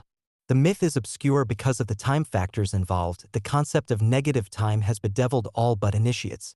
There are today but two orders, the cult of Sirius A, A, and the occult typhonianorder OEO that not only represent but dynamically transmit the 93 current. Aleister Crowley at one time assumed as his magical totem the phoenix or bird of return. The phoenix is the flyer through space that returns to the ark or mothership, the Earth. The return is cyclic and it appears in some legends as the dove, the bird of Venus, returning to Noah, or Nu, from the waters of space. The dove is featured in the Great Seal of the OEO. It descends upon the ark or Graal. The glyph of the ark pertaining to the waters is typical of the mothership in the ocean of space. In the Necronomicon mythos, it appears as Arkham, the Bam or city of the ark, and it is prominent in the arms of Dunwich, which Lovecraft translated to the New World as background to some of his tales. The magical child is depicted between the horns of the ark. The child is solar and magical as the ark is lunar and mystical. The child of the sun is the Horus of the current aeon in the sense that the earth is now receiving the solar phallic radiations of her central star. The symbolism of the child has been so little understood that it is necessary here to dispel confusion. The child in the symbolism of Thelema is the magical mannequin or dwarf that incarnates the budwill of the magician. It is not a type of the human child, nor does it comport any of the attributes associated with the so-called younger generation. A similar confusion of types has arisen in connection with the import of the 11-degree OEO, which involves the formula of protoplasmic reversion and which has nothing whatever to do with homosexuality. 9. Ufologics and the Rite of Mitra. The word ufologics is a suggested designation for the mantric vibrations associated with gematria and with the power wave impinging upon Earth from outside. It may be claimed with some degree of probability that the Gnostics laid the foundations of ufologics with their magical power words, and a most interesting proof of this is afforded by an historic document containing a Mithraic ritual. It is alluded to by Arthur Machen in a story entitled Change. The reference, perhaps even the story, may have been prompted by the publication in 1907 of the Mithraic ritual, which formed part of a series of books edited by G.R.S. Mead. Although Machen was not slow to recognize in the ritual some very strange indications, he was unable properly to formulate them because the science of ufology was unknown in his day. Nevertheless, he intuitively apprehended many of its implications, particularly those connected with the simultaneous interaction or perichoresis of two or more seemingly unrelated dimensions. The theory that such interpenetrations might be induced by vibration is, of course, the basis of mantric science and of the barbarous names of evocation. The Gnostics were at great pains to record what appeared to scholars until comparatively recently a dreary and complicated account of spaces, eikons, ethers, and the reverberation of certain unpronounceable names and words of power. These have come down to us, thanks to the diligence of scholars such as Mead, as the echoes of the gnosis. It is therefore enlightening to examine more closely the Mithraic ritual, which contains, more than any other text so far published, what is in effect a science of ufologics. The Egyptian priests celebrated the gods by chanting the 7 vowels referred to by Demetrius in the Mithraic ritual as the sounding letters. Nicomachus mentions not only vowels and consonants but also unarticulated sounds, reminiscent of the hissing speech to which Solinus alludes in connection with the black stone, Ixaxar. According to the ritual, whenever theurgists are awestruck, they make invocations symbolically by means of hissings and poppings and unarticulated and discordant sounds. Hissings and poppings point to the Ophidian cult. The Greek term for these sounds denotes a shrill piping or hissing, and the Latin term stridor, a singing in the ears. The word popping is used to denote a clicking or clucking with lips and tongue, and it is interesting to recall in this connection that according to Gerald Massey, the earliest forms of human speech resembled the clicking of the cough ape. This creature typified the link between human and non-human articulation. Mead calls attention to the whistling, cheeping, chirping, warbling, and trilling of birds, which, in turn, recalls Lovecraft's observation that the croaking of the ranity and the ululations of certain insects heralded the proximity of the great old ones. Aristophanes and Pliny describe such inarticulate stridors as a greeting of lightning, the elemental characteristic par excellence of extraterrestrial intervention. The English word pop is connected with puff, and the puff adder was an Egyptian glyph of the Ophidian current as the creative or puffed up phallic power typified by the reptile apophis or apep, the African afif. The pop is also the epopt and the pope, another puffed up one, and the pipe, the instrument of breath exemplified by the flute, is associated with the accursed gnosis of the Necronomicon myth cycle. The Mithraic ritual is a solitary sacrament specifically related to silence, the especial characteristics of hplovecraft, whose minister is Aiwas. The charming of the Serpentapep is affected by the 7 degrees 0.1.0. The idiot flute players at the center of infinity accompany Nyarlathotep, a reflex perhaps of the flute-playing Dark One, Krishna, who fascinates the gopis AC, the heart of Vrindavan, and of the panic piper seducing the nymphs in the depths of the wood. The ufological components of the ritual are unmistakable. Through his disk, the gods, my fathers, there shall be seen the way of going of the gods accessible to sight, an undoubted reference to the radiance of the flying disks accessible to sight, I.e., to the perception of terrestrial beings. The pipe described in the rule, as depending from the disk, is the pipe through which shrieks the wind as through the pipes of Pan, the flute of Krishna, or the pipes surrounding Nyarlathotep. There is such a hissing and shrieking that the theurgist exclaims, "Protect me, silence!" as if it were a direct invocation of Aiwas. The long hisses, or esses, suggest the shoes, and the Shizenhar, or devotees of the Har, Horus, as the god of silence, Horparkrat. A host of stars is described as emerging from the disk which, when opened, reveals an infinite encircling and doors of fire fast closed, after which thou shalt see the doors thrown open, and the cosmos of the gods that is within the doors. A more vivid reference to the stellar provenance of the outer ones could hardly be expected to appear in a text predating, by nearly 15 centuries, the advent of the ufological era. The symbolism of the ritual continues to substantiate the Ophidian current, for the open door reveals, issuing from the depth, 7 virgins in byssus robes with serpent faces. Physical phenomena accompany the visitants from outside.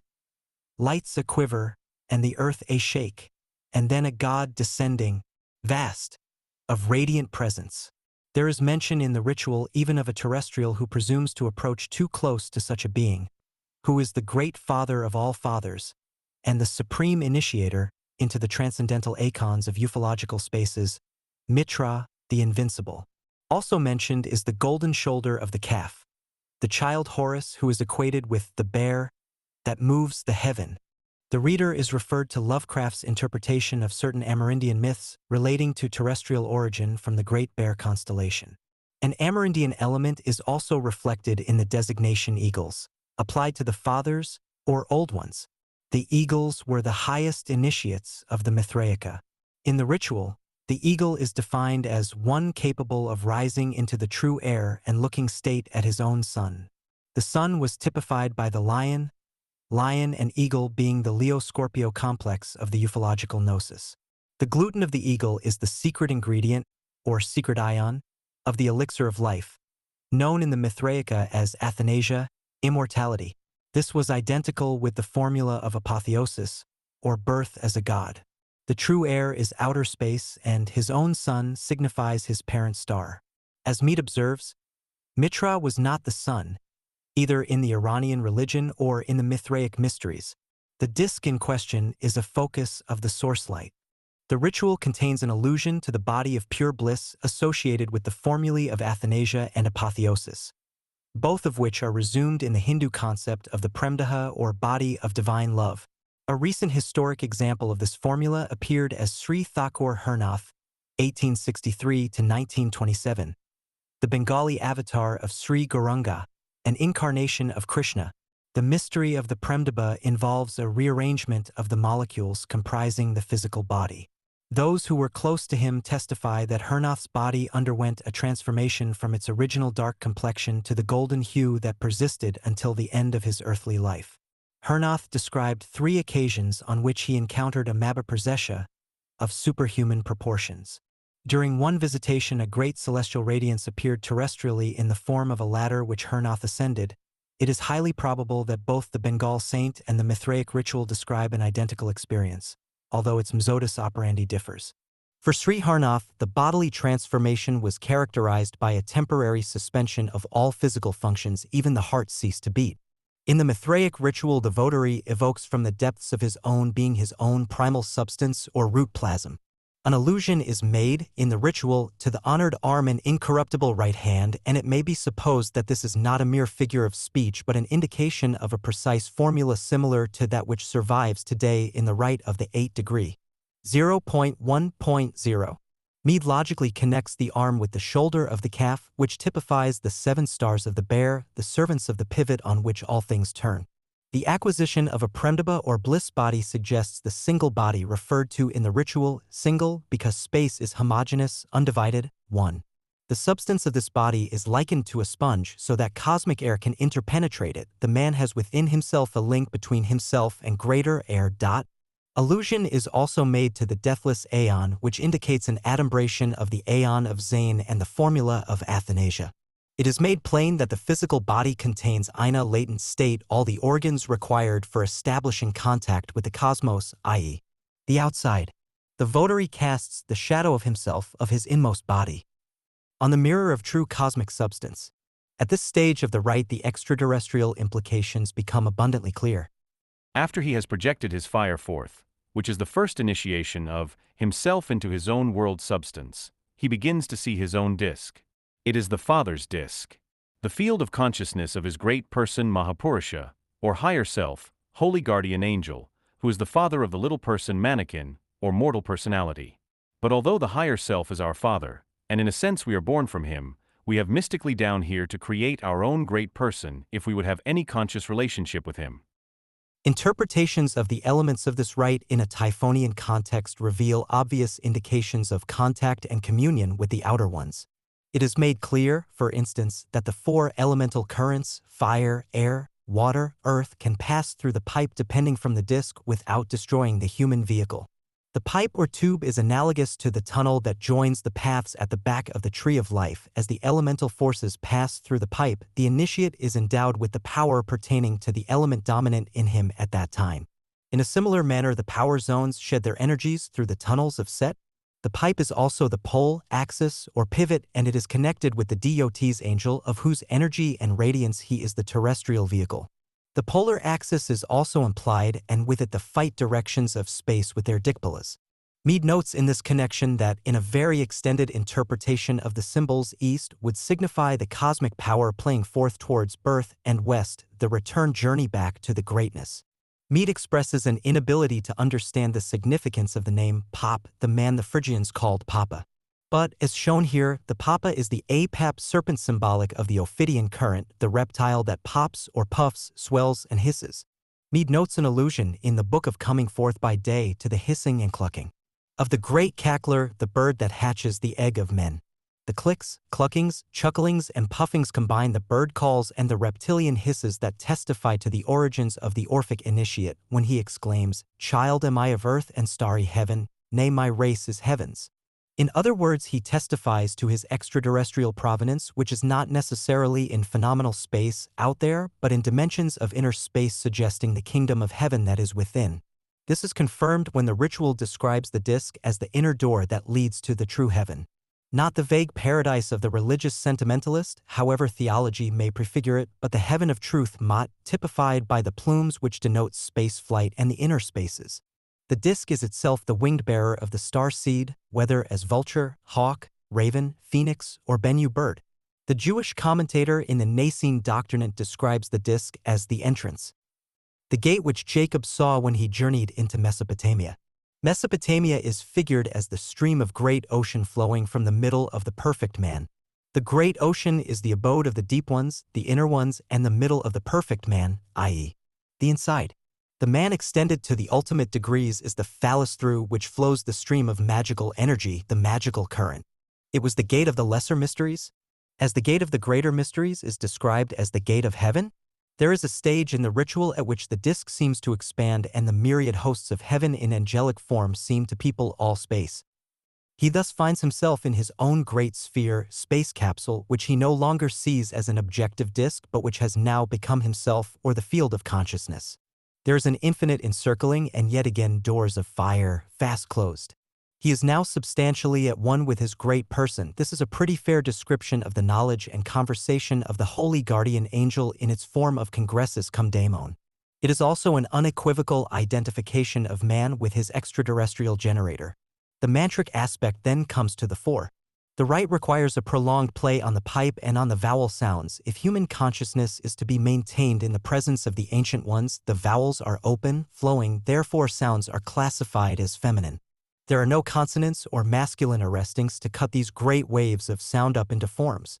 His style is a little odd, but Mead's meaning seems clear enough, although it is doubtful that he grasped its full import, and the fact that the evocation of the outer ones is facilitated by the play upon the 7 vowels.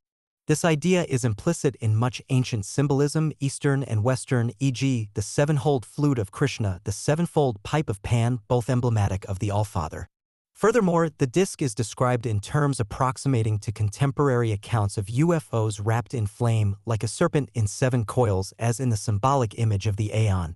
The Ophidian nature of the phenomena is here affirmed. In addition, there is a hidden pointer at the 7 eons. They are resumed, symbolically, by the vowels which vibrate in the 7 tunnels or pipes connecting the lower Sephirotic hebdomad with the 3 supernals above the abyss. This is the yonic or starry body of man. Man equals 91, the number of Arn, the hidden Gad. According to the Necronomicon, the power of man is the power of the Ancient Ones. And this is the covenant. Man also equals 741, which is the number of Orados, GRK, meaning visible or manifest. Man is thus the manifestation of the power of the Old Ones, identical with the Ogoids or Astroids, which turn upon the pivot as on an axis. This is the pole of the eons represented in man, who is a terrestrial reflex of the angel as the phallus. The ultimate phase is the Aeon of Mot, adumbrated in the Mithraic ritual as the bellowing mu or mu, inverse of the creative or om. The Aeon of Mot is the Aeon of reversal or return to the creative source via the vibration mu, which, according to Crowley, is the cry of the vulture, the bird of Mot. The bellowing of mu in the ritual indicates the stellar cycle, the final phase of which is heralded by the vulture of Maut. The player on the panpipe or the dancer to Krishna's flute enters the mindless zone of Yog-Sothoth and Azathoth, the blind and idiot chaos at the center of infinity. Mead observes that the Mithraic ritual is not for a neophyte, but for a candidate to self-initiate himself in the solitary mystery of apotheosis, whereby he became a true father of the inmost rites, one possessing face-to-face knowledge and gnosis. One might note the words of Godfrey Higgins, in which the ritual is virtually identified as occurrent with the mysteries of Al. The word El, God, ought to be written Al. In the original Hebrew it is Al, and this word means the God Mitra. The rite to which Mackin refers in Change is described by Mead as a secret and solemn inner rite for one person only. The rite was discovered by Dietrich, and it appears to have been dug out of the chaos of the Great Paris Magic Papyrus 574. The date of which is fixed with every probability as the earliest years of the 4th century A.D. The text has passed through the hands of Egyptian redactors, and Mead ascribes to the fact the inclusion of most of the now unintelligible words and names, and vowel combinations and permutations, known in Egypt as words of power. These are, precisely, the elements which make of the text a precious repository of a lore so ancient that its variants with the more general and later redactions reveal it as the original Typhonian gnosis, and the most valuable legacy of that gnosis hitherto unearthed. In this solitary sacrament appear the hisses and clickings characteristic of with the Ophidian current and the cult of Apophis. Furthermore, this incalculably ancient gnosis is associated in the Mithraic ritual with the disc described as the way of going of the gods accessible to sight. This implies that the spacecraft, UFO, or disc is the phenomenal, visible vehicle of the skygoers' gods. The serpentine hisses of the long S onomatopoeicize Shuzi, the silent ones, the Shuzen-Har, or servants of the god of silence, whose minister is Iwas, the vehicle or messenger of the 93 current. From the disc emerged the Tsaba Tzba equals 93, a word which denotes not only the host of heaven, i.e., the stars, but the earth god Seb, whose Zod type, the goose, is the great cackler of the Book of the Dead, whose clucks announce the bird that lays upon earth the egg or disc which contains the seed of the stars. The ritual mentions a man, a terrestrial, who presumes to approach, i.e., to worship such extraterrestrial phenomena. Ufology is replete with examples of the dangers of such a rash approach, and this ritual duly cautions the initiate. From the depths of space there issue forth 7 virgins, a composite image of the goddess of the 7 stars, Great Bear. The byssus robes, which clothe her, typify the abyss, space, and the serpent faces of the virgins indicate the Ophidian current. The dome or spaceship is also mentioned in the ritual. It changes its direction, now up, now down, according to the hour, i.e., according to the divisions of space-time through which it is traveling. 10. Typhonian implicits of Aranakala. Appears likely that a particular class of alien encountered in connection with UFO phenomena consists of Brahta yogins who, having performed prolonged and intense tapas for mukti, have nevertheless failed to realize the true nature of the void. In terms of the Western magical tradition, they may be described as failing to make good the crossing of the abyss. In the Advaitin tradition, no less an authority than Sri Ramana Maharshi has described those who, having succumbed to the lure of the Siddhis, have been deflected from the path of liberation. It is not improbable that some Siddhas, having achieved transhuman powers and being no longer incarnate on Earth, have advanced to the planets and, with the cities at their disposal, are periodically able to return to Karth. Many such hauntings have been noted over the centuries. Ancient historians, not always able to classify these entities, and modern investigators being able to explain ufologics, these manifestations have been relegated accordingly to categories of unexplained phenomena. Crowley offers a shadowy clue to the mystery in Liber Thisharb, where he mentions the possibility of a fall from the tree of life. Those known as Black Brothers may themselves be highly advanced Brahta yogins currently absorbed in other celestial or planetary systems. Abnormalities of this nature may account for certain malefic terrestrial visitations. Such hauntings have, today, assumed massive proportions. It would no doubt be illuminating to explore the various kinds of ufological systems according to the Sephirotic schema. There exist in ancient Sanskrit texts, such as the Mahabharata, numerous allusions to Vimana's aerial vehicles, used for transport-ing to Earth the denizens of alien spheres. The inexplicable lights, spook lights, witnessed today by a multitude of observers were also recorded in antiquity. The hill in Tiruvannamalai, South India, which is reputed to be Shiva himself in the form of Aranakala, dates back in terms of geological computation to the Lemurian epoch of Earth's history. However this may be, it is now a fact well known to a growing number of people today that the hill Arun, Achla, constitutes the most powerful concentration of spiritual energy on this planet. For here the spirit of light has assumed an inert mineral form analogous to the apparent dullness of dreamless sleep. But, as in sleep, there blazes at its heart the column of light, the Tijolingam of Shiva, that rears to infinity. Down this column, as down a pathway cut through space by the beams of the full moon, swarm the unearthly Siddhas who, while upon earth, reside within under the caverns of the hill. These light ones typify the massive luminosity of pure consciousness represented in the microcosm by the brilliant seed of knowledge buried in the seeming ignorance of sleep. It is surely not without significance that when Ramana Maharshi relinquished his physical body, a brilliant light was seen slowly to move across the sky. It appeared to dip behind the hill or actually enter it, as if the Bizdu seed were being reabsorbed into the Tijolingam. In order to penetrate the hill and discover the cave of the heart in which dwell the shining ones, the darkness of sleep has to be saturated with the fire of knowledge, i.e., one has to sleep knowingly. Isis in a kind of waking sleep that enlightenment is realized. It is what enlightenment practically signifies.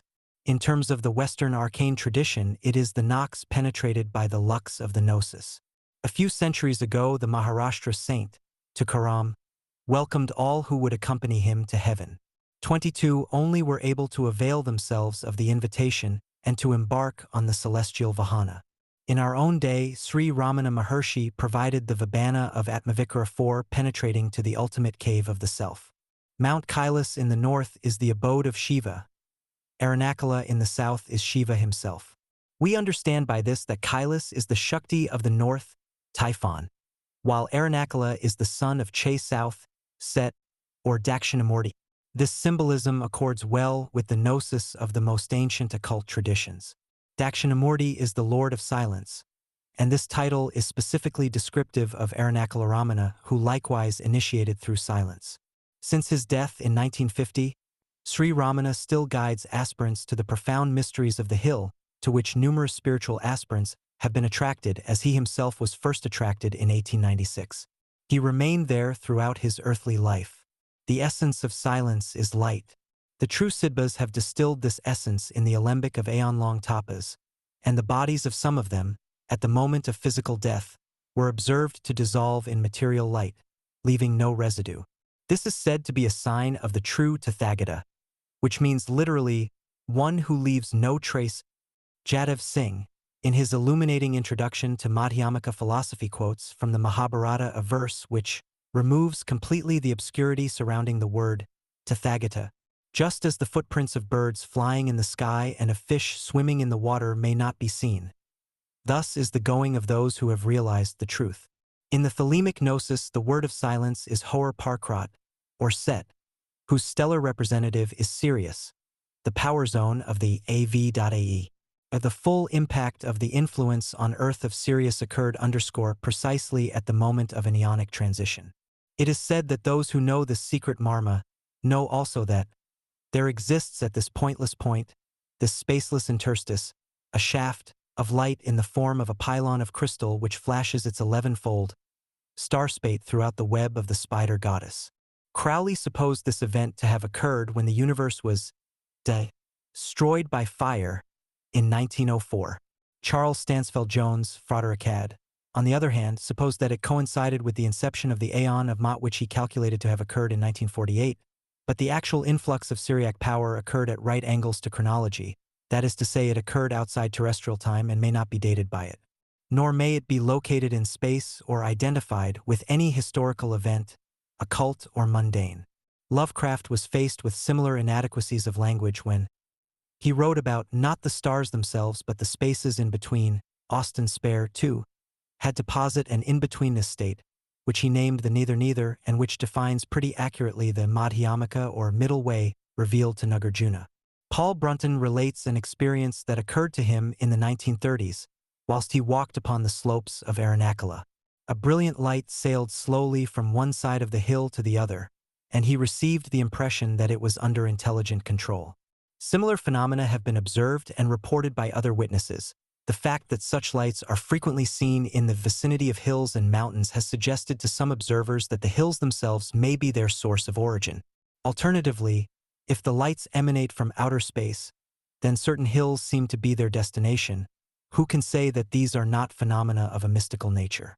In recent times, incidents of the life of Thakur Hernath highlight the hills and their connection with the Shining Ones or Devis, the equivalents in many respects of the Egyptian Kuti, and of the even more ancient Outer Ones. It was no mere whim that prompted Machen to set in the Welsh hills some of his magically illuminating allegories.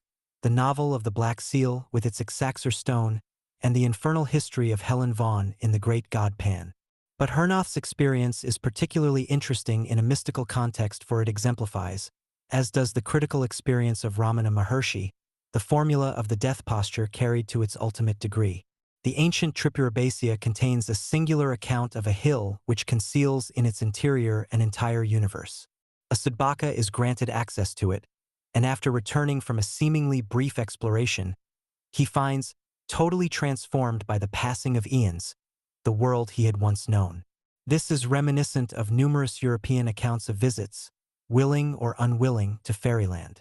In some of these reports, the fairies are identified with moonbeams, a poetic mode of equating them with the lunar culus. Myth and legend reflect fact, not fantasy. The fairy cult is intimately connected with lunar symbology, with lights and hills. The borderland research scientist, Thomas Brown, regards it as likely that the moon is the heaven or other world, which features so prominently in fable and folklore. Magonia, a name for fairyland, has been identified in recent times as a source of UFOs. It is significant that one form of Shiva is depicted as a sadhu crowned with the lunar crescent, and with serpents twined about him. Shiva is the Indian form of Set Typhon, goddess of the seven stars whose planetary vehicle, Venus, is frequently invoked to explain unidentified flying objects in the sky. That there is more than a gratuitous connection between old traditions such as those recorded in the Reverend Kirk's The Secret Commonwealth and the more ancient traditions of Aranakala may be gathered from Sri Ramana's comments. A number of Siddha Purushas live on this mountain. It is perhaps with a desire to see me that they come and go, assuming various shapes. This observation was prompted by the unexpected appearance at Sri Ramana's ashram of a leopard which seemed unaccountably attracted to him. In the Aranakula Purana, it is said that the hill is in the form of a Sri chakra. This yantra is associated with the marmas of the human body and with the vectors of force that play over it. Pockets of space forming gates of egress and ingress are located at the junctions of the intersecting lines. It is possible to see in the Sri chakra a connection between the world within the hill, peopled by fairies, or by Mabapirsbas, and the hill itself, for it is also said that Aranakula is a form of Jyoti, light. This was confirmed by the Maharshi when he said, "Yes, it is so. For the human, it is only a form of earth and stone, but its real form is Jyoti." The vectors of force represented by the web of lines or paths denoted by the Sri chakra may be interpreted as tunnels within the earth itself. These tunnels have their extraterrestrial counterparts. Sri Ramana's recognition of the existence even of one such tunnel confirms the possibility of the vast and ramifying networks posited by Rurik, Dick, and others. Moreover, the connection with UFOs is no longer as tenuous as hitherto supposed. The facts suggest an entirely new interpretation of the Hindu legend of the column of light, Tijolingam, identified with Shiva, Set, and the tradition that the hill is a compacted mass of fire. Hence the designation Aranakula lit, unmoving fire or light. Legends of Mahapurushas dwelling in the caverns of the hill suggest the perpetuation of ufological phenomena within the hill itself, and within the traditional 30 miles radius of its vicinity. In the Skanda Purana, Shiva declares, "I ordain that residence within a radius of 3 yojanas of this hill shall by itself suffice to burn off all defects and effect union with the Supreme, even in the absence of initiation." 30 is the number of Lamed, which Blavatsky defines as active procreation. This notion is implicit in the astroglyph which shows the sun setting into Amenta and which, by articulation, comports a rising in the land of the shades. The passage from the Purana therefore signifies that those that undergo the supreme transformation into spirit are guaranteed, by Shiva himself, final emancipation from the limitations of terrestrial consciousness. The hill represents and conceals some form of gateway to a state of consciousness outside terrestrial conditions, but that which seems to be without may be itself the ultimate withinness of things. Into this the intellect may never penetrate. A great European Taoist has suggested that this withinness is the 4th dimension, and that the 3 which we, as embodied beings, experience are those merely that are apprehensible by the terrestrial mind. May it not be, he suggests, the kingdom of heaven which the Christ described as within, inner and outer being terms that have meaning only for the mind conditioned to function exclusively on dualistic lines. In dreams, we may perhaps approximate more nearly to reality, or withinness, than in the so-called waking state. The Maharshi experienced final emancipation from the thealdom of 3-dimensional consciousness while awake in the state of deep, dreamless sleep. Lovecraft, on the other hand, experienced while dreaming a liberation from the limitations of time and space. But because the dream state is still within the bounds of dualism, the experience induced in him an ecstasy of horror. In the Maharshi's case, the realization illumined with the light of absolute consciousness the formless darkness of deep sleep. This explains why the Cliffith are regarded with abhorrence by uninitiated exegetists of the ancient texts. It is so because the experiencing consciousness, which is but partially released from a 3-dimensional cosmos, flounders, as in nightmare, in the gulf between the 3rd and the 4th dimensions.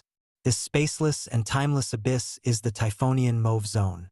The Skanda Purana describes an incident which may be shown to have high significance in a Thelemic context. It concerns the dispute between Brahma and Vishnu, which Shiva quelled by appearing as a pillar of light between the 2 gods. The incident is said to have inaugurated the worship of the lingam, or long body, which later degenerated into phallic worship.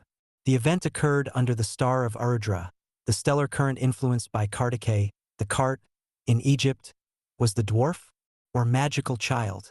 This shows clearly the connection between the earliest linga worship and the manifestation of Shiva, Set, in the form of the body of light typified by fire. Aranakula, therefore, is associated with such concepts as Lightsiddha's caves, tunnels, visions of amazing cities, flower gardens, temples, and Dakshinamurti, the guru who confers Diksha by silence. Dakshinamurti means, literally, the formless, Amurti, Daxbin, South/Set.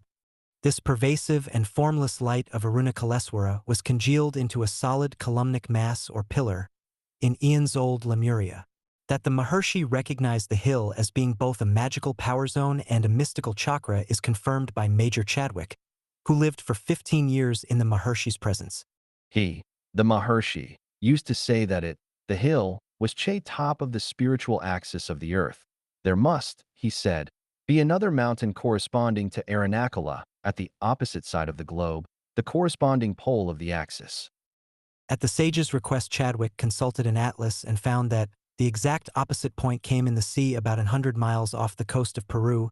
The Maharshi appeared doubtful, and Chadwick suggested that there may be an island at this point, or that it marked the site of a mountain. It is, however, highly significant that the topographical reflex of Aranakala is located somewhere in the sea. As with all ideas below the abyss, they exist only in function of their opposites, and there is no exception in the case of the Hill of the Holy Column of Light, or Hill of the Beacon, as it is sometimes called. Its light is reflected in the watery abysses of an occult power zone sunk deep in oceanic darkness. And so, as Chadwick discovered, the depths of spiritual night converge upon the abode of Cthulhu at the precise polar opposite of that column of light. May not the tunnel referred to by the priests of Anomalai Temple be symbolized by the hollow tube, or pole, that forms the spiritual axis of this terrestrial globe? Major Chadwick was actively involved in the Sri Chakra worship initiated by Maharshi in connection with the Matrabhutswari Temple. Sri Chakra is a magical machine of incredible potency. It has been said that the hill itself forms a natural Sri Chakra. The tunnel linking it with its dark counterpart is therefore the supreme tunnel of Set or Shiva. As such, it links all other tunnels in a ramifying network of veins and nadis that lace inextricably the mystical anatomy of the planet. In one of his hymns to Aranakala, the Maharshi celebrates the hill as a vampire force, which it is from the standpoint of the ego, which is thereby annihilated. The Maharshi also likens Aranakala to a spider which lures all into its web. This creature plays an important role in the occult lore of many ancient traditions. It is here used by the Maharshi to illustrate the processes of projecting and withdrawing the subtle threads of mindstuff spun from the activity of Shakti within the primal consciousness. The ego views with overwhelming dread the all-consuming, all-absorbing Shakti of Shiva, Sec. Hence the perennial popularity of the horror cult, which fascinates the mind because it recognizes intuitively the significance of the spider and similarly orientated zootypes. For it is by evoking, by calling outward to visible appearance, the denizens which lurk as latent tendencies in the subconsciousness, that the obsessive demons generated by the mind may be exorcised. There are two ways of achieving this. One is by total surrender to the spirit of the hill ic. Aranakala, the other is by dissolving each thought, and thereby slaying each entity, as it arises in the mind. This is achieved by inquiring persistently, relentlessly, to whom the thought appears. The two methods are paralleled by the functions of science and art. Being analytical, science is essentially destructive.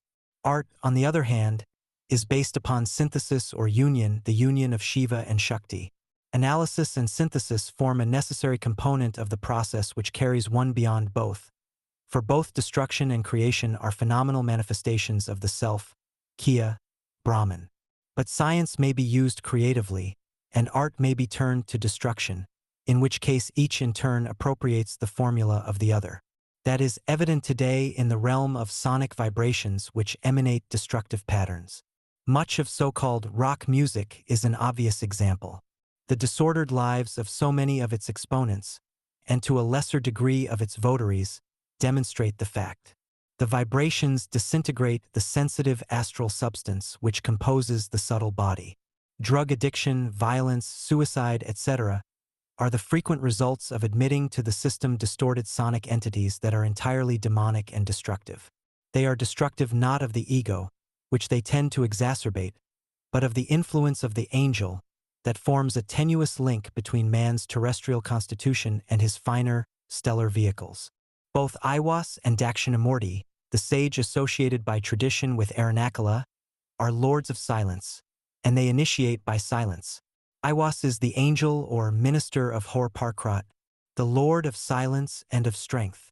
Silence is the true nature of the self, for it transcends all vibrations and is the type of absolute stillness symbolized by Aranakalashiva. Consciousness unstained by thoughts, which are but subtle vibrations. The self is Sakshi, the one who sees, the witness, from whom no sound proceeds. Sakshi is literally self-eyed, I-eyed. The Maharshis, I. 11. Aspects of dream control. Way of introduction to the wisdom of Sulba, pronounced Shilbiye, received as an ongoing transmission during the workings of New Isis Lodge. It is necessary to enlarge upon the subject of dream control treated in previous volumes.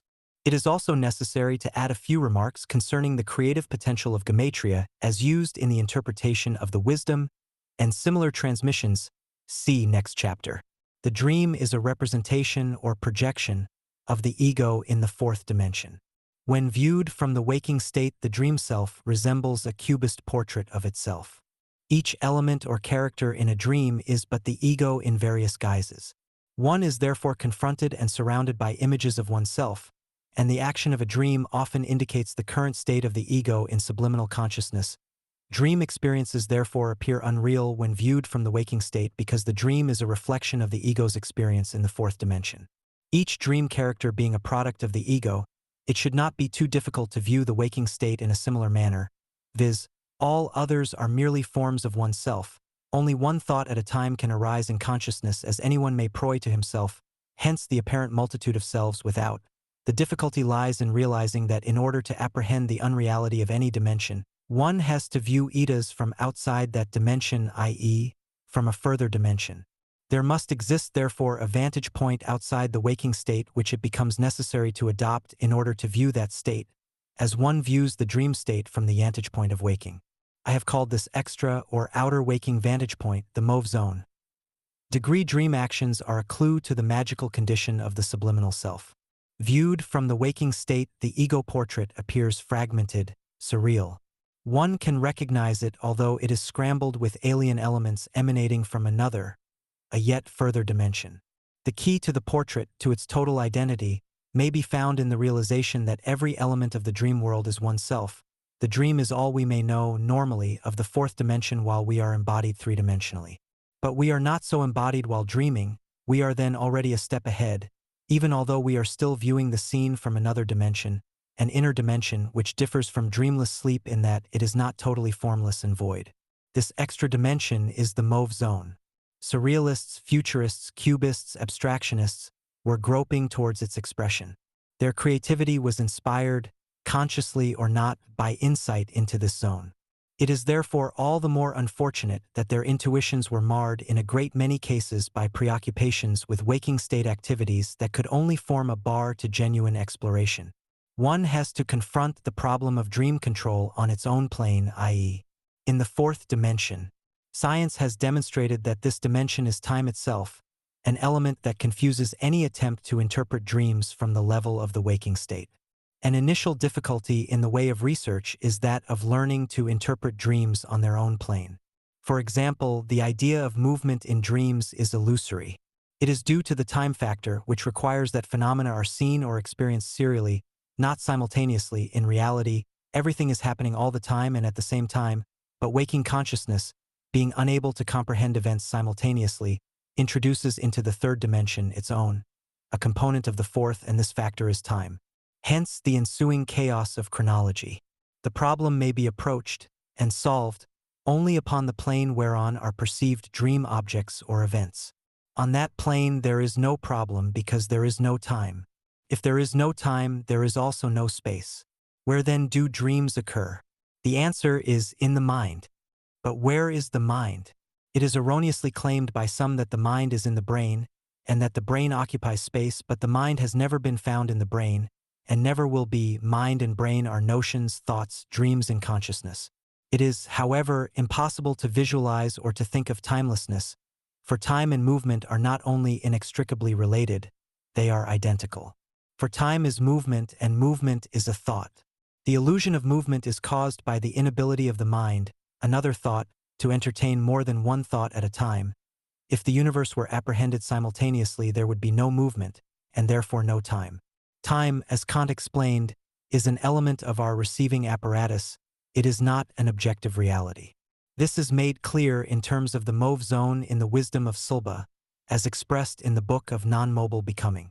Because there is no time, space also is not, it is merely the place in which apparent movement seems to occur.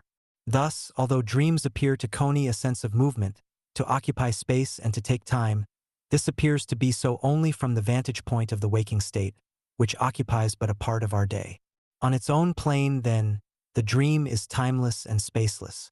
It is only from the waking state that dreams appear to exist as phenomenal events. The circle is indeed a vicious one.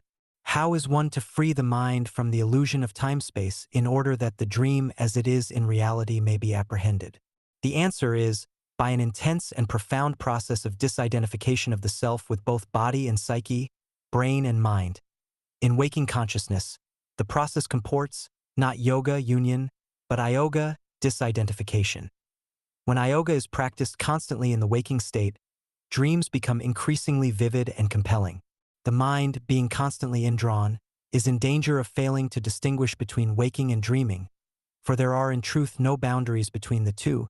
They are mutually exclusive states only from the viewpoint of duality, i.e., from the waking state and from the dream state as interpreted while in the waking state. But duality does not obtain in dream, where the self-subject spins from itself as a spider the web of the objective universe manifest in, and by, the waking state. The universe, as the word itself declares, is a single world. The duality of subject/object does not obtain in that state. It is as it is. A dream record, maintained with these factors in mind, will facilitate transition from the one plane to the other, dreaming toking and vice versa. In the forefront of consciousness should be held firmly the awareness that all that is seen or experienced is a manifestation of the self, not myself or yourself or any specific self. The term self signifies only objective consciousness. It is therefore without subject, or it may be considered as pure subjectivity. There will be experienced a gradual, in some cases a sudden, change of viewpoint, a sign that the center of awareness is shifting from the phenomenal to the noumenal, from the world of appearance to its underlying reality. The great work consists in the stabilizing of this state of awareness. All sense of difference will vanish until the ultimate difference is finally abolished. In the early stages of research into dream control, it appears that an idea is received in the waking state where it is interpreted by the intellect. In other words, a percept is transformed into a concept. But this does not mean that the dreaming mind does not also absorb the idea and interpret it in its own manner. Both are avenues to the noumenal consciousness, which is described, from the viewpoint of waking, as dreamless sleep, susupti. Both the waking and the dreaming mind may influence each other. The words of a sage, therefore, either heard or read, affect the subconsciousness, although apparently comprehended only by the intellect.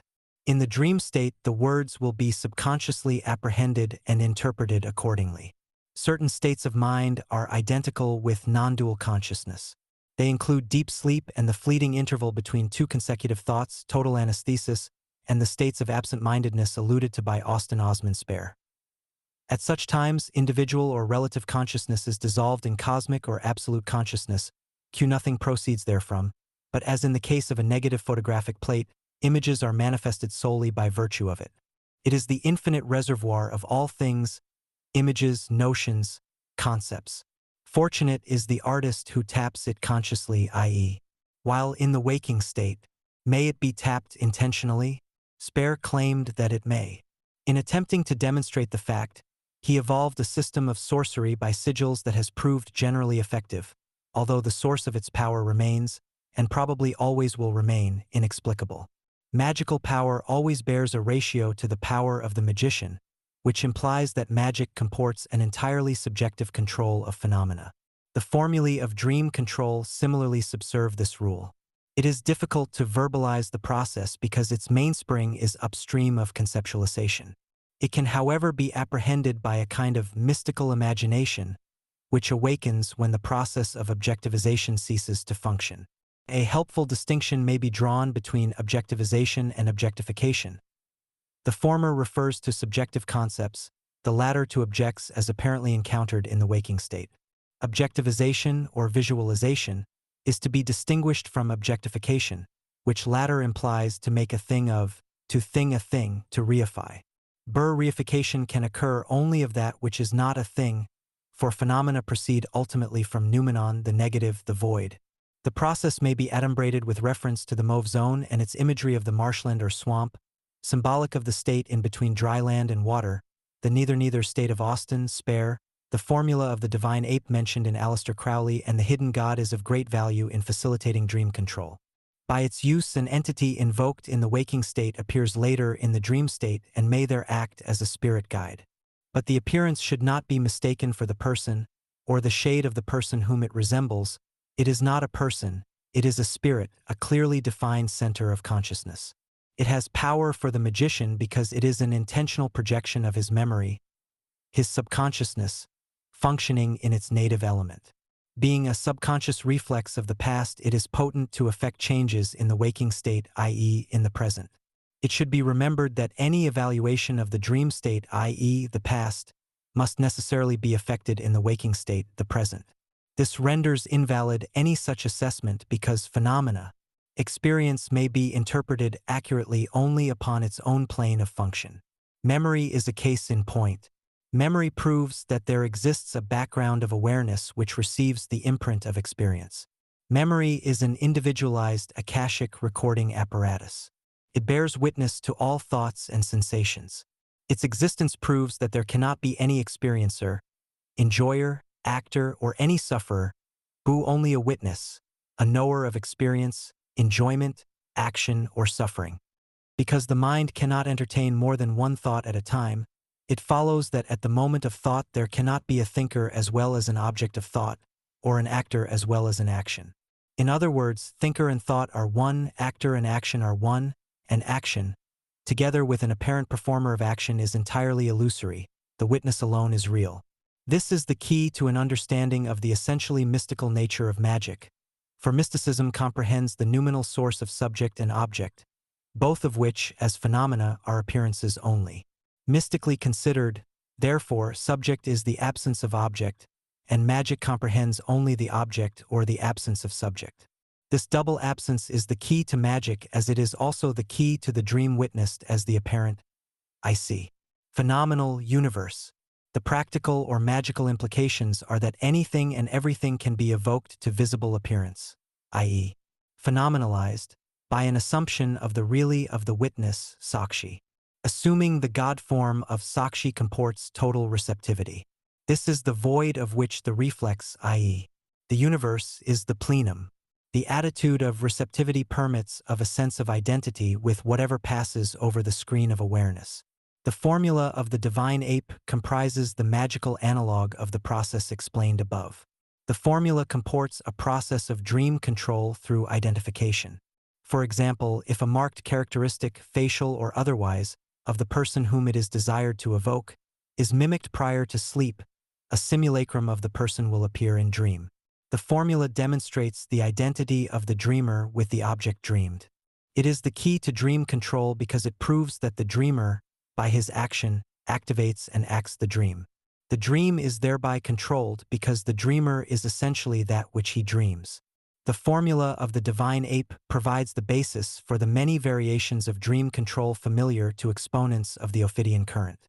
The sexmagical formulae used in the OTO, in connection with the VLCH, IXTH, and XJTH, degrees comport forms of control which may be related to the three states of consciousness, viz., waking, dreaming, and sleeping, and to the formulae of dream control relevant thereto.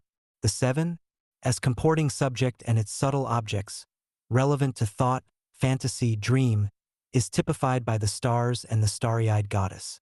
The X degree involves subject and the object, and relates to the waking state. It is typified by the sun and the moon, mooning. The 11 degree is Chatgate, which opens on to the transplatonic spaces, typified by the formless state of dreamless sleep attributed to the dark god Pluto. The practitioner who is adept at the art of magical discrimination will be able to co-detect in consciousness, at any given moment, which state is currently operative, and orientate his workings accordingly.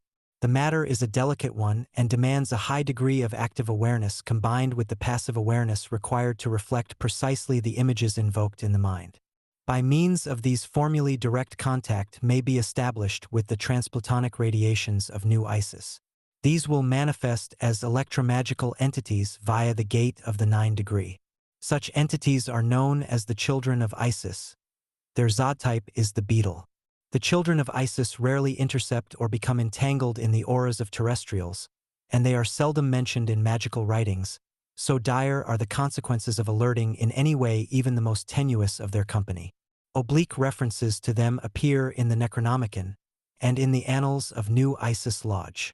Modern literature prior to 1947 is almost wholly devoid of references to extraterrestrial phenomena, although ancient myth and legend teem with allusions to them. Since the advent of ufologics in 1947, these allusions have become easy to detect. Writers such as Machen, Blackwood, and Lovecraft almost mention the children of Isis. Lovecraft, indeed, went as far as indicating a future aeon in which consciousness appears in beetle form, and the symbolism of ATU-7 in the tarot designed by Crowley contains unmistakable evidence that he was aware of the connection between that insect and the Holy Grail. In view of the almost total obscurity of the subject, it was with some surprise that the present writer discovered in a popular novel published in 1897 brief references to the children of Isis. The author 7 Degrees was, of course, writing fiction, yet by chance, or for some other reason unknown to him, he correctly ascribed to the children of Isis, which he names such, the beetle. He also described the secret subterranean temple in Dongola, Africa, and a ramifying complex of tunnels, one of which surfaces in a network of streets in Cairo, where the hapless victim, in his story, first encounters the children of Isis. The beetle is not particularly associated with Isis, a fact which the novelist is at pains to notice, but he mistakenly identifies with the Egyptian goddess the monstrous Chaldean abnormality of the secret_temple. This horror, and its minions, cannibalizes young women, _pastime reminiscent of the sorcerers of Leng. These unnatural appetites pertain to the kind of terrestrial energies consumed by the children of Isis, who appear to certain seers on earth as dead souls, of which the Lama of Leng is a prime example. He has been visualized in various ways. Lovecraft described him as wearing a mask of yellow silk which jutted in a _way thack did not conform to the contours of a human face. The suggestion is that the mask concealed the muzzle of a beast typical of Set, whose tunnels lace inner earth. These tunnels are symbolic of the inside of the Kabbalistic tree of life. The magical power of transformation into an insect, in this case the beetle, which the author attributes to his nameless entity, reminds us that the Necronomicon, the most notorious of grimoires concerning traffic with the outer ones, was originally entitled Al Azif, a reference to the buzzing noises made by nocturnal insects. The buzzing or humming of insects has often been referred to the presence of the outer ones and their vehicles. It is not difficult to see in this symbolism an adumbration of that future aeon characterized by the beetle, the drone of whose wings is already disturbing the dreams of sensitives and artists the world over. It is therefore incumbent upon those who are initiated into the techniques of dream control to utilize the relevant formulae in an attempt to investigate more closely the entities that are feeding on terrestrial energies and consolidating their power prior, perhaps, to a massive invasion of this planet. Tay was the work of New Isis Lodge to prepare the ground and to establish points of magical contact within the OTO, of which the Lodge formed a cell. The purpose was, and is, to establish terrestrial outposts for these alien creatures. Some of the beetle vahanas of this alien consciousness were observed by Crowley, who was exceedingly puzzled by them. He wrote, These beetles, which appeared with amazing suddenness in countless numbers at Boleskine in the summer of 1904 EV, were distinguished by a long single horn. The species was new to the naturalists in London, to whom specimens were sent for classification. 12. Creative gematria. a concept or a number, any object, in fact, has no real relationship with any other percept, concept, or number. Relationship obtains only in the consciousness of the perceiver, the consciousness which is the background upon which all objects appear as images on a screen. There can therefore be no association of ideas, no correspondences of any kind, between numbers or the ideas which they represent, except in the consciousness of their subject, because no thing exists as an objective entity. The implications of these considerations are not generally appreciated. although they are of tremendous importance. Numbers can mean to the Kabbalist precisely what he wishes them to mean within the framework of his magical universe. They have a relative existence but no absolute reality. Numbers may therefore be used as a magical means of invoking specific energies latent in the consciousness of the magician. In other words, numbers may be viewed as entities which are apparent objective identities, or personalities, for they are one with the projective power of the magician. The power of numbers lies not in the numbers themselves but always and only in the magician. If his mind is well furnished with magical numbers, i.e., numbers meaningful to him, there is no limit, quantitatively speaking, to the worlds he may construct from their energies, shaktis. This is the basis of the science of numbers, and the rationale of numerology as a creative art distinct from a merely interpretative gauge of phenomenal probabilities. The magician aims not at predicting the future, which would imply that it already existed, so much as creating it according to the laws of his magical universe. Creative gematria is therefore the science and the art of projecting other worlds or orders of being, in harmony with the vibrations symbolized by numbers, which render the vibrations directly amenable. But this is not the prime and only element of the process. Numbers often present themselves randomly, irrationally, and in connection with apparently incongruous circumstances. One might cite, for example, the frequent recurrence of a number possessing personal associations, such as the number of the house in which one was born, or in which one experienced events of a hyper-effective nature, pleasant or unpleasant. In such cases, the number constitutes a special index to pleasure or displeasure, related in no other way to the number as such. The number thereby becomes charged with an effect that may be transformed into magical energy and used to reawaken the emotive states of which it is the cipher. The process may be developed by allotting arbitrarily to any event a number which thus creates for it a future that can be utilized to reactivate the past. Some such process enabled Austin Spare to exclaim, "Out of the past cometh this new thing." The Kabbalist is thereby able to annex by a species of affectional gematria an ever-expanding universe, the building blocks of which are quarried from his magical universe. The formula is applicable to every kind of creative activity. Proust is the obvious example, although the ciphers of his nostalgias are literary as distinct from numerical figures, as required by the nature of his work. The process is also apparent in Salvador Dali's formula of paranoiac critical activity, which involves a systematization of delirium and magical obsession.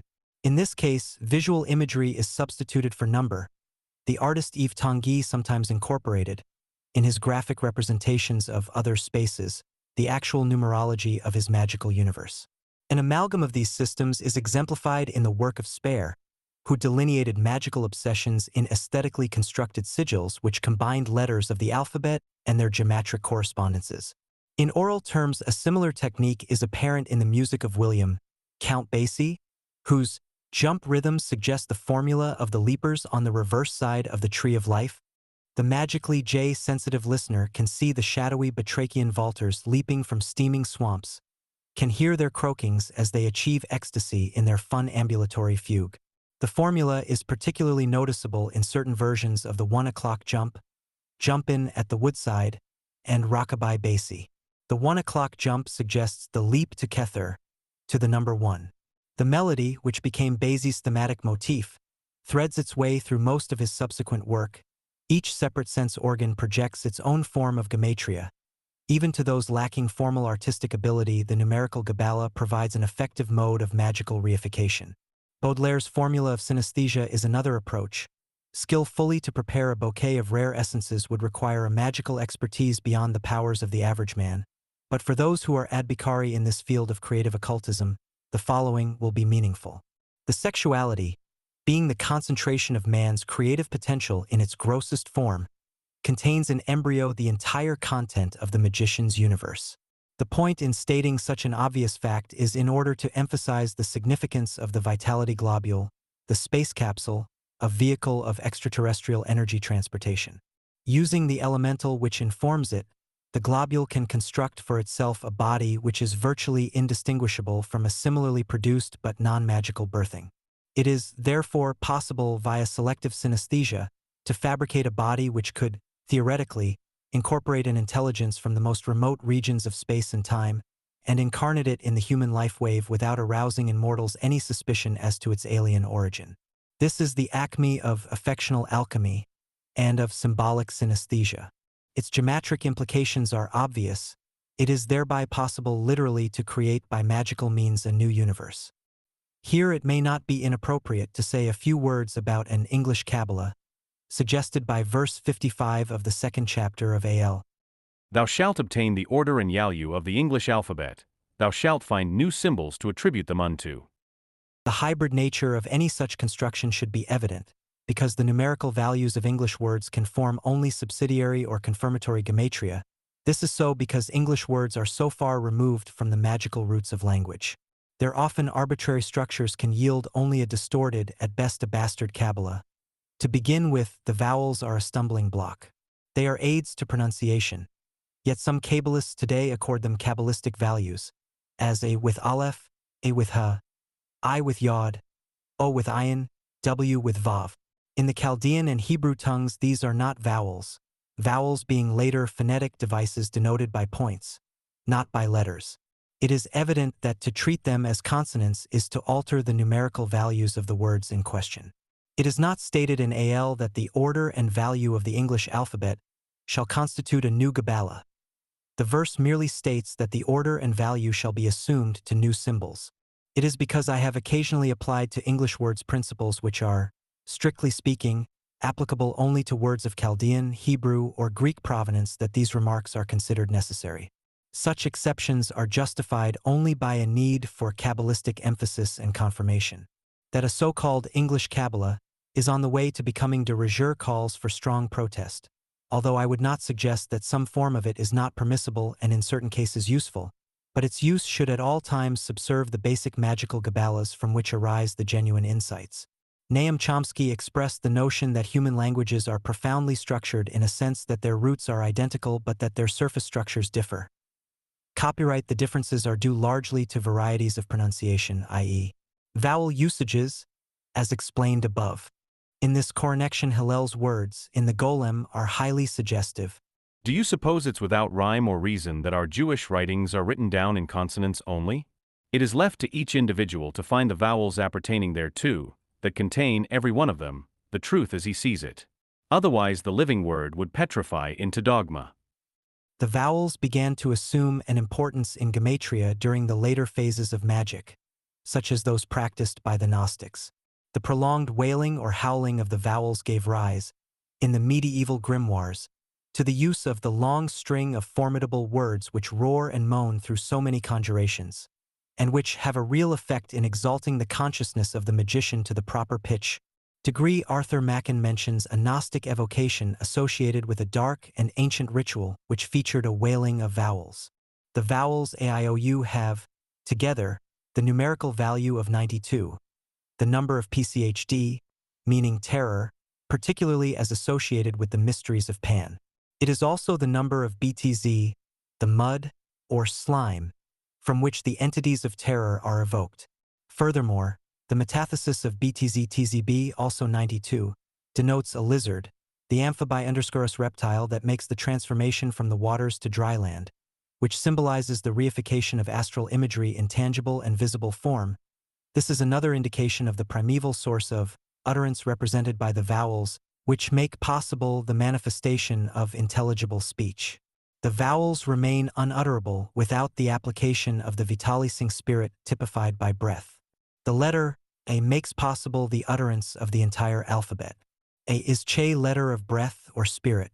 The addition of A to IO raises the numeration to 93, the number of EPH words, and of the Masonic word MABN, which combines in a single image the mother and the son. It is unnecessary in a book of this nature to mention other values of 93, well known to students of the Typhonian and Thelemic Gnosis, but it should be remembered that 93 is the value of Tzba, the god Seb who has given his name to the Sabaean tradition upon which the 93 current is ultimately founded. The initial A in the series AO does not represent a vowel, but the letter Aleph, symbolic of the expulsion of the breath, A. This typifies the exhalation known as Richaka. In the Hindu system of yoga, Richaka represents the outgoing current of manifestation. It is preceded by the inspired breath, Puraka, typified by Shiva or Set, who returns to its source, the creative current, after the dissolution, pralaya/kambakam, of the outgoing energy. In the pranav, Om, this is represented by the O or outgoing breath completed by the M, or phase of withdrawal, which is also the phase of inspiration. The void of pralaya, absorption, is typified by the ardmatra, the crescent moon of manifestation, which is reabsorbed into the primordial bindu, or seed of silence, the mind dissolved in pure consciousness. The 5 vowels may therefore be envisaged as the explicate form of and the reverberant or mantric energy unfolding its wave of creative power that begins and ends in the silence of the void. Om is the silence of the void, glyphed as varying forms of the primordial cipher, O or Alpha and Omega. It is significant that the Aju of the Gnostics is onomatopoeic for the ass's bray. The ass was a key Typhonian type in the Egyptian Gnosis and in the later mysteries of the Virgin Mother's Son, whose image was the foal. Both types denote descent from the mother alone, i.e., from the Typhonian bear. Creative gematria depends upon the use and direction of subjective content. It involves a refinement of the paranoia critical faculty by which it becomes possible to reveal affinities and to discover connections between words possessing different meanings but identical vibrations, numbers. Thus, it will be seen that there is far more to the numerical Kabbalah than a one-sided acceptance of an objective word/number equation. It is possible to discover links between disparate ideas and to effect mutations which breed alien entities from the matrix of magically controlled paranoia. Dali applied a similar technique to the visual arts. The skillful magician will find it fruitful to adapt the formula to his own requirements. The series of verses entitled collectively The Wisdom of Sulba, see next chapter, were not written down at any particular time or place, although the state of consciousness in which they were received was invariably the same. The process was initiated as early as the year 1939, when the vision of Eosic first manifested in the manner described in Outside the Circles of Time. The vision unfolded sporadically throughout the time of Eosic's association with Aleister Crowley and Austin Osman Spare. But the dynamic aspect of the working, that is to say the integration of the vision into a coherent whole, occurred during the period of New Isis Lodge's existence. As it would require a separate volume to elucidate merely one aspect of the vision, no attempt is here made to offer any keys beyond the few tentative suggestions embodied in chapters 14 and 15. Kabbalists will be quick to realize that the verses acquire added dimensions when analyzed in conjunction with their serial numbers. Examples of such application have been given. These were allotted to them, not at the times of their transmission but in accordance with instructions subsequently received. The Wisdom of Seba, or the Book of the Vision called Seba, presented in the following chapter, would not have been published had not directives been received from those responsible for its manifestation. 13. Wisdom of Sulba. The doctrine of self neither attained through the bliss of non-mobile becoming. 1. 1. Voidness is Sulba, Eosic Beleosic instance all perfect. The shadow of sleep like a mist in the void casts off images which are known as its dreaming. If a man has wealth on waking, he has not necessarily wealth in dreaming. The manifestation of power on a particular plane depends on the quality of awareness on that plane. The fusion of planes constitutes Sulba, the perpetual bliss impossible of attainment, being ever in the process of becoming. 2. The becoming of Sulba is beyond all conditions, being the eternal harmony existent between Sulba and Aus. There is not without Sulba. Nothing exists. Nothing does not exist. Nothing alone is all it can know, for in its selfhood is its knowing. Speculation about origins, creation, and similar fancies cannot concern Sulba, for it ever was not. This which was not could not have developed thus, and if it will not be, that which it will not be also is not, for Seba being finite would be infinitely small to an extreme non-existent. 3. To seek reason for Sulba betrays fear of it. Sulba is not. For it is that which is neither one thing nor another. It is all things and nothing, for all things include nothing, even as no thing excludes conception. To pursue inquiries into realms wherein Sulba moves is futile. Sulba does not move. that alone moves which $lba sheds. In a self-made vapor Sulba shines. In a web of words non-relative to Sla, flounders the self unfound in swamps of delusion and in dread of not-self. Not-self, which is non-existent, men have worshipped as God. This not-self concept, arising from Sulba unrevealed, is the cause of restriction in activity as in passivity, which even so is merely apparent for Sulba remains untouched by the circumference of its circle. The circumference which does not exist for not-self is its center. These considerations apply to Aosic sphere in moon circle. Man sees others. Their positions determine his progress, being phantoms cast from himself for the sake of observation, of memory, or for nothing at all. Man loses self in this confusion. He beholds the forms, outcast, as possessing selves of their own. Herein lies his misery.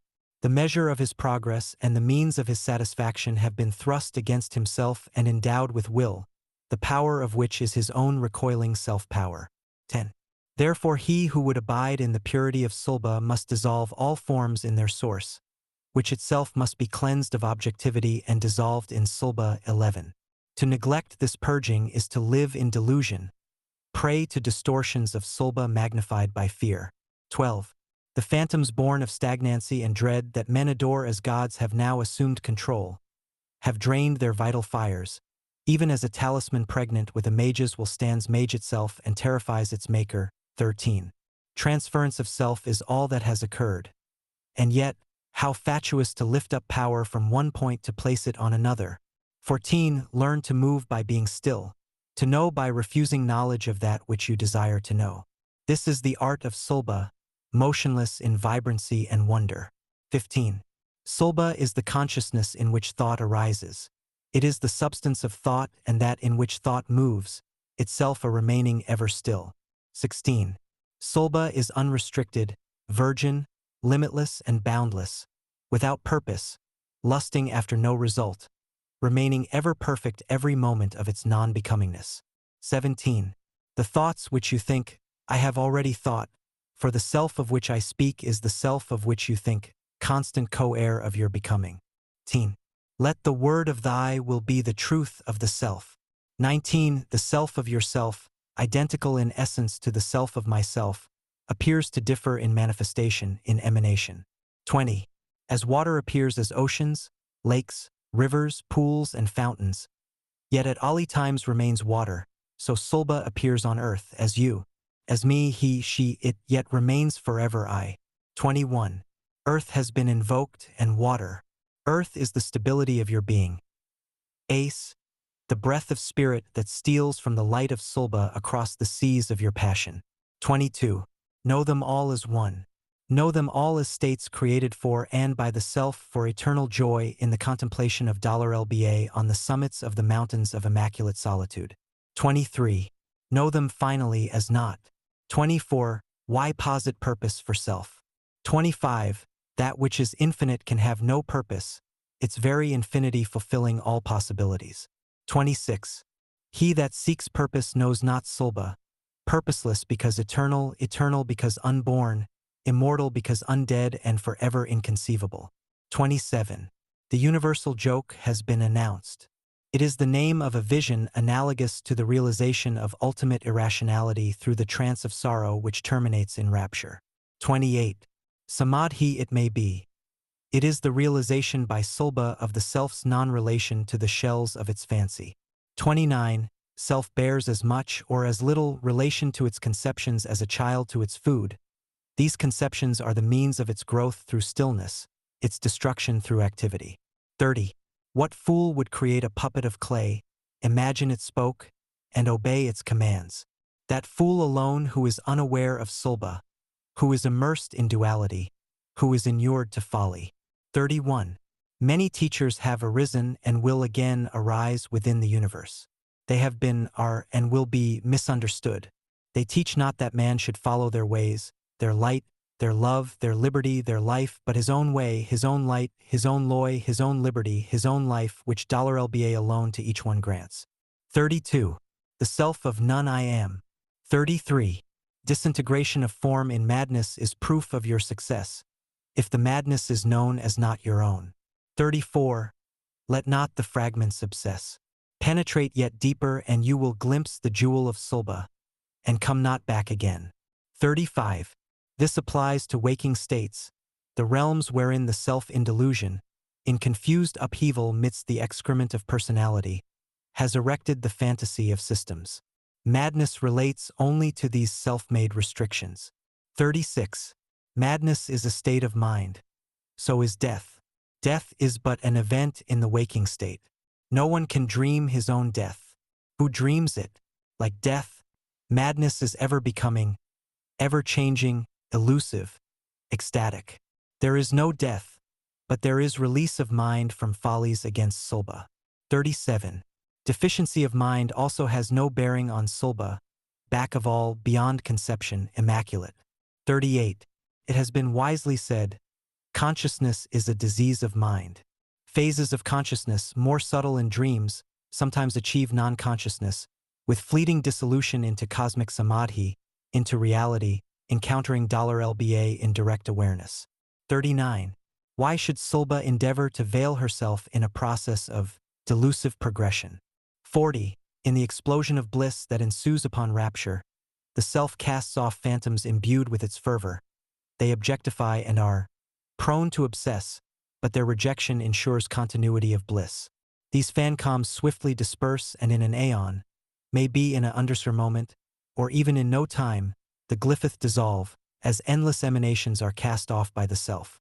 41. Turn not from bliss to contemplate these forms, for they are potent at the instant of their birth. Even more powerful do they appear in the void of exhaustion. New they appear, and seemingly alien, arrayed in the costumes of dream. 42. Insidious too are their brilliant reflections.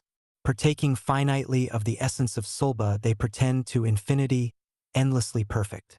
He who heeds these shadows of SLBA goes in danger of obsession by the children of Isis.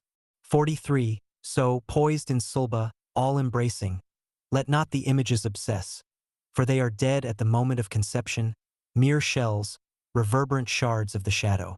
44. They are past, impossible of resurrection. Forgotten, they have never existed. In the silence of darkness they are not. In the pleasure of Seba they never appeared. 45. Thus extricate self from the tangle of thought. 46. Think not, for there is but self to think and to think upon, yet no thought of self is possible. 47. All that you can ever imagine constitutes self, which has no image beyond Sulba, and that is voidness. 2. 1. In dealings with self on the plane of active manifestation, certain laws prevail. 2. Since Sulba is infinite, eternal, and unmanifest at any time except in delusion, concepts such as hope, faith, despair, motive are meaningless, being creations of self in the plane of existence. 3. Self manifests in waking life for no reason that falls within the range of human calculation. 4. Sulba manifests because it is in the nature of itself to become that which I see is not by a process of consciousness embracing alternative phases of sentience such as pleasure and pain. 5. In the levels of waking, the self performs with power. Applied to the level of sleep, this statement could have no meaning since Sulba is ever present and there is no place where she is not. 6. From waking levels her play unfolds. 7. To guard against the undermined, and minds unstable which hold one set of concepts false, another true, and yet another absolute, adhere to the following course. 8. Abide alone in places of selfhood. Even in cities remain alone. If worlds dissolve, see that they merge in you, for the rivers of their dissolution are a living light which is the outer robe of Sulba Beliasic. 9. Thus, profoundly sleeping in this light, select one image of Bel as a symbol of your force. 10. As Zos has shown, the thumb is one such image. Concentrate upon it. 11. In the glint of moonlight on a thumbnail the shades will mass. Then refinement of shadow and a lightning mist. Ultimately lost as those glorious ones, the eye will droop in sleep, the lid falling with a hollow click. The lid of an empty coffin, for Osiris is without, and the children of Isis return. 12.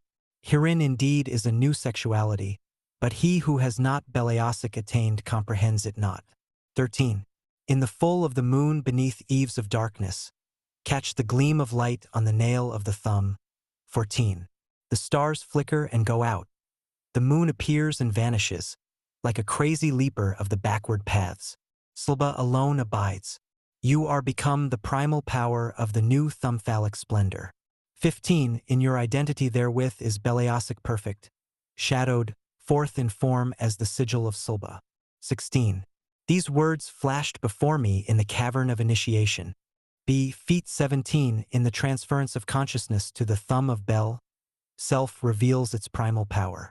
18. From the destruction of mind that gives birth to chaos, a zone of mauve is created, a desert of sand above the tunnels of Set. The winds hurry through them, a sinister piping bearing the beetle on its wings. 19. The thumb is force, the pipe of Pan, the phallus of Set, the heart of Aosic. It is all these and more, for these are shadows.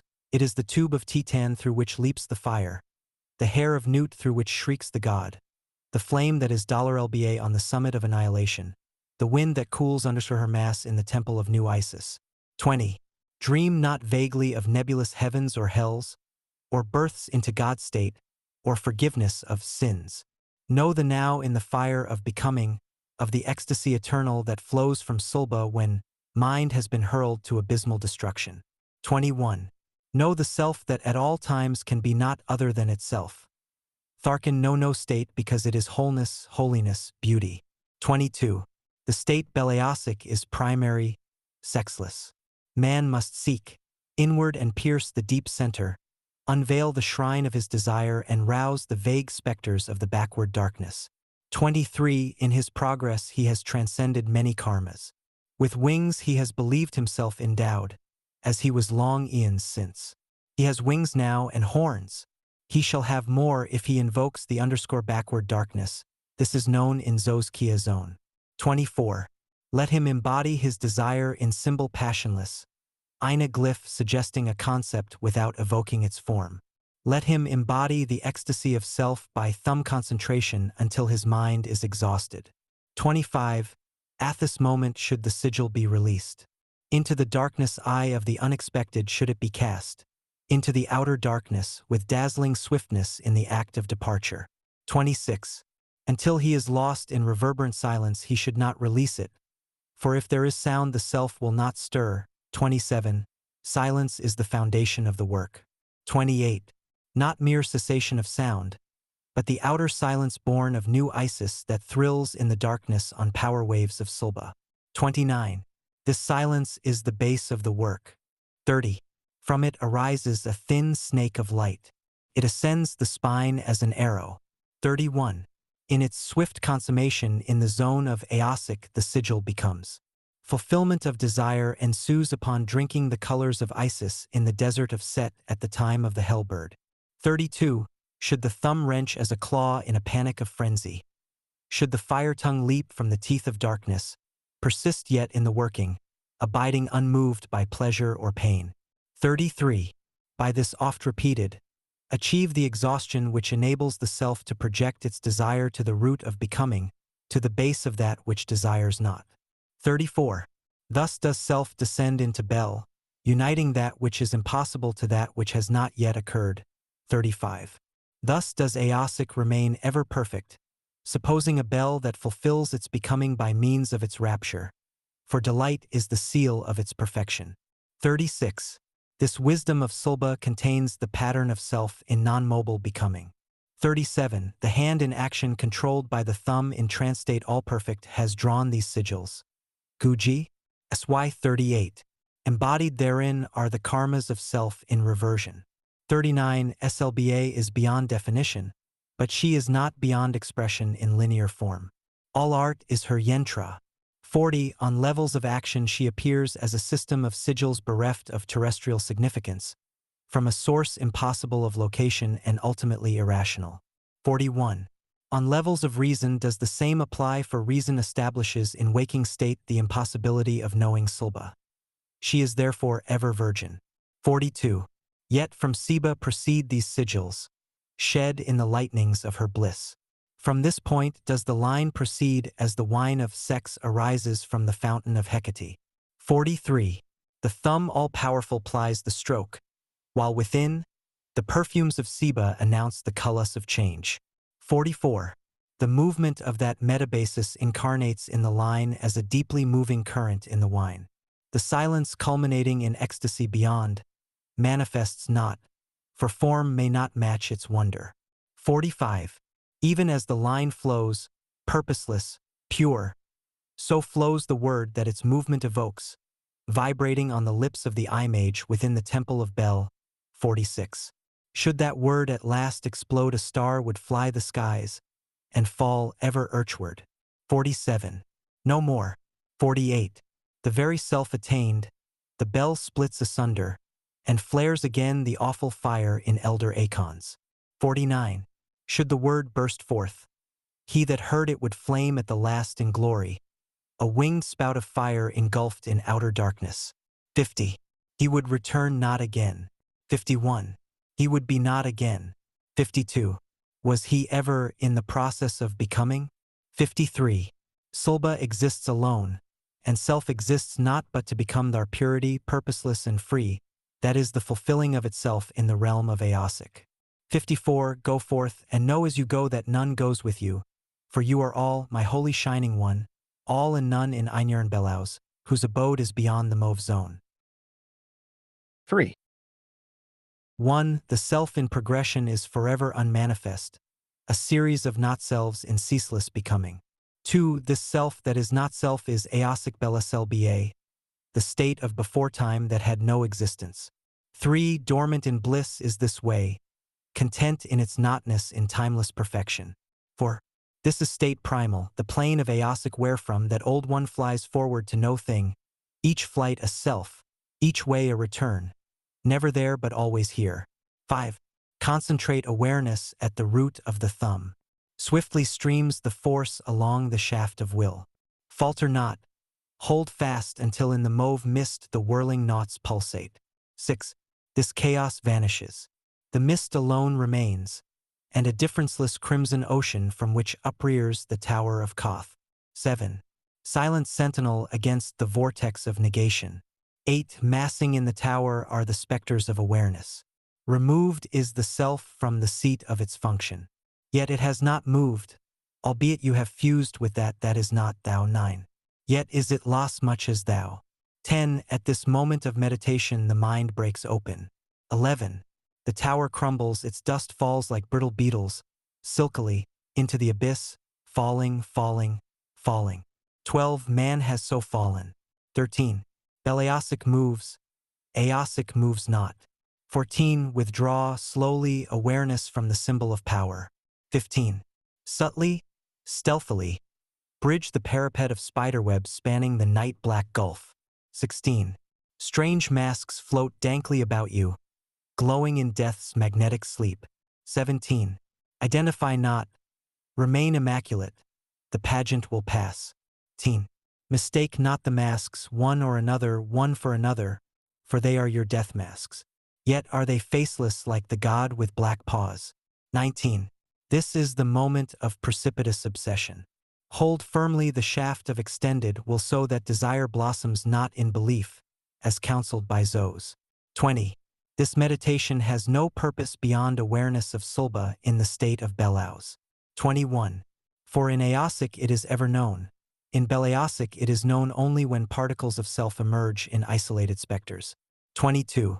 Then is destroyed the concept dualistic. In shattering lightnings the points of night expire. One star remains. One truth only. 23. Naught remains. Yourself that point dissolves, yet are you still. 24. The self alone abides unmoying. It absorbs not, it emanates not. For not in it abides not but to become the impossible. 25. As to wakeful workings, sexuality has made you crave the impossible, for you crave that which you are not. 26. Would you attain to the silence of Sulba? 27. Observe and be still. 28. Self implies not self. Man implies not man. Not man appears as woman, as male implies female. Sex embraces these concepts. All as Zos has shown. 29. Androgyne is concept perfect, obtaining wholeness in all states because it resolves the illusion of duality. 30. But the androgyne in Silbazone is not perfect and implies the not-man as the shadow from outside.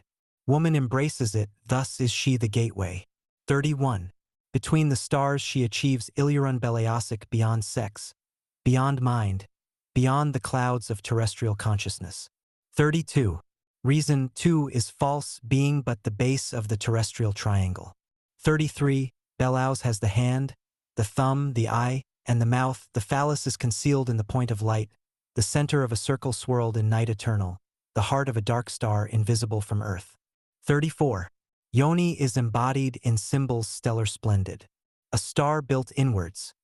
Rotating on its molten core, it grips the yod and feeds the vampire flame. 35. A state of neither is born. The child knows not itself, for it is ever coming. 36. It attains awareness in the process of becoming the not human that cannot speak its name. 37. Cannot utter its word. 38. The liberated force is irreversible and impossible of reabsorption into that which sent it forth. 39. It is the first and the last whirling before the coming of lamb's egg. 40. The soundless hum, the cry of the whippoorwill. The egg circulates in space, the ring pass not beyond which vision fails. 41. Beyond the rim of that vision the children of Isis revolve. 42. No woman is needed for this attainment if woman is understood.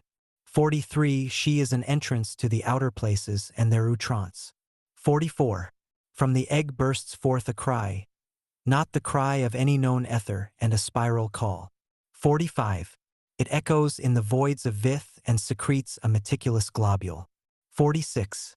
Which flowers into a myriad globes, the bubbles that chatter in the sigil of the master.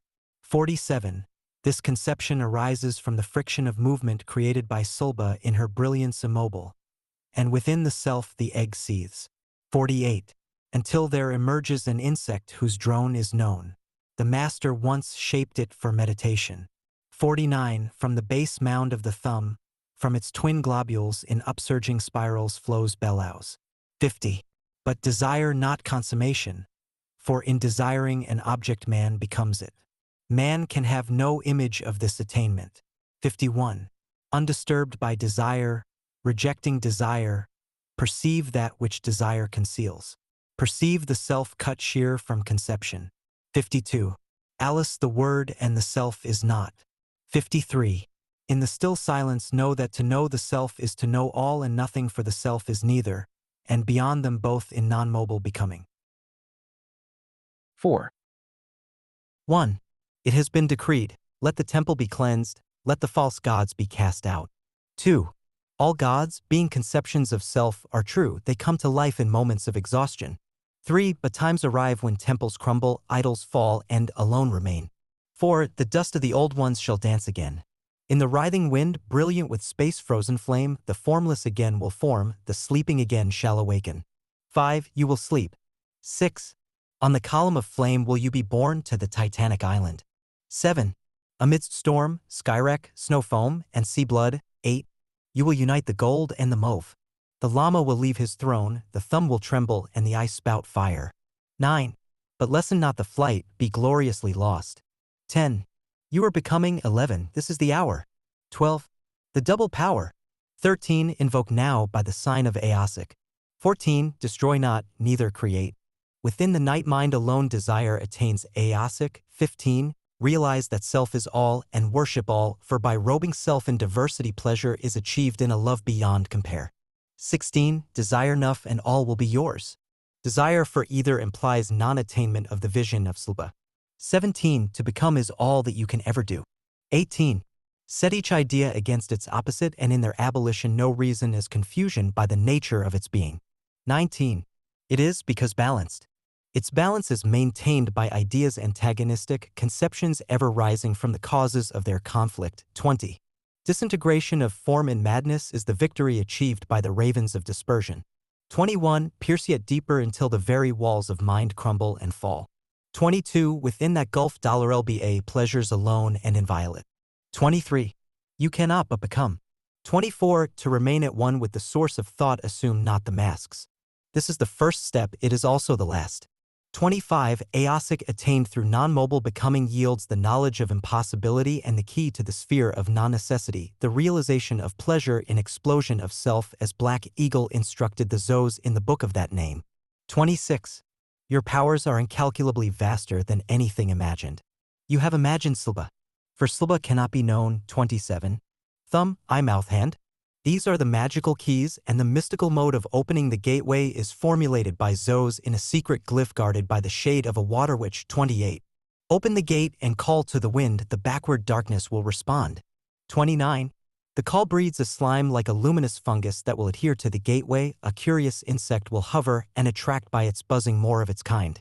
They are simulacra of the beetles known, yet unknown, to the master and to the lama. 30. Strive not to net them, they are outposts of Cliffith breed, forerunners of the children of Isis. 31. They spin strange threads like the spiders of Baskull, but they are not spiders, and the lines they trace have no affinity with the vevers of the violent ones who feed upon flesh and know not the subtleties of Silba. 32. The lines lead below. As Idas written, there are thrones underground, and the monarchs upon them reign over space and beyond. Invoke them in darkness, outside the circles of time. In silence, in sleep, in conjurations of chaos, the deep will respond. 33. As the eye bleeds its tears, the mouth its blood, so also the egg of lamb, in slime encased, releases. 34. These specters are harmless, but their blood is devastating. Imbibe it slowly before its luminosity altogether dims. 35. They are the stealers of your force within the waking world, they cannot dream. 36. Turn within. Let not the blood emerge, but constrain the thumb until the night of Isis falls. 37. Uncertain is all else, obsession lurks without. 38. Within, all is calm, for ale has been surpassed, is not, is the residue of bliss upon the parapet of Vith. 39. Now assume pose Beliosic symbolizing Silba, the straight becoming resulting from awareness. 40. The clenched claw upon the head, the left claw at the place of power, thumb erect. 41. This is the posture supreme, the posture of self in the bliss of becoming. 42. A minute pass. Another.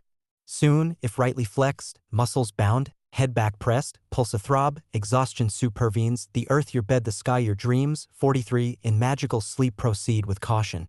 Aosic alone muster be within you. His sigil glows like the pyramid of Vith. 44.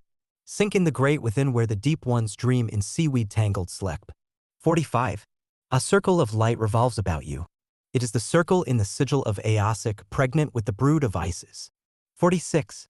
Observe the lengthening tower leaning away from the gulf, they are the one and the O separating in objectivity. 47. The basilisk spirals, Aosic hissing, exacxer. 48. Now the moon appears, new, an argent sickle. 49. Beyond its curve lies no thing, annihilation, absorption in the light of Illyuran. 50. This sigil is remembered in the bliss of non-mobile becoming. 51. LT flashes from darkness to darkness, the darkness that is undying, that is more brilliant than Arathek. 52.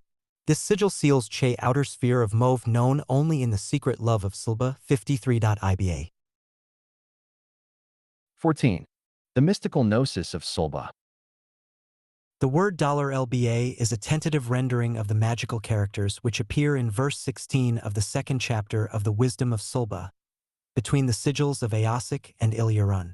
The trident-shaped emblem has been equated with the triple fire tongue of spirit represented by the letter Shin, the value of which is 300. The character resembling the sign of the planet Venus has been read as Lamed, the letter of Venus. The B-shaped sign has been read at its face value, Beth equals 2, and the broken pentagram which suggests the letter A, pentalpha, as equal to Alep equals 1.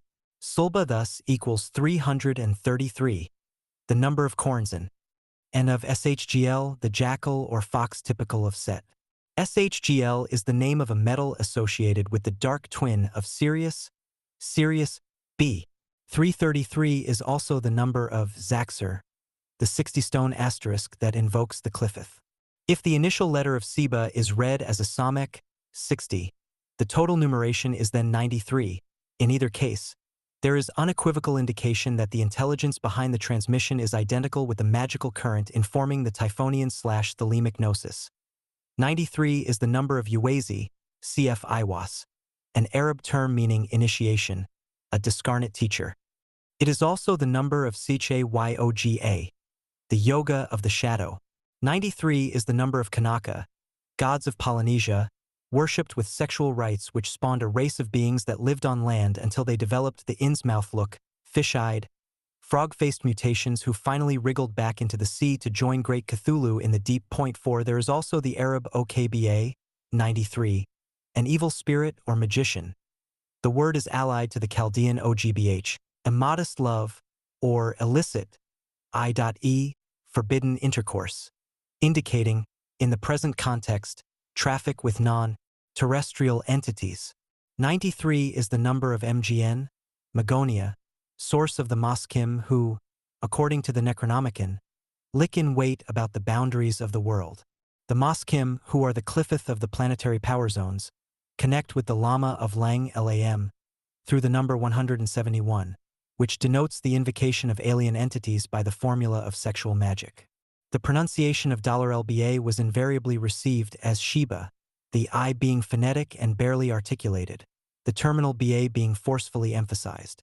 When the I is included for Kabbalistic analysis, the evaluations of the name are, respectively, 343 and 103. 343 is the cube of 7, the great number of the gods, the ancient ones, and of the phrase Vyamer Alam, and God said, degree 343 denotes ZPRVN, a sweet smell, which describes an attribute of the priestess who, in Tantric ritual, is known as Suvasini, sweet-smelling woman. The reference here is to the olfactory aspect of the colors, kalas, which the Suvasini emits during the rite, and which signals transition from one dimension to another. Sulba denotes sometimes the absolute self reflected as a goddess of space, a special form of Isis and of Nut, New Isis, in the shadowy realm of mutations known as the Mauve Zone. The number 103 is that of Almala, the soul of Nut, which is Sulba. A method of achieving this soul, the BA of Sulba, is concealed in the word Almala, which may be kin to the Greek halamai, to jump or leap, suggestive of the Voltigaz and the Batrachian formula of the Deep Ones. Almala is also a motto of Frater Eosic, assumed long before the transmission of this wisdom of Seba. It may also have to do with the coming aeon of Ma, which, indicated here between the AL and the LA, suggests a secret formula of the eons that has not as yet been fully elaborated. 103 is, furthermore, the valuation of Eulalia, a form of Eulalia, not talking, and of Mabin, the crowned babe, i.e., the crowned and conquering child, who, as the babe in the egg and unable to utter a word, symbolizes the non-human logos born of Nut. The star child, 103 contains 13 and 31, with all the highly important implications which these two numbers have for the Typhonian tradition. Frater Akkad's correspondence is particularly rich in respect of these numbers, as has been shown in Cults of the Shadow. In connection with the present brief account of the wisdom of Sulba, the reader is advised that when a particular verse is cited, the Roman numeral indicates the number of the chapter, the Arabic number denotes the verse in question, and the number in italics indicates the serial number of the verse in the collection of verses as a whole. The first chapter concerns the mystical identity of Seba and Bel. These terms may be considered as here conveying meanings similar to the Hindu notions of Atman and Jivatman, similar but not identical. The chapter presents an analysis of consciousness of which three states only are or can be experienced by man: the waking, the dreaming, and the deep sleep states. The only possibility of achieving a coherent understanding of man and the universe is by relinquishing, once and for all, the delusive interpretations fabricated by systems operating within the framework of duality. From the standpoint of metagnosis or true metaphysic, science is no less a superstition than religion. Both have led man to the morass in which he now flounders. Science has augmented fear of and for this world, while religion has deluded with vague hopes for the next. The secret of everything lies in consciousness. Until investigations are stripped of inessentials, scientific and/or religious, reality will remain obscured. The only fact of which we have direct, immediate, and continuous experience is awareness of consciousness. So-called unconsciousness is non-existent.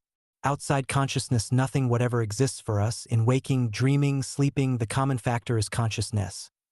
It is the reality underlying the three states which are the only states known to us.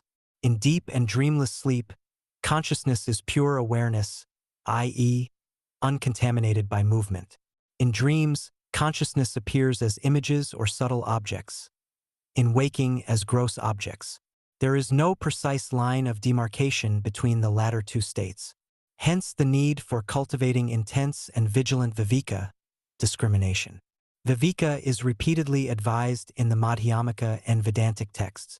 It denotes discrimination not merely between objects of the same dimension, subjective or objective, but between objects which arise in waking, dreaming, and in the pure subjectivity which characterizes the ground on which they appear. This ground, when veiled in the darkness of sleep, seems, from the standpoint of waking and dreaming, to be bereft of consciousness, i.e. unconscious. That which is usually considered to be a blank, a hiatus, is in truth all that we are, consciousness pure, sometimes called the self. In our text, Sulba. The self is non-objective, objectless, or object-free consciousness. It is mind devoid of thoughts. Self is basic subjectivity. Not subject, not object, but the substratum of both, which are mere appearances created in consciousness by the mind's sense of identity with a particular body. This sense of identity is the ego or pseudo-self. Sulba, then, is pure undifferentiated consciousness. Why does objectivity appear to exist? Why do thoughts, objects, put in an appearance? For everything is just an appearance, as the word phenomenon signifies. Phenomena are due to agitation or movement in the calm expanse of mind. When mind is tranquil, when thoughts subside as in sleep, then reality is revealed, and that is Sulba. It is obscured by thoughts as the sun is obscured by interposing between it and the eye a mere finger. Hence Patanjali's definition of yoga as the systematic suppression of the thinking principle. When mind is clear and able to detect the unreal in the real, ot thoughts and consciousness, it becomes aware of that which in sleep is mistaken for a blank, a lapse of consciousness, unconsciousness. But it is not nothingness, it is reality itself. It becomes necessary therefore to understand that this thought-free state is one's real being, that it is not a state at all, but eternal, serene and unlimited and totally aware. The three vehicles of awareness, as they appear from the waking state, are identified as body, mind, and consciousness. When awareness is identified with the body, then the consciousness of things is experienced, but when the stand is in total awareness, consciousness is no longer experienced individually but cosmically, universally. Not personalized but impersonalized, it is then as it always was and will be, the true self. The real is that which never changes, never fades, never appears and therefore never disappears. It is absolute absence, and Sulba is that, or correctly speaking, this, for it is what we are, here and now and forever. When this is realized continuously, unbrokenly, the experience is known as Sabhaja Samadhi, our natural state. All other forms of Samadhi, being states of the mind, do not transcend this phenomenal level. They appear and they disappear. They are not real, more correctly, they are real only insofar as consciousness is their ground, for consciousness is what they are. All states other than Sabhaja Samadhi are therefore unnatural, illusory. One who has not understood this is not whole, is in fact mad, for he assumes to be real what is not. Upon this illusion man has reared the entire edifice of his science, his philosophy, and his relationships with beings as illusory as himself. The aim of genuine spiritual cultures is therefore to enable man to experience with total awareness deep and dreamless sleep. This is possible only when true discernment, viveka, has facilitated full enlightenment or Buddhahood. Objects in dreams appear to the dreamer as real as they appear in the waking state. This is because consciousness is their base and consciousness is sentience, which, projected, appears to impart reality to the object. The object is nothing but consciousness and does not exist outside consciousness. The thing is a mere illusion, an apparition. Mind quiescent is pure consciousness.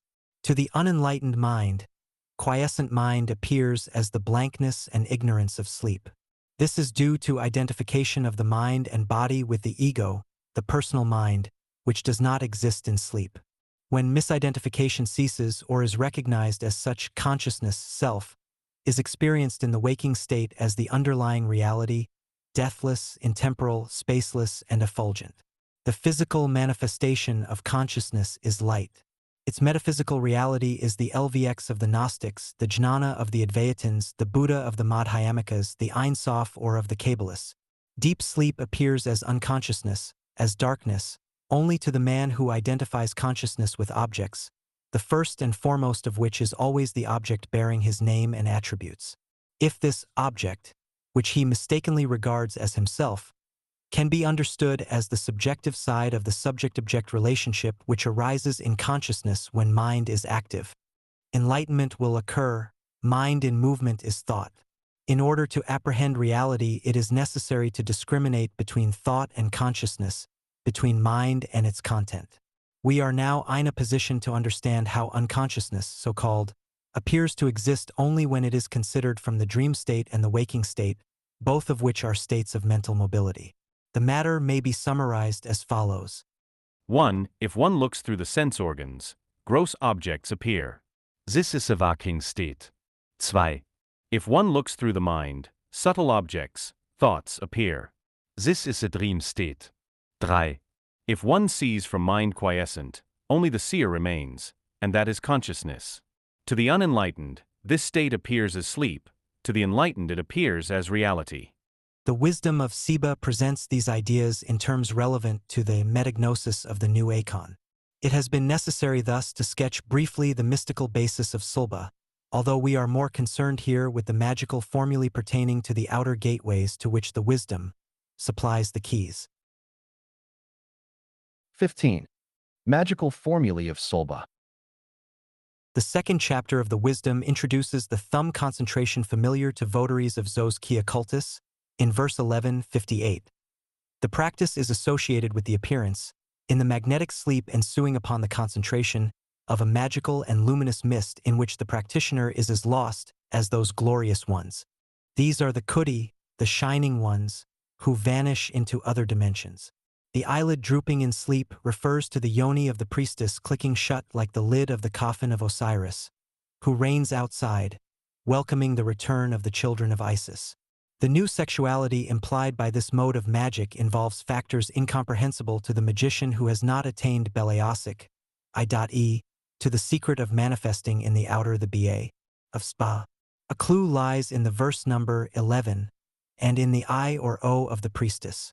The letter O signified to the ancients the number 11.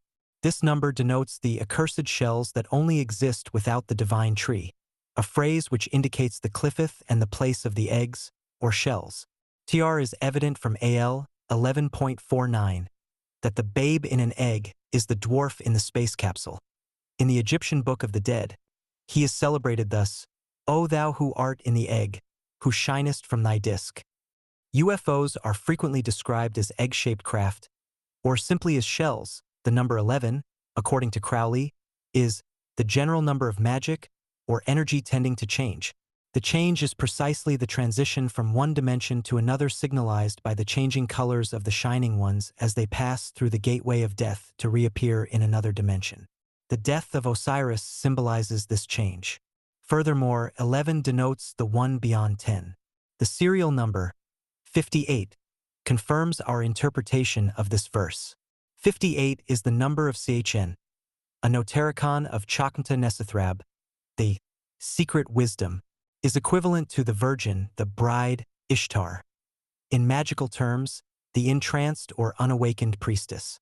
58 is NGH, the Venus of the Kabbalists.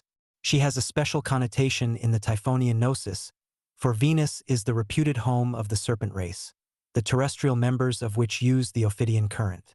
Allegorizes the formula of the thumb meditation which has been depicted by Austin Osman Spare and by Soror Aaron. The major points of interest for the present study are contained in chapters 3 and 4 of the Wisdom. But before considering the relevant verses, certain points from chapters 1 and 2 should be especially noted in the light of material received during magical workings of New Isis Lodge after the transmission of the wisdom of Seba. The moon circle mentioned in 1.8 is the Kaula circle described in the Chandrakala recension of a Tantric text which played a vital role in the workings of New Isis Lodge. Degree how the moon circle is formed, and the nature of that which it encloses, will emerge in due course. Here it is necessary to note that it is Isis herself who commands 1.18. Let the word of thy will be the truth of the self. a formula which may be understood as the kernel of the wisdom teaching. It is complemented by the only other emphasized verse, Il 52:53, Alice the Word and the Self is not. If these two verses are borne in mind, many apparent contradictions in the text are resolved. From verse 1.39, Sulba, from being regarded thereto as an abstract or neuter principle, now assumes feminine form. This is a concession to our dualistic mode of thought. The goddess, like the moon circle, resumes the Ophidian gnosis implicit in the verse number 39 or thrice 13. Being the reflex of 93:39 also denotes the magic of the backward paths of the tree of life. It is significant that the reflex of Silba, Ablis or Eblis, denotes the double or devil, the Iblis of the Arabs. 39 is the number of GVL, to move in a circle, the moon circle encompassing the children of Isis first mentioned in 1.42. 42 signifies the dark mother, the mother of night, the moon. It also signifies CHDL, Hades, Amenta, Erebus, and recalls the halls of Eblis with their gloomy watchtowers, whose number could not be counted. They were covered by no roof, and their capitals of an architecture unknown in the records of the earth served as an asylum for the birds of night. The dark goddess is another form of the unfertilized or unawakened priestess in her magnetic sleep. The second chapter contains allusions to Zos, Zoskia cultus, and the thumb meditation. The three pictures mentioned earlier reveal the mechanism of a formula transmitted to Spare via Black Eagle. The new sexuality, 1.1259, is also a legacy from Black Eagle.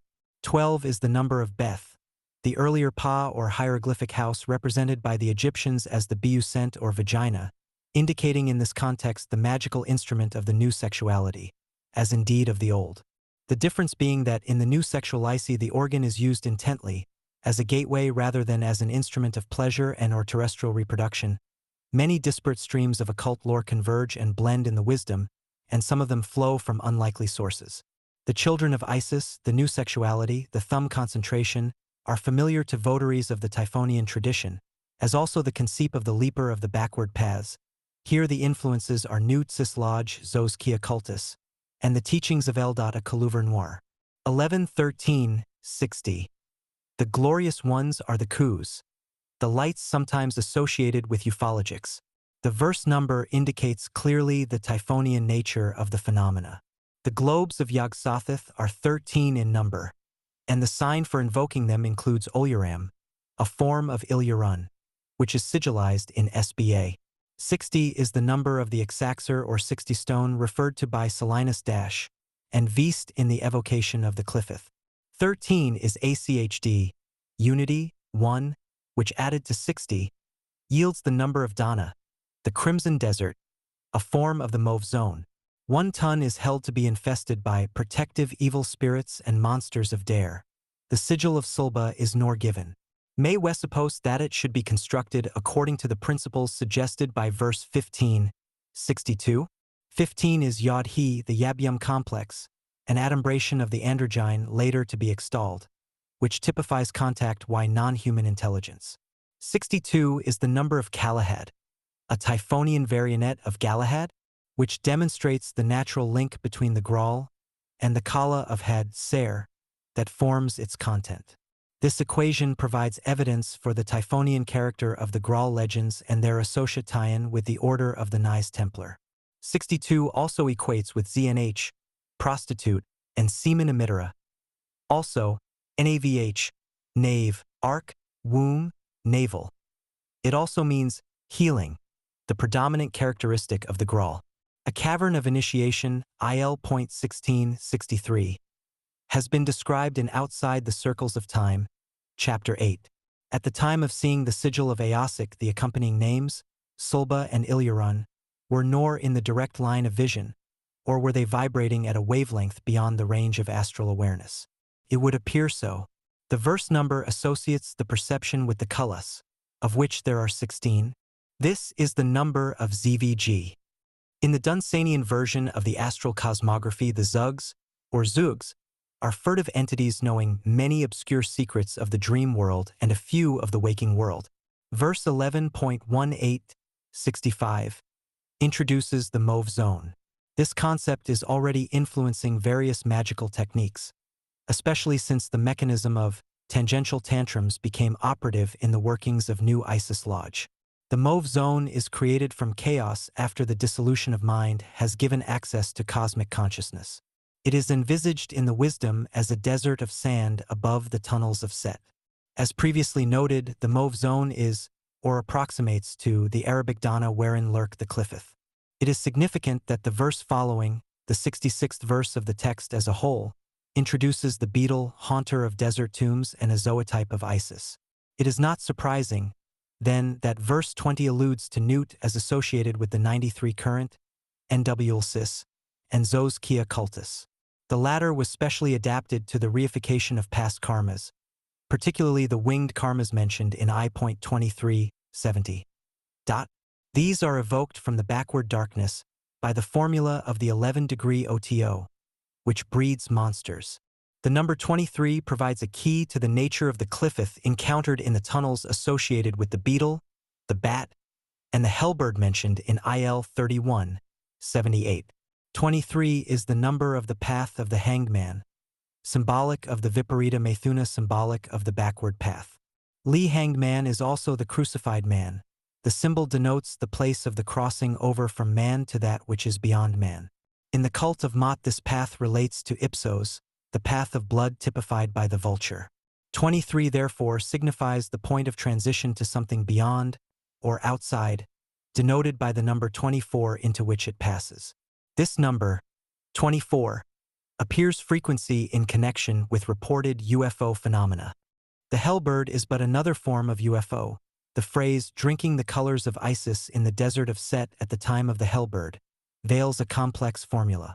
The numbers 31 and 78 pertain to the 93 current and to the Aedis of Thoth, which contain all the colors, kalos, of the universe. 31 is the sum of the initials in Greek of the term scarlet woman, to she who resumes the kalos in the bodily form of the priestess. 78 is Mesla, the influence from beyond, or outside, the tree of life. It is the number originally ascribed by Crowley to the outer one, Ivas.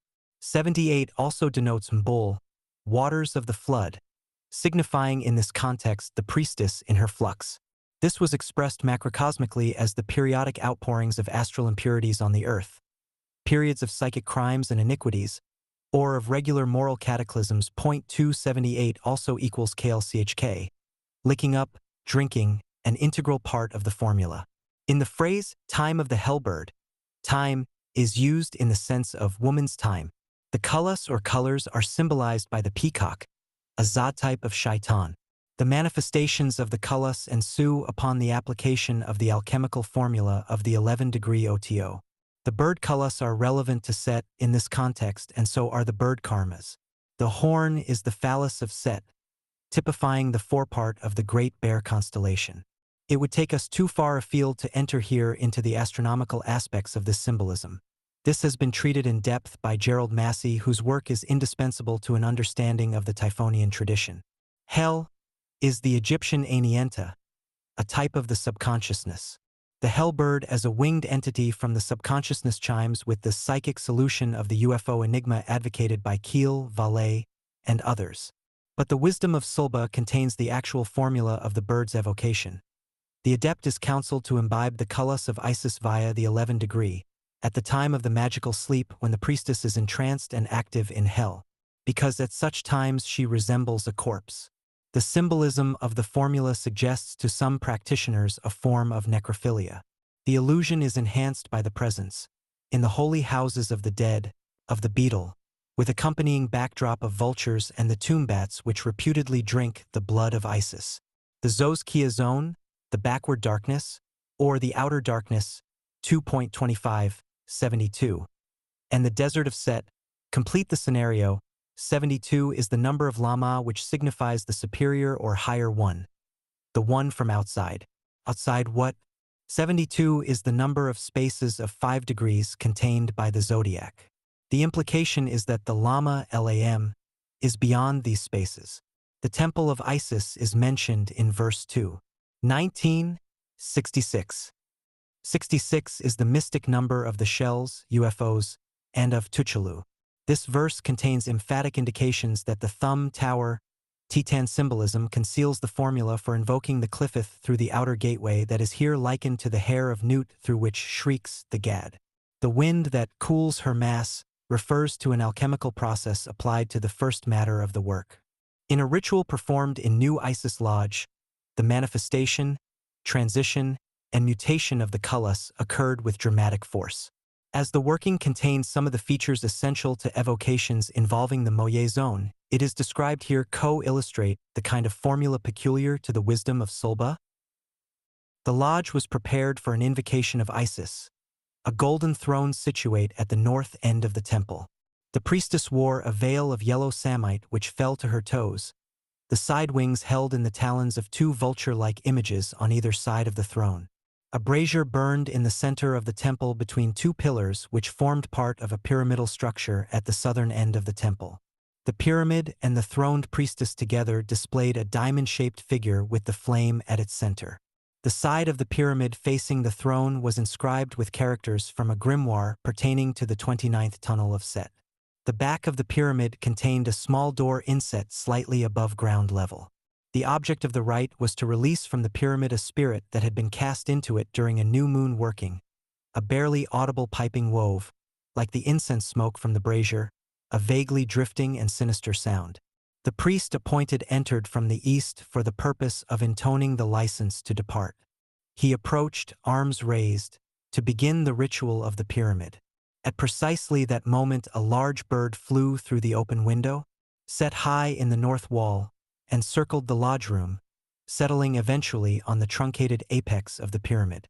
The sudden intrusion completely disrupted the flow of magnetic energy beaming from priestess to priest, and as the metal arm of the window beat against the wall, the priestess awakened and fixed upon the bird a piercing gaze. The bird returned it, rose to the ceiling, then plummeted earthward. Before one of the assistants was able to deflect its fall, or pull aside the brazier, it dove headlong into the flames and died, squealing raucously, its plumage shedding a cloud of flaming feathers. The lodge master had the presence of mind to assume the form of Harpocrates. The priest remained poised before the pyramid, hands raised in mute orison. There was commotion within the pyramid, and from the black exit shot a snake of light which passed through the open window, trailing in its wake a veil of colored bubbles. According to the priestess, whose account later formed part of the lodge annals from which this description is taken, one of the globes lingered. It did not pass with the rest, but floated down to the throne had just vacated, and within its translucent interior I saw myself lying upon a bier ornate with strange forms. Her golden veil lay as a mist beneath her, and a huge bird suddenly cast over her a deep shadow which settled almost palpably on the naked white body, its claws entangled in the mass of her hair. The shrieks of the creature, combined with her own, accompanied the flight of a veritable hellbird as, rising as one form, their Yabaisim burst the bubble and bathed the temple in a fantastic glow. When the priestess awoke from her dream, the dead bird in the brazier was all that remained of the night's events, apart from the strange colors. These were observed also by the lodge master, the priest, and two acolytes. Although it is impossible rationally to account for this episode, it is a fact that the priestess, whose name was Margaret Leasing, was endowed thereafter with her faculty of clairvoyance greatly enhanced. This later enabled her to provide the author with the curious history of a 17th century, whose activities throw much light on the Typhonian tradition that is the subject of these trilogies. In this sense, the working proved to be of incalculable value. The foregoing episode has been recounted at length as an example of the way in which the wisdom of Seba receives confirmation by means of workings which, as has been made clear in Hecate's fountain, result sometimes in unexpected, tangential manifestations peculiar to the Mauve zone and its unpredictable influences. Perhaps, in this particular case, the expression time of the hellbird was allegorized in a manner permitting of a logical exegesis of the text. To return to the wisdom, the sigils embodying karmas in reversion were difficult to capture, but one of them resembled closely the ideogram published in the text of Aleister Crowley and the Hidden God, page 136. Yet from Sulba proceed these sigils. From this point does the line proceed as the wine of sex arises from the fountain of Hecate. In the previous verse, Sulba is identified with the virgin or unawakened one, the priestess in her magical sleep. In the present verse, her sigillizing Shaktis, powers, are inferred as identical with the Kalas of Hecate. It would appear that these sigils for surpassing the gateways are formulated during sexual magic performed which the 11th-degree, or night side, Shaktis. The number 42 does indeed denote the Dark Mother, the Mother unconscious, or sunk in the magnetic sleep. It is the number of CHDL, Hades, or Amenta. 89 is GVP, shut up, sealed, and the word Goff. 89 is also DMMH, silence, the silence indicated by IM, the lunar current of the 11th-degree OTO. Crowley called it the wrong kind of silence, that of the Black Brothers, no doubt because his interpretation of the 11th-degree comported homosexual formulae. 89 is also the number of Kingu, the leaders of the minions of the Ancient Ones. In 11.43, 90, the thumb or phallic power stirs the Kalas, while within, the perfume of the sweetly scented lady, Sulba, announces the onset of the colors indicative of a change of dimension. John Keel has explained the color changes observed when UFOs materialize and dematerialize. The colors are associated with the superspectrum of electromagnetic energies activated in the magical sleep of the priestess. The number 43 is the number, according to some cults, of the Suvasinis engaged in the full rite of the Kaula or Kala circle. It is also a number of orgasm, especially the male, and of MG, a mage or magician. 90 is Tsadi, a fishhook, implying a connection with the deep ones, and of DVMM, very silent. MN is also 90. It means the memorial, the period of illness, a liquid measure, and the Syrian moon goddess, many, all of which notions indicate the periodic flow of liquid in the silent or sleeping phase of the priestess. 90 is the sum of the initials NIL, New Isis Lodge, of MIM, water, the mystical blood, and of KHNIH, her priests. In the present context, the wine and the fountain of Hecate indicate the oceanic aspect of the formula. This is confirmed in the next verse, 11.44, 91, where the actual movement of the change becomes apparent in the sigil as a deeply moving current in the wine, followed by a reference to the silence. That the wine is blood is unequivocally confirmed in verse 44, the number of DM, blood, and of the eagle scorpion, which is a glyph of the Ophidian current. 91 is the number of man, the power or Shakti of whom is the power of the Ancient Ones, the Shakti which is described as the covenant. It is the covenant identified with Set, and it is to be displayed in the great day of MAT. 11.45, 92 as the yantra flows from the genitalia of the priestess, so flows the mantra from the lips of the image vibrating in unison with the energy traced by the movement of the sigils. This pours within the temple of Bel, which means that the sigils manifest their energies in the terrestrial biosphere. Then follows a great mystery, 11.46, 93.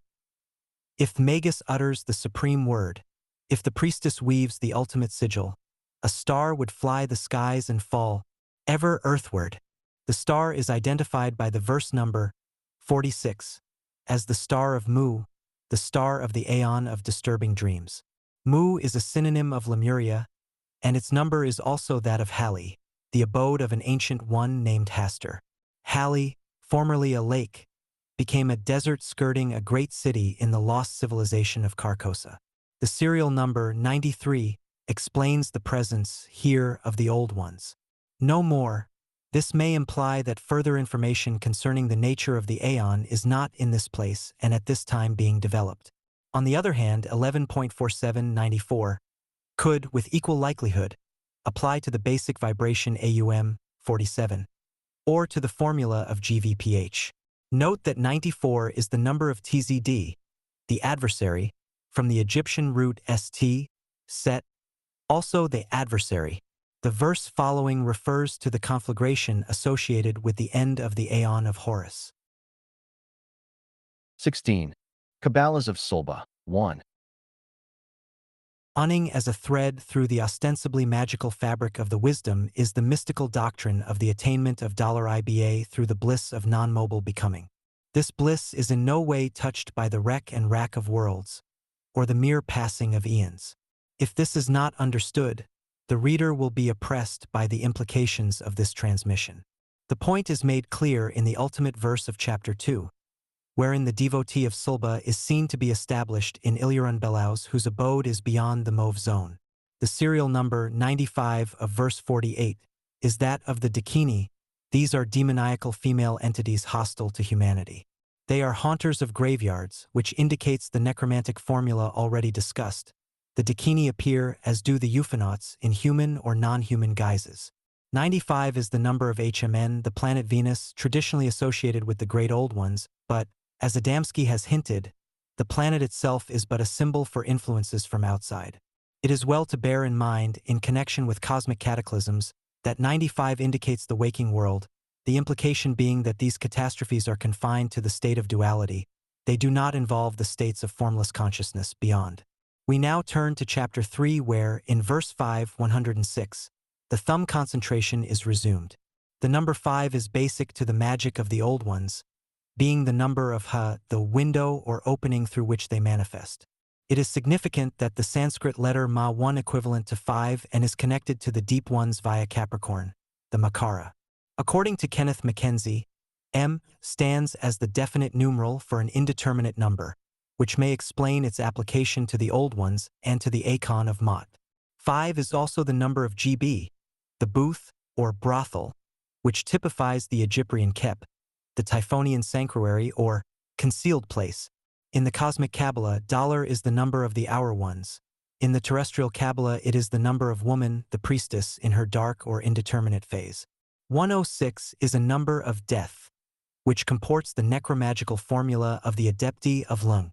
LT also denotes the gate forgotten by which the Ancient Ones ever seek entrance to the land of the living, which is a way of saying that the Old Ones seek entry into the waking state of man's consciousness, thus materializing on this planet. But, more important, Y106 is the number of NVN, the fish, a Zodripe of the deep ones. LT is the number also of Amenta, the hidden land, hence the mauve mist. The combination of notions expressed by these numbers, 5 and 106, resumes the doctrine expressed in IL.11, 58 ET Seg, and presents the vitally important fact thart the magical manipulation of the thumb coagu, lates the mist there veils from terrestrial vision the mysteries of the mauve zone. The whirling knots suggest the discs or eggs on the point of materialization from the chaotic plasma composing that zone. In the verse that foltos, the whirlings or agitations within the mist vanish, leaving a differenceless crimson ocean from which uprears the Tower of Koth. The chaos may denote CHOS, the Graal depicted in the sigil of Aosic. The mist obscures perpetually the gaze of the non-initiate. 6 is the number of the sun. Jeffrey Evans has demonstrated that the letters V/A/V6, when sigillized, conceal the averse pentagram. 6, Vav, plus 5, pentagram, equals 11, implying that the child is set. 107 is a number of Ablis or Eblis, the devil of the Moorish sorcerers, and an anagram of Sulba. K is also the number of Mayan and of Numat, the complement of Nulsis. But above all, 107 equals BITZH, an egg, which elucidates the Nerur of the wickling knots mentioned in the previous verse. This is again confirmed by Oval 107, also an egg, but having special reference to AL.IL.76, and the cipher Ripstoval. The egg recales the cranium of lamb. Degree there is a Tamil word, Ulam, equals 107, meaning consciousness, which is identified by initiates with the Akasa, egg of spirit comma, and located between the cranium and the brows. Ulam is the pure mind, or mind free of thought, equated with reflected light and symbolized by the moon.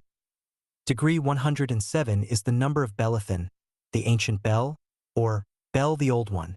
The suffix, then, denotes the draconian nature of Bel. These numbers and verses reveal a profound interrelation of ufological lore, the lore of Lamb, and the secret ciphers of Liber Al.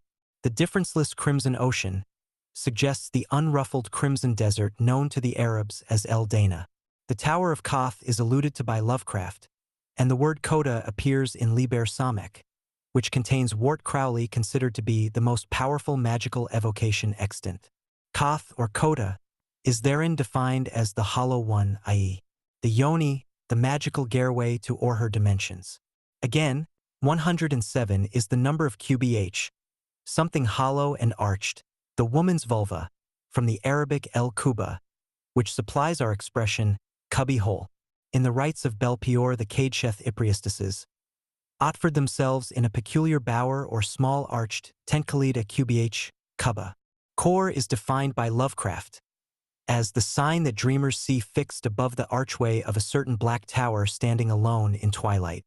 TS number 426 is the sum of 93 and 333, both of which numbers denote Seba.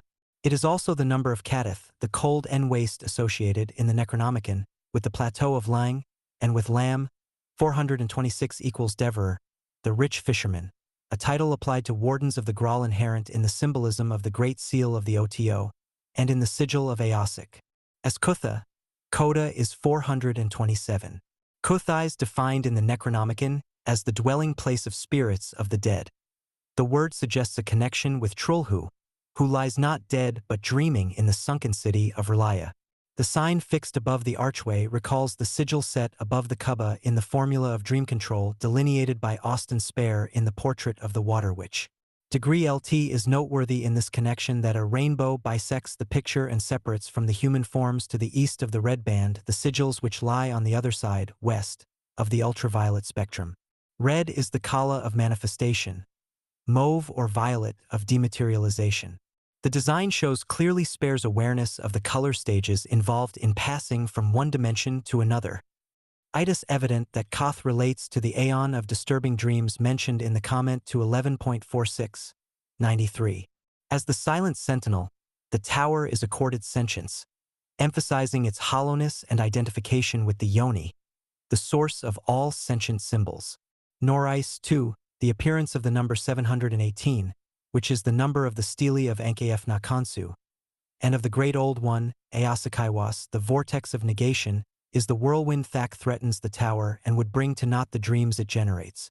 In response to the impact of this pressure from outside, there is a Masingen the tower of the specters of awareness.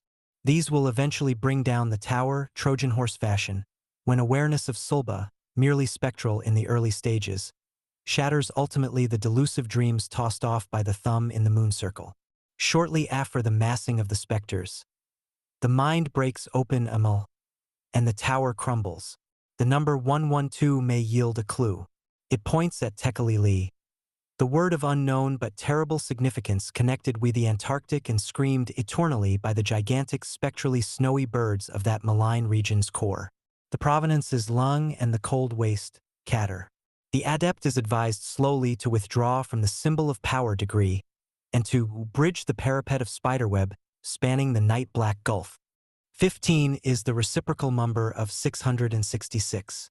The point is made here with reference to the number 116, a number of some importance in the magical career of Frater Aosic, who received this wisdom.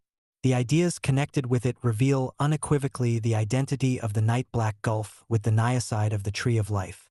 116 is MBOD, without, outside, signifying here the range of terrestrial consciousness, as expressed by the Sephiroth and paths. It is also the value of the letters Satellite, which Summers mentions, and which suggests a black hole in space. 116 is also MKVN, from an Egyptian root denoting INT rear, as the interior abode. It refers explicitly to the house or dwelling of God. Furthermore, 116 is Kalina, applied by the Dogon tribe to the tree of crucifixion, thus the place of the crossing. These concepts denote specifically the night black gulf which sucks into the seethin of the great without the souls that stray into its ambience. 116 is one less than GDOM, desolation, and then the vortex of negation associated with the stele of Ankf Kansu. Thespider's web aligns the symbolism with the current of voodoo Tabia, which informs the secret book, OKBISH, discovered in the 29th runnel of Set. The masks of our former selves or incarnations are seen to be faceless like the god with the black paws. The selves had no individuality, no true identity. They were mere concipes, entities.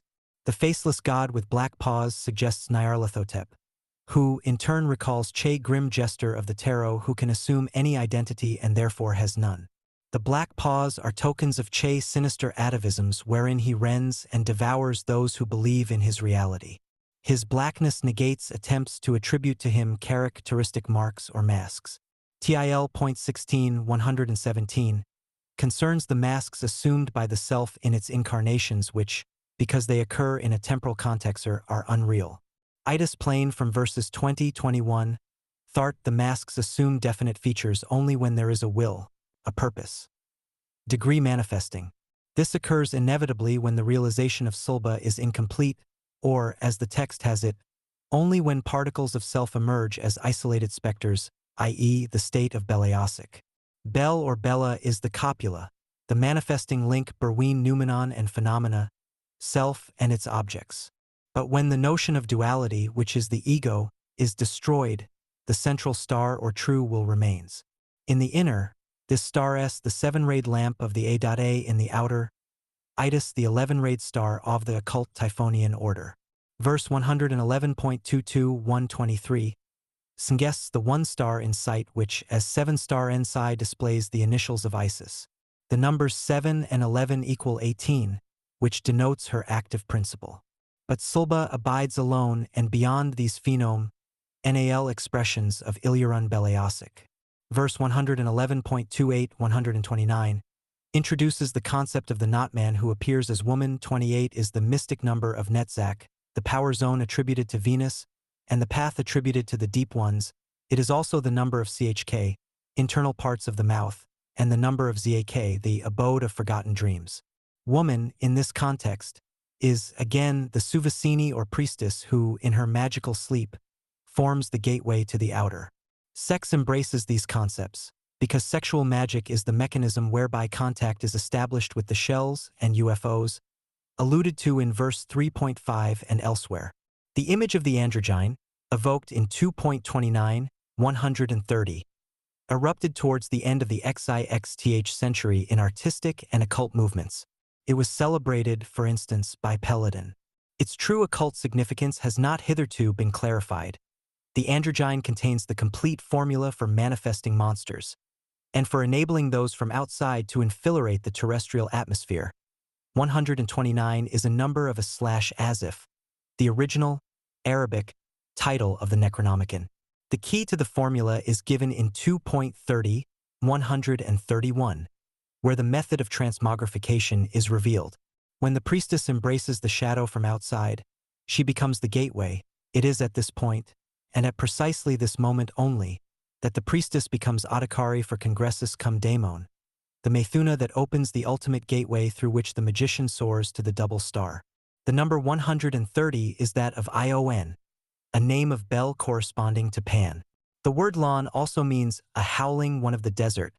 The word Goetia, title of a grimoire of non-human speech, also means howling. The word Pan is derived from the Egyptian and the ape, the type of speech that preceded human language and provided a basis for it. The ape symbolized the lunar deity, Tot, the earlier form of Sednubis or Belcetek. The sacred ape with its howlings marked the monthly periods of time. 130 is the number of LMNI, which denoted the number, the moon, the heavens, or space. John is also the dove of the mysteries, and we have in the number 131 sure indication of the typhonian nature of these concepts. Small, Samuel, 131, is the serpent that begot Cain upon Eve before she had intercourse with man, i.e., Adam. Eve thus communicated to man the alien, non-human virus. It is recorded in Talmudic lore that Samuel abode a long time with Eve. She bore him many children which were MOT in human likeness. Small is Satan, the guardian on the threshold of the Mauve zone. He is also associated with the Cliffith of Hod, the power zone of magic, which explains the formula of the mercurial androgyne for Hod balances Netzach, Venus, by the power of the tower. Furthermore, Hod receives from the sun, Typhoreth, the influence of the devil even as Netzach receives the vibrations of death. In the Maatian Gnosis, 131 denotes Malaton, the moondark mass of Mot, a concept which involves considerations of Malat/Talim, in connection with which the reader is referred to the works of Nema. Between the stars she achieves Illyarun Beleasic beyond, the clouds of terrestrial consciousness. An explanation of this verse may be sought in the work of Elizabeth Van Buren, which the reader should consult for valuable insights. The number 132, 93 plus 39, and the number of the verse equals QBL, to receive, in the sense of a transmission, BLQ, to lay waste, LQB, to curse, 3 degree, and BSIS, a fountain, a reference to the curse of Hecate, the Babylonian god of chaos. Mam also has the value of 132. These notions identify the magical provenance of the current informing the wisdom of Sulba. The later mention of a dark star invisible from Earth suggests Satania, 132, which, according to the Book of Urantia, is situated in the constellation of Nerlatiadek, one of the 100 constellations of the local universe of Nebadon. The connection with Satan is obvious. NIA recalls the mysterious word Kafnia of AL.2.72. It is the reflex of Ein and indicates use of the 11-degree formula. This dark star may be the invisible counterpart of the one star in sight, Isis, which Crowley gave as a title to his essay on the structure of the Order of the Silver Star Argentium Astrum, which is, as previously shown, Sirius. The dark star, Satania, could therefore signify the son of Isis, Set, or Horparkrat. In verse IIL.33, 134, the phallus is identified with the heart of the dark star. Now, in 34.135, the yoni is described as a star built inwards. Rotating on its molten core, it grips the yod and feeds the vampire flame. The surface sense is plain, but it is not complete. We are here confronted with the involved and controversial doctrine of the soullessness of woman, which has had such catastrophic effects on cultures ancient and modern. Crowley touches briefly on the problem in Magic, and in the comments on Liber AL. We do not intend to add fuel to the controversy. Our concern is with a magical formula, nothing more. The verse number, 34, is that of ALAB, God the Father, and of Aditi, the mother space coeval with darkness. The fact is, and it is a demonstrable magical reality, that the priestess becomes, in her magnetic sleep, the matrix for ensouling energies of other dimensions. AC this stage of the rite, she is not male or female, but neither, the state of neither that gives birth to the not-human that cannot speak its name. Verse L.36, 137, and 37, 138, concern a complex doctrine that cannot here be elaborated. It refers to the question of the word of the aeon which Crowley claimed to have uttered, but which, as Frater Akkad has plausibly argued, he failed to do. The number 37 signifies the manifestation in visible form to man of God's truth. Truth, Althea, is 64, the perfect form of truth, Mot.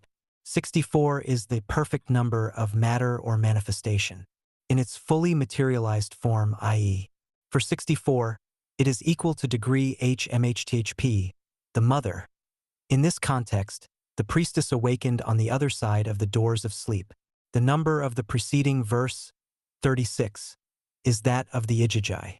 There is an allusion in the Necronomicon to the dread doors of the Azonii, the forbidden realm of the foul Igigi. It is implied, furthermore, that the votaries of the Ophidian current who worship when the star Draconis is at its zenith are of the zone of the Igigi, as are the votaries of the dog and the goat. 36 is the number of the circle, the female par excellence. It is noteworthy that 464 is equal to 418 plus 46, numbers respectively of Iwas and Mu, Mot. It is also the number of Bhutan, a Sanskrit word meaning earth or land, B, of the dragon, Ta. The number 138 is that of Bab al-Mandeb, the gate of hell. These verses are followed by a reference to the coming of lamb's egg. The egg and its shell denote ufological phenomena. The first and the last whirling refer to the mechanics of appearance and disappearance of the space capsule, egg. This is achieved soundlessly, IL 40, 141, and the hum, bio-vibration, is compared to the cry of the whippoorwill, a bird traditionally associated with crossing over from one dimension to another, as in the transition called death. It also presages the advent or proximity of the Ancient Ones. Vision fails when the bird whirls beyond the spectrum restricted to the range of human awareness. Beyond that spectrum revolve the children of Isis, typified by the revolution of the 7 stars of the goddess. The verse number, 41, is that of DBLH, a circle. It is also the number of the unawakened mother, i.e., the priestess in her magical sleep, and of the 41-lettered spell for opening the door to the outer ones. The serial number, 142, is Chat of Lamel, a palindrome that expresses the hidden current of the cult of Lam as the transmitter to Al of La, via Ma, 41. The reference is not only to the Aeon of Mot, usually considered as superseding that of Horus, Al, but to the children of Isis, verse 41. But 142 is also a number of Bliol, Belial, meaning without God, i.e., without or outside, Al, which again indicates the transcendence of the Aeon of Al. The sense intended in 3.42, has already been explained. The priestess at this stage of the rite is not female, nor is she male. The word for gods in ancient Egypt was neuter, the neuter which is precisely the concept conveyed by the name Neith. Also the word neither male nor female but containing the potential of both. This is why the ever-coming one, the Har or Horus, is always symbolized by the child, that is by an entity that is, magically speaking, neither male nor female. Har, the sun, is Horus, the child crowned and conquering, the ever-coming or immortal one. Its name is Set or Harparkrat, of whom Iwas is the messenger. When woman is understood as Neith or Newt, she represents pure space, the entrance to the outer places, and the means of passage for the outer ones entering the terrestrial life wave. 143 is the number of the English word Noxite, of which Newt is an embodiment. It is also the number of Nvslim, running waters, which is the astroglyph of Newt as Aquarius. The glyph depicts the double current which, as Isis, contains the twin child, Set Horus. 143 is also the number of Elishm, to conceive, and of the English word tongue, the magical instrument of Mot whose letter is Pe, the mouth which utters the word of truth. 143 is the sum of the numbers which appear in al.il.76, a fact that may have extremely important implications for the Mayacian metaphysics. The cry that bursts forth from the egg of Lam Isa spiral call, and it is of no known ether. Verse LLL.44, 145, indicates a formula applicable to the backward paths. The spiral suggests the vulture, feeder on the dead. In yantric terms, the spiral is a form of the maze which some writers, notably Mackin, equate with an averse or evil force. 44 is the number of ZBLH, the Tower of Heaven. The next verse introduces the voids of Vith, which may be explored by responding to the spiral call, or perhaps the mazes in space are created by that call. Tower and thumb are interchangeable symbols. The Tower of Heaven exudes the spectral space globule. The thumb exudes the vitality globule, semen. But 44 also denotes Avicii, the cold hell, associated with Naraka which, according to Blavatsky, is the black interval, without sun or light for him who falls into it. From it there is said to be no rebirth. T equates with the Satania complex described in connection with Sulba Li verse 15. It is noteworthy that 416, a number of Vith, is the number of the Arctic elder devil known as Tornasuk. According to Lovecraft, Tornasuk is said to bear a striking resemblance to certain hideous bas-reliefs typical of the Great Old Ones in appearance. 146, a metathesis of 416, was one of Lovecraft's special or magical numbers. Asterisk degree to recapitulate. The call echoes in the voids of Vith. Alkoff, the location of Vith is uncertain. Its numbers 416, 490, etc. provide pointers. The call secretes a meticulous globule, probably a fully materialized UFO, the myriad globes, the bubbles that chatter in the sigil of the Mastech, Li.46, 147. Recall the personal seal of the Master Therion. Crowley did not comment on the globes. They appear also in connection with Yog-Sothoth, described in the Necronomicon as the gate to the outer places. Vith may therefore be one of the unknown ethers. From the egg emerges an insect whose drone is known. Crowley alludes, cosment to Al, to a curious form of beetle that appeared at Boleskine in large numbers during his performance, in 1904, of the sacred magic of Abramelin the Mage. Perhaps this is the species mentioned by him. During my stay with Crowley, 1945, he was still puzzled by this phenomenon. He drew a rough sketch of the creature and urged me to investigate it astrally. Quote from my magical record of that period.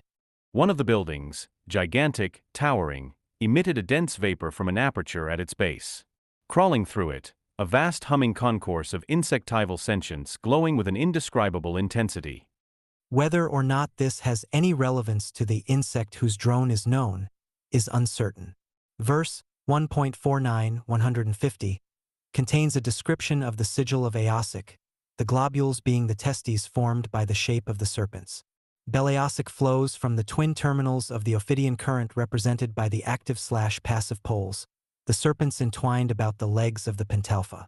49 is the mystic number of Venus, the planetary representative of the goddess of the 7 stars. Thus, 7 by 7. 49 is also the value of GVLCHB, the Cliffith of Gabura, which emphasizes the Kalenian aspect of the goddess as raw energy, dangerous to an extreme. It is also the value of vulva, the terrestrial gateway of her force. These concepts are strengthened by the number 150, which is the number of Pudenda and of Oink, thine eye. 150 is SMN, the appointed place, a Hebrew word derived from the Egyptian Smen, which signifies the place of the 8 gods, i.e., the 7 luminaries of Typhon, and her son, Set. Here is a hint that the sigil of Eosic is a Typhonian glyph in some way connected with the invocation of these powers. Verse ITL 52-153 expresses, together with 1.18, the doctrine of non-mobile becoming and is the complement of the injunction there given. 18 is the formula of Isis in her dynamic aspect. Composed of the 3 sixes, 666, 3 times 6 is equal to 18. It is the secret key of the beast. In its highest aspect, as 324, 187, it is identical with the Supreme Shakti or Shekinah, Mitrvan. 324 is the number of divisions of the underworld, the Kurdi, another number of which, 715, denotes the NSTHRH or secret, the word mother, and KPTHRIH, her globes, also QTVRTH, perfumed. These ideas comport the underlying doctrine of Sulba in its magical aspect, while the Tarotic attribution of the number 18 denotes the Grail itself. To return, now, to verse 2.52, 153-52 is AIMA. The fertilized mother, in the present context, the priestess awake on the inner planes. It is also the number of Bien, the sun, i.e., Set, and of Kala, time, digit of the moon, the Kullas as they appear in the Typhonian Gnosis. 153 is Mapia, Maria, the sea, and the number of fishes in the unbroken net. 8 being the number of Isis, the process of salvation or translation from one dimension to another, is achieved by the net copyright Newt, a magical appliance of the deep ones. 153 is the value of Jack Sakak, cf. Yog Sothoth, Exaxer, etc., which according to the Necronomicon is the guardian of the other side. The number 153 is also of the highest mystical significance, the gnosis of which awaits adequate exposition. 17. Cabbalas of Sulba. 2. Final chapter of the Wisdoner guarantees the resurrection of the old ones, reconstituted from the dust. Profound doctrine is here implied. It concerns the ashes of the adept that repose in the urn in the city of the pyramids. This heap of dust is all that remains of those that cross the abyss which divides the relative world of phenomena from noumenal, non-objective, absolute consciousness. The sleeping again shall awaken, suggests the sleeper in the depths of the subconsciousness, Amenta/Relaya. In the Necronomicon, this experience is symbolized by Cthulhu, or Tuchulu, the lost or sleeping word of the Aeon of New Isis. This interpretation is substantiated by the allusion to the Titanic island, identifiable as Relaya. The column of flame suggests the Tjolingam identical with Aranakala. The verse therefore combines the pinnacle of spiritual attainment, negative superconsciousness, with the depths of demonic nightmare, positive subconsciousness. The gold and the mauve is yet another reference to the column of fire, Aranakala, and to the zone through which the adept has to pass without sinking in the mauve morass. The empty throne is symbolic of absence and of the process of dematerialization of the egg, space capsule. 162 is the number of OTZB, image, idol, representative of the female, Aseb being the typical seat or throne. It is also the number of Laoai, which appears in Liber 418 degrees in chants associated with the Polynesian mysteries of Mu. 162 is also the number of Hilyamanju, a form of Hanuman, whose Zod type is the ape. The Tibetans claim descent from Hilyamanju and a Rakshasi, female demon, which may account for the allusion in the present context to the Lama of Lang, Lang being considered as the astral counterpart of Tibet. The evidently incomplete exhortation, "Be gloriously lost," reminded Frater Eosic of a haunting line from George Barker's Calamitherer, "The gloriously lost in summer shade," just as instantly came the image, vividly evoked by Mackin in The Great God Pan, of the marriage beneath the shade. These comments are not irrelevant. A certain strange miscegenation is the subject matter of both works, and although one is a poem and the other a tale of the macabre, and although their authors may seem poles apart, the symbols used are cognate. The number 9 denotes death and pregnancy, or nascent life. It is the value of GY, the belly, and of BBH, aperture, cavity. It is also the number of Ob, the special fire of black magic, while 163 is NVQBH, woman, wife, and of the fearful spirits who take possession of the body and dwell therein, the Utukuzul. These notions convey a sense of birth which is strengthened by the words of the following verse. You are becoming. Perhaps the number of the verse after that signifies the 11th hour, the hour before the 24th. 24 is a number especially associated with the materialization of UFOs and monsters. As if to balance the Ob 9, the number 11 denotes AUD, the magical light as distinct from the astral light. The magical light is said to be in Dath, the 11th Sapphira. It is identical with the Kundalini of the Hindu philosophy, the Quanasion of the Mongolian peoples. It is the Ophidian current itself, the great serpent Leviathan, called evil to conceal its holiness. Crowley defines 11 as the general number of magic or energy tending to change. It was signified by the ancients by the letter O, the cipher of the priestess and the instrument of interdimensional transition, the gateway for incoming UFOs. 11 is the number of egg, which, as previously noted, is a glyph denoting spacecraft and clephotic entities. Degree according to weight, Isaac de Loria classified 11 classes of shells relating to the averse Sephiroth, or, as Waite puts it, Sephiroth of the shadow. In this sense, the babe in an egg, mentioned in AL.IL 49, 7x7, is the dwarf in the space capsule. A passage in the Book of the Dead declares, O thou who art in the egg, who shinest from thy disk. 11 is also the number of ZBB, to hum or buzz, and is related to Beelzebub, whose Zod-type Isa flying insect. This recalls the meaning of al-azif, as the sounds of nocturnal insects, i.e. humming shells from the night side of the tree of life. 165, the serial number of the verse proclaiming the hour, is the number of Hezanan, the voice of matter, the woman, and the periodic purgation. It is also the number of Nemo, the motto of the master of the temple in the city of the pyramids. 2°165 is the name Happy, the phallus, and the OTZH or backbone typical of that organ which produces ecstasy, 165, in the priestess or scarlet woman, Babylon, 165. The 23rd hour is, then, the hour of invocation by the sign of Eosic. The verse number is 13, which emphasizes the lunar component of the rite in accordance with the ancient Chandra Kala Pija. The serial number, 167, is that of woman and of Amaun, the hidden god. It is also the number of a Simth, a demon known as the Unnameable One, which suggests a form of Hastur, He who is to be named not. Disintegration of form in madness, 4.20, 174, is a phrase that evokes those surreal and cubist works of art which appear as madness from the viewpoint of waking consciousness. They are analogous to the disintegration of particles that occurs during transition from one energy level or dimension to another. Victory is the Bala power, associated Kabbalistically with Netzach, the power zone associated with the planet Venus, the cliffeth of which is typified by the ravens of dispersion. The serial number, 174, indicates a possible connection with the 4, OTO, Masonic or Old Style, the password of which was Jobulin. This is substantiated by the fact that 174, Jevlin, is also the number of NVGH LV SBIB, Splendor EI per circuitum, NVGH or Noga being a name of the Venusian power zone.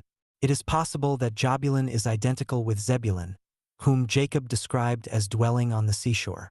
The symbol of Zebulun was Capricorn, which was represented by the tail of a fish, hence the connection with Babylon, which reveals how the formula of the Scarlet Woman is linked with that of the Deep Ones.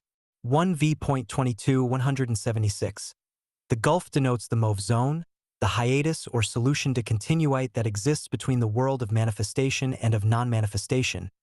22 is the number of the scales of the serpent, the cells of the cliffeth, and the tunnels corresponding thereto. It is also the number of a bit, the unidentifiable insect that guides those who stray into the tunnels of Set. Bidda, 22, is the king of the ocean, the flying fish, a glyph of the non-terrestrial sexual current that underlies the formula of magical miscegenation. 176 is the number of the words blood and jasmine. The latter is a perfume or kala associated in Al, in connection with the secret palace of 4 gates, with the rose or lotus. 176 is also the value of TZVP, to overflow, extrude as excrement, i.e., ectoplasmic matter. TZVP derives from the Egyptian SEF, to purge, purify, the voice of matter, the rhythmic purgation, and the phallic component is also implicit in 176 equals LQVM, to rise up, stand. Also, TZVO, 176, a bed. Black Eagle, LV.25, 179, was the name of Yelda, or Yelga, degree, Patterson's unfamiliar spirit, the entity that instructed Austin Spare in the system of sentient symbols. The number 25 comprises the solar 12 and the lunar 13. It is the number of the pentagram, the star of copulation, generating man. Although the verse in question applies to a mystical level, the magical implicits chime with the formulae of the Ophidian current, which is seen to be inseparable from the wisdom of Sulba. 25 is Chiva, the beast, a type of the non-human component of this magic. Verse 27, 181, refers to a formula incorporated in a drawing by Spare and designed to open the outer gateways. The drawing was inherited by Frater Eosic, but its full significance was not realized until many years after Spare's death, and long after the incident of the water witch. The drawing contains a vitally important magical formula. The shade of a water witch does indeed guard a secret glyph. It appears inscribed above the genitalia of the witch, the vulva being the physical gateway to the mauve zone, or place of transition. 27 is the number of the path of Pe. Pe means a mouth, the organ especially associated with the mysteries of Mot. It is also the number of Chidh, a riddle, enigma, and of Aku, the moon god worshipped also under the name of Sin. Again, 27 denotes the body, the hideous gnomes mentioned by Blavatsky. Body is also 418, a number of Iwas and of the great work. It seems to be a contraction of the mysterious word Balasti uttered by Iwas as an hawkdash, eagle-headed entity after it has clawed out the flesh of those who adhere to various obsolete religious dogmas. The serial number, 181, is that of Kundalini. Also, 181 is a form of Eosic, of Ilios, and of QPA, obscurity, darkness. The call to the wind is to accompany or follow the opening of the gate, the backward darkness. 4.28, 182. Refers the cliffeth and to the abode of forgotten dreams denoted by the number 28.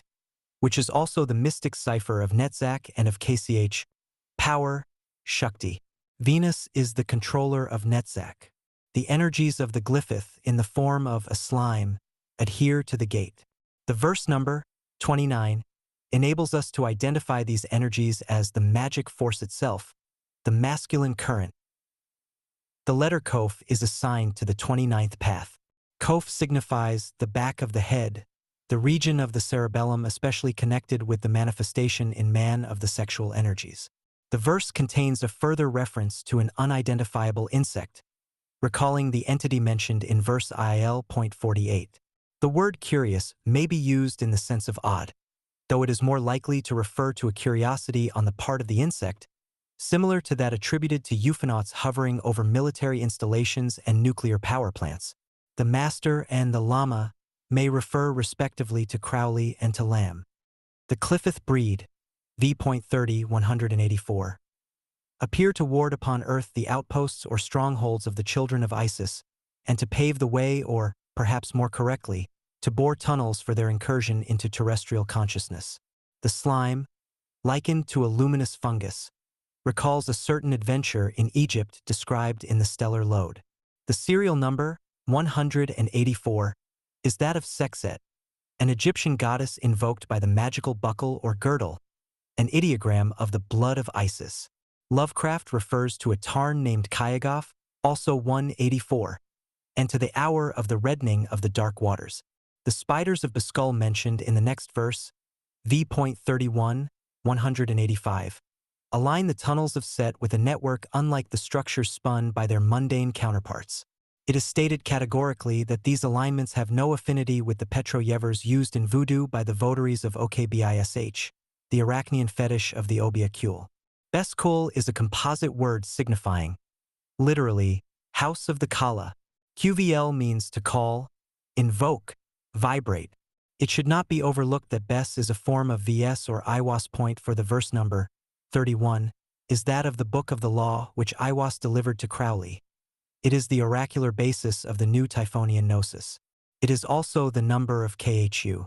The Kus live on the shades or souls of the dead, the A and BZS. The Ku was therefore constellated as the Ghoul, the star Beta in the Perseus group. It is also the number of the Kia, the neither typified in Zos Kia cultus by the vulture. Furthermore, 31 is the sum of the initials of the Scarlet Woman. The serial number, 185, is that of the word nose, the organ of air or space, and of Tikhon, a Chaldecan word denoting the first emanation from the Logos. According to the Necronomicon, it is only by the looped cross, by the Vakviraj incantation, and by the Tikhon elixir that the dweller in darkness may be driven back to the unlighted caverns of hidden foulness where he dwelleth. Liber 29 vel Okbish, the impress of which was discovered in the 29th tunnel during a lodge working, contains references to the violent ones reminiscent of the cannibals of Leng. They devour any intruder, including their own kind, unable to awaken the guardian of the tunnel. The serial number of the verse conceals an allusion to the leapers or vaulters, in that 185 denotes a once beautiful seductress who was changed into a three-legged frog and banished to the moon because she drank the elixir of immortality. The lines lead below. In view of the verse number, 32, we may suppose the paths are intended. These translate into tunnels when reflected behind the tree. This interpretation is substantiated by an oracle transmitted from the tunnel of Kof during a lodge working. The oracle has been published at the beginning of Outside the Circles of Time, the title of the book having been suggested by the oracle. Silence, sleep, and conjuration are the three keys to the magic of Silba. Is there a particular quality to the darkness outside the circles of time, or does the verse mean that in the void beyond, as in the darkness of deep sleep, it is possible to invoke the subterrene kings? According to the mystique of Zos Kia cultus, this verse would be glossed by the formula which depends for its efficacy upon forgetfulness of the sigil in order that it may gestate in the subconsciousness. In this way, the deep will respond. In the present context, it may be significant that the number 32 conceals the identity of the priestess or scarlet woman. 156 equals Babylon. The serial number, 186, denotes Kenoma, the void, outside.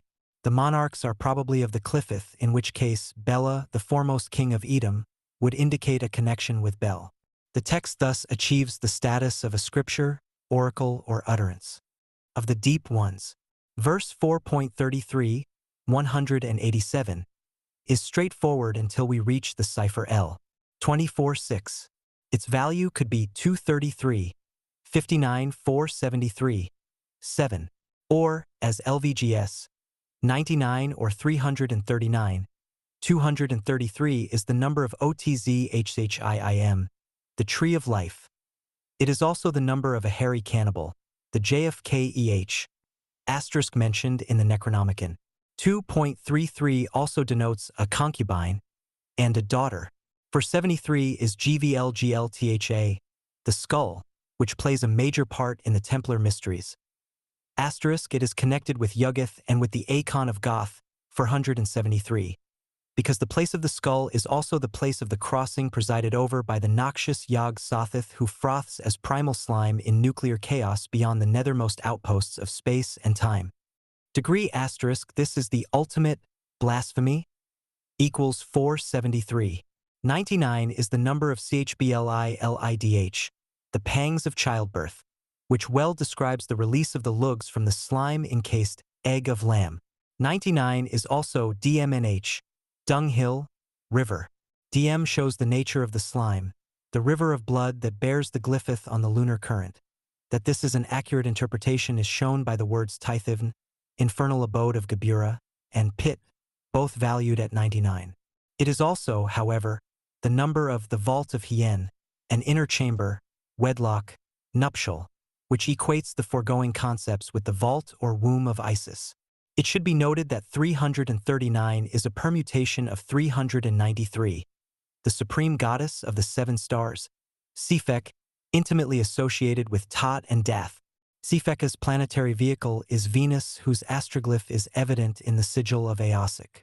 It denotes a secret door or gateway. One value of Aosic, 397, minus the door, equates with 393 degrees, which is also the number of rainbow, the spectrum of Culus connected with Che extradimensional metamorphoses previously noted. Furthermore, 393 enumerates Sotomogo or Zotomogo, son of him whom Ian Dagon and the Deep Ones served, a form of the sea devil worshipped throughout the Pacific Islands. Zotomogo is a form of Sothmog, a variant of the name used in Ponape, Carolines. There is an alternative interpretation of lugs which, although far-fetched, may be legitimately investigated since it is typical of the paranomasia traditionally used by Kabbalists. In modern times, the name Bela is associated with that of the actor who epitomized the vampire force in the screen version of Bram Stoker's Dracula. Bela Lugs, or Lugs, approximates too nearly to Bela Lugosi to be overlooked. Lugos is the name of the place in which Lugosi was born. As a scion of one of the oldest families in Hungary, he, more than anyone, was particularly appropriate to the part. The characters, for between the land the G may be interpreted as the serpent force and the I's emblematic of the Ophidian phases of the double current. LG 33 is the number of Baal, Bel, or Bella, a further confirmation of the foregoing. It is also the number of the ultimate degree of Scottish Freemasonry, the emblem of which is a double-headed eagle.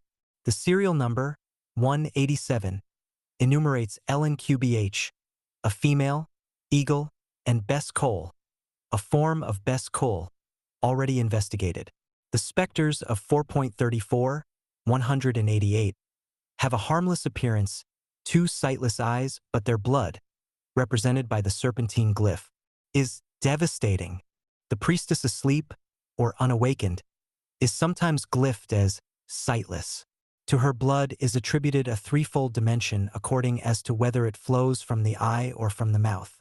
The former secretes the colorless ichor of the void. The latter secretes its lina, blood, and the fertilized egg in slime encased.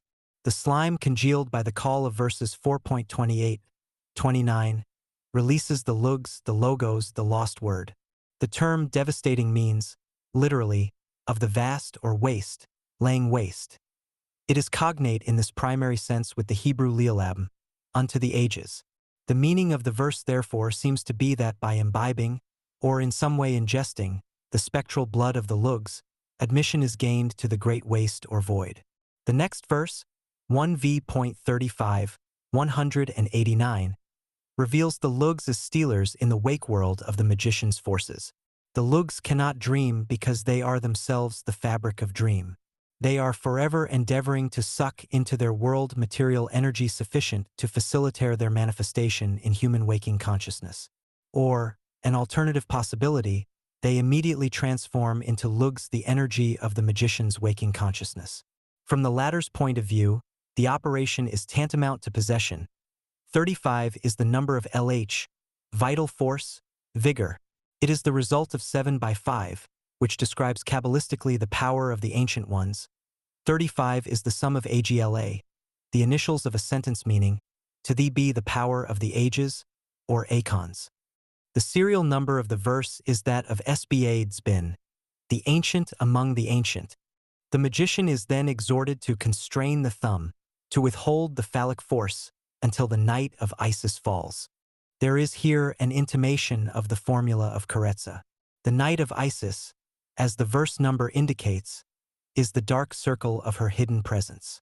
36 is the number denoted by the pentagram, the star of woman, Shakti, and of the Tibetan law, the gods or great old ones. It also signifies the Ijajai. The serial number suggests that the night of Isis may equate with QTZ, the end, the appointed time, with NOLM, hidden, and with LNPL, to fall, degree TZLO 190. Also signifies a fall. Outside, obsession lurks. Within the star is the residue of bliss upon the parapet of Vith. This is enigmatic.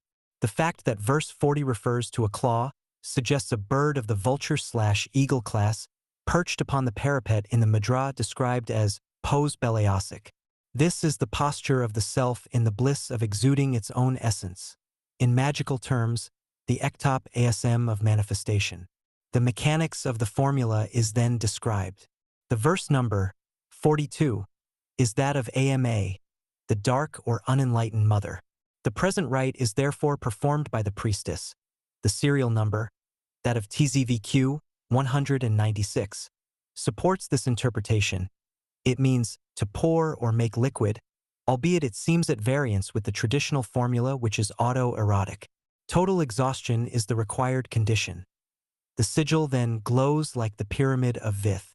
Within the pyramid the deep ones dream. The serial number, 198, is that of Kaf, which may identify it with the force of Kafnia.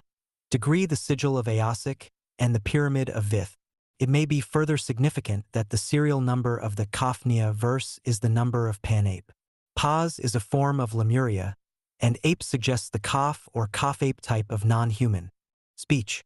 Moreover, Panape is the terrestrial location nearest to the ocean gate of the deep ones. 217 is a number of Zho Seth, as also of CHRDH, terror, fear, which, as inspired by them in terrestrial creatures, constitutes the food of the great old ones.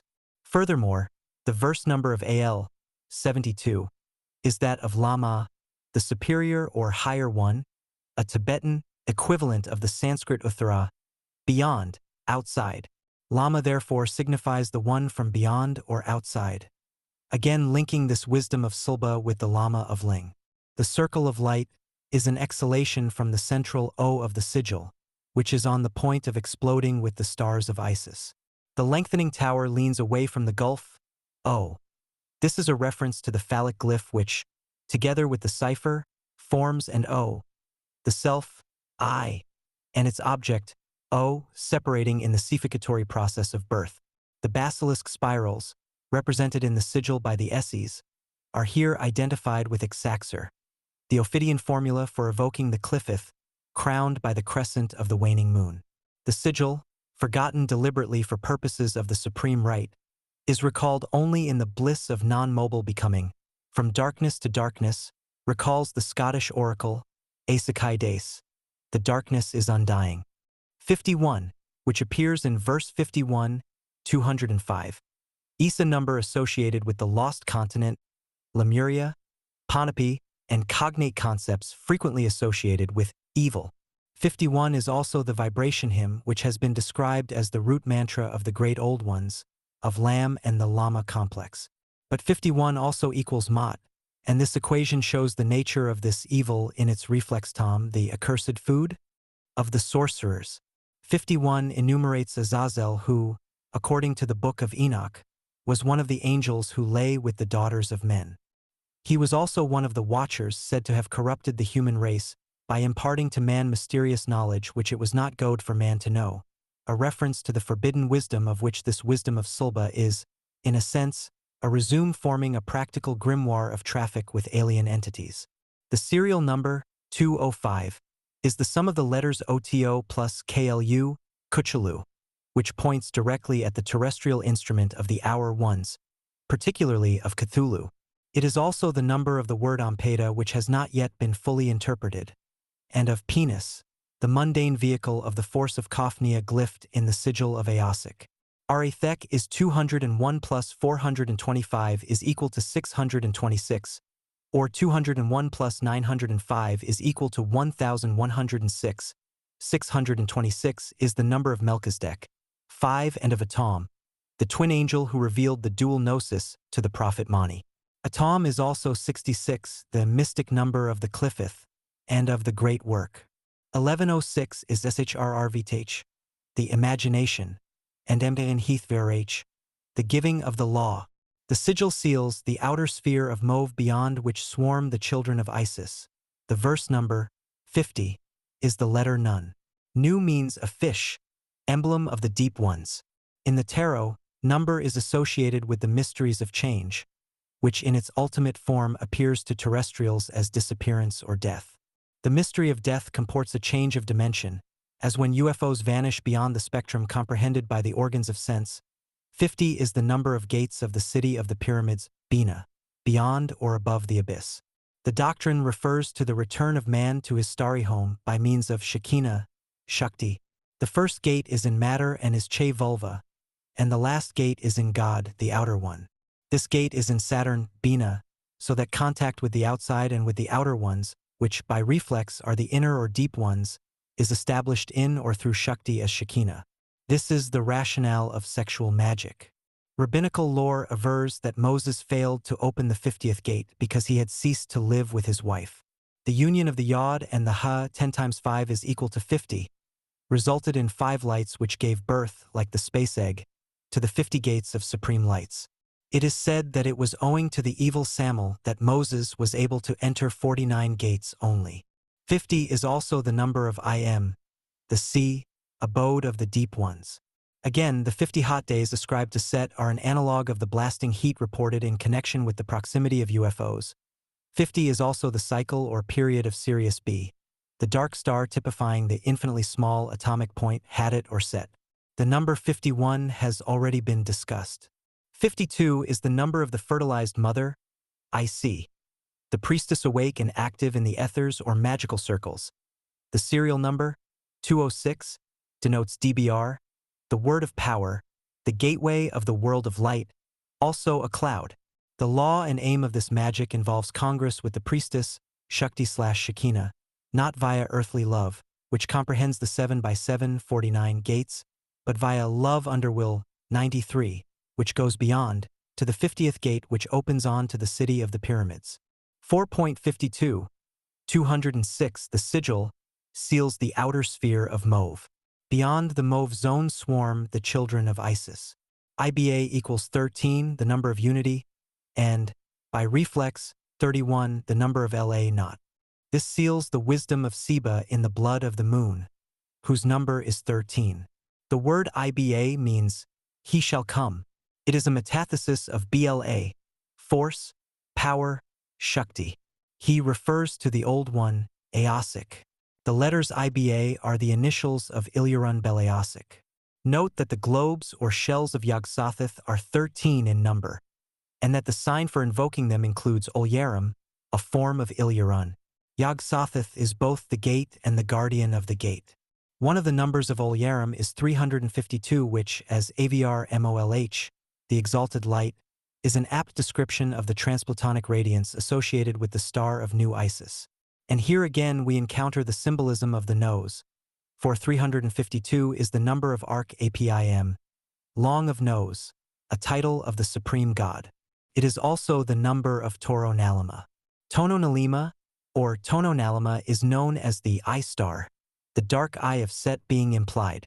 Note the presence in the name of the ubiquitous lamb. The symbolism is enhanced by 352 being the valuation of Hoaoe, the way, the precise meaning of lamb. Furthermore, 352 renders Sadalia, the black hole, discussed in connection with a previous verse.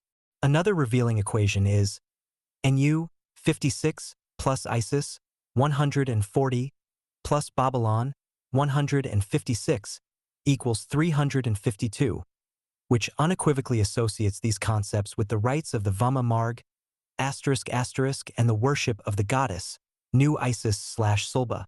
This cosmic connection is shown again in BRQIM 352. Lightning, the eye influence from outside. There is also an equation with QBRIM 352. Grave vaults, indicating a further connection with the necromantic formula of Leng. The Ash Emu 352. According to the Book of the Dead, are the gods in material forms, which suggests that this magic brings down co-earth or manifests the outer ones. An alternative enumeration of Olyarim is 912, the number of Restar, the tomb.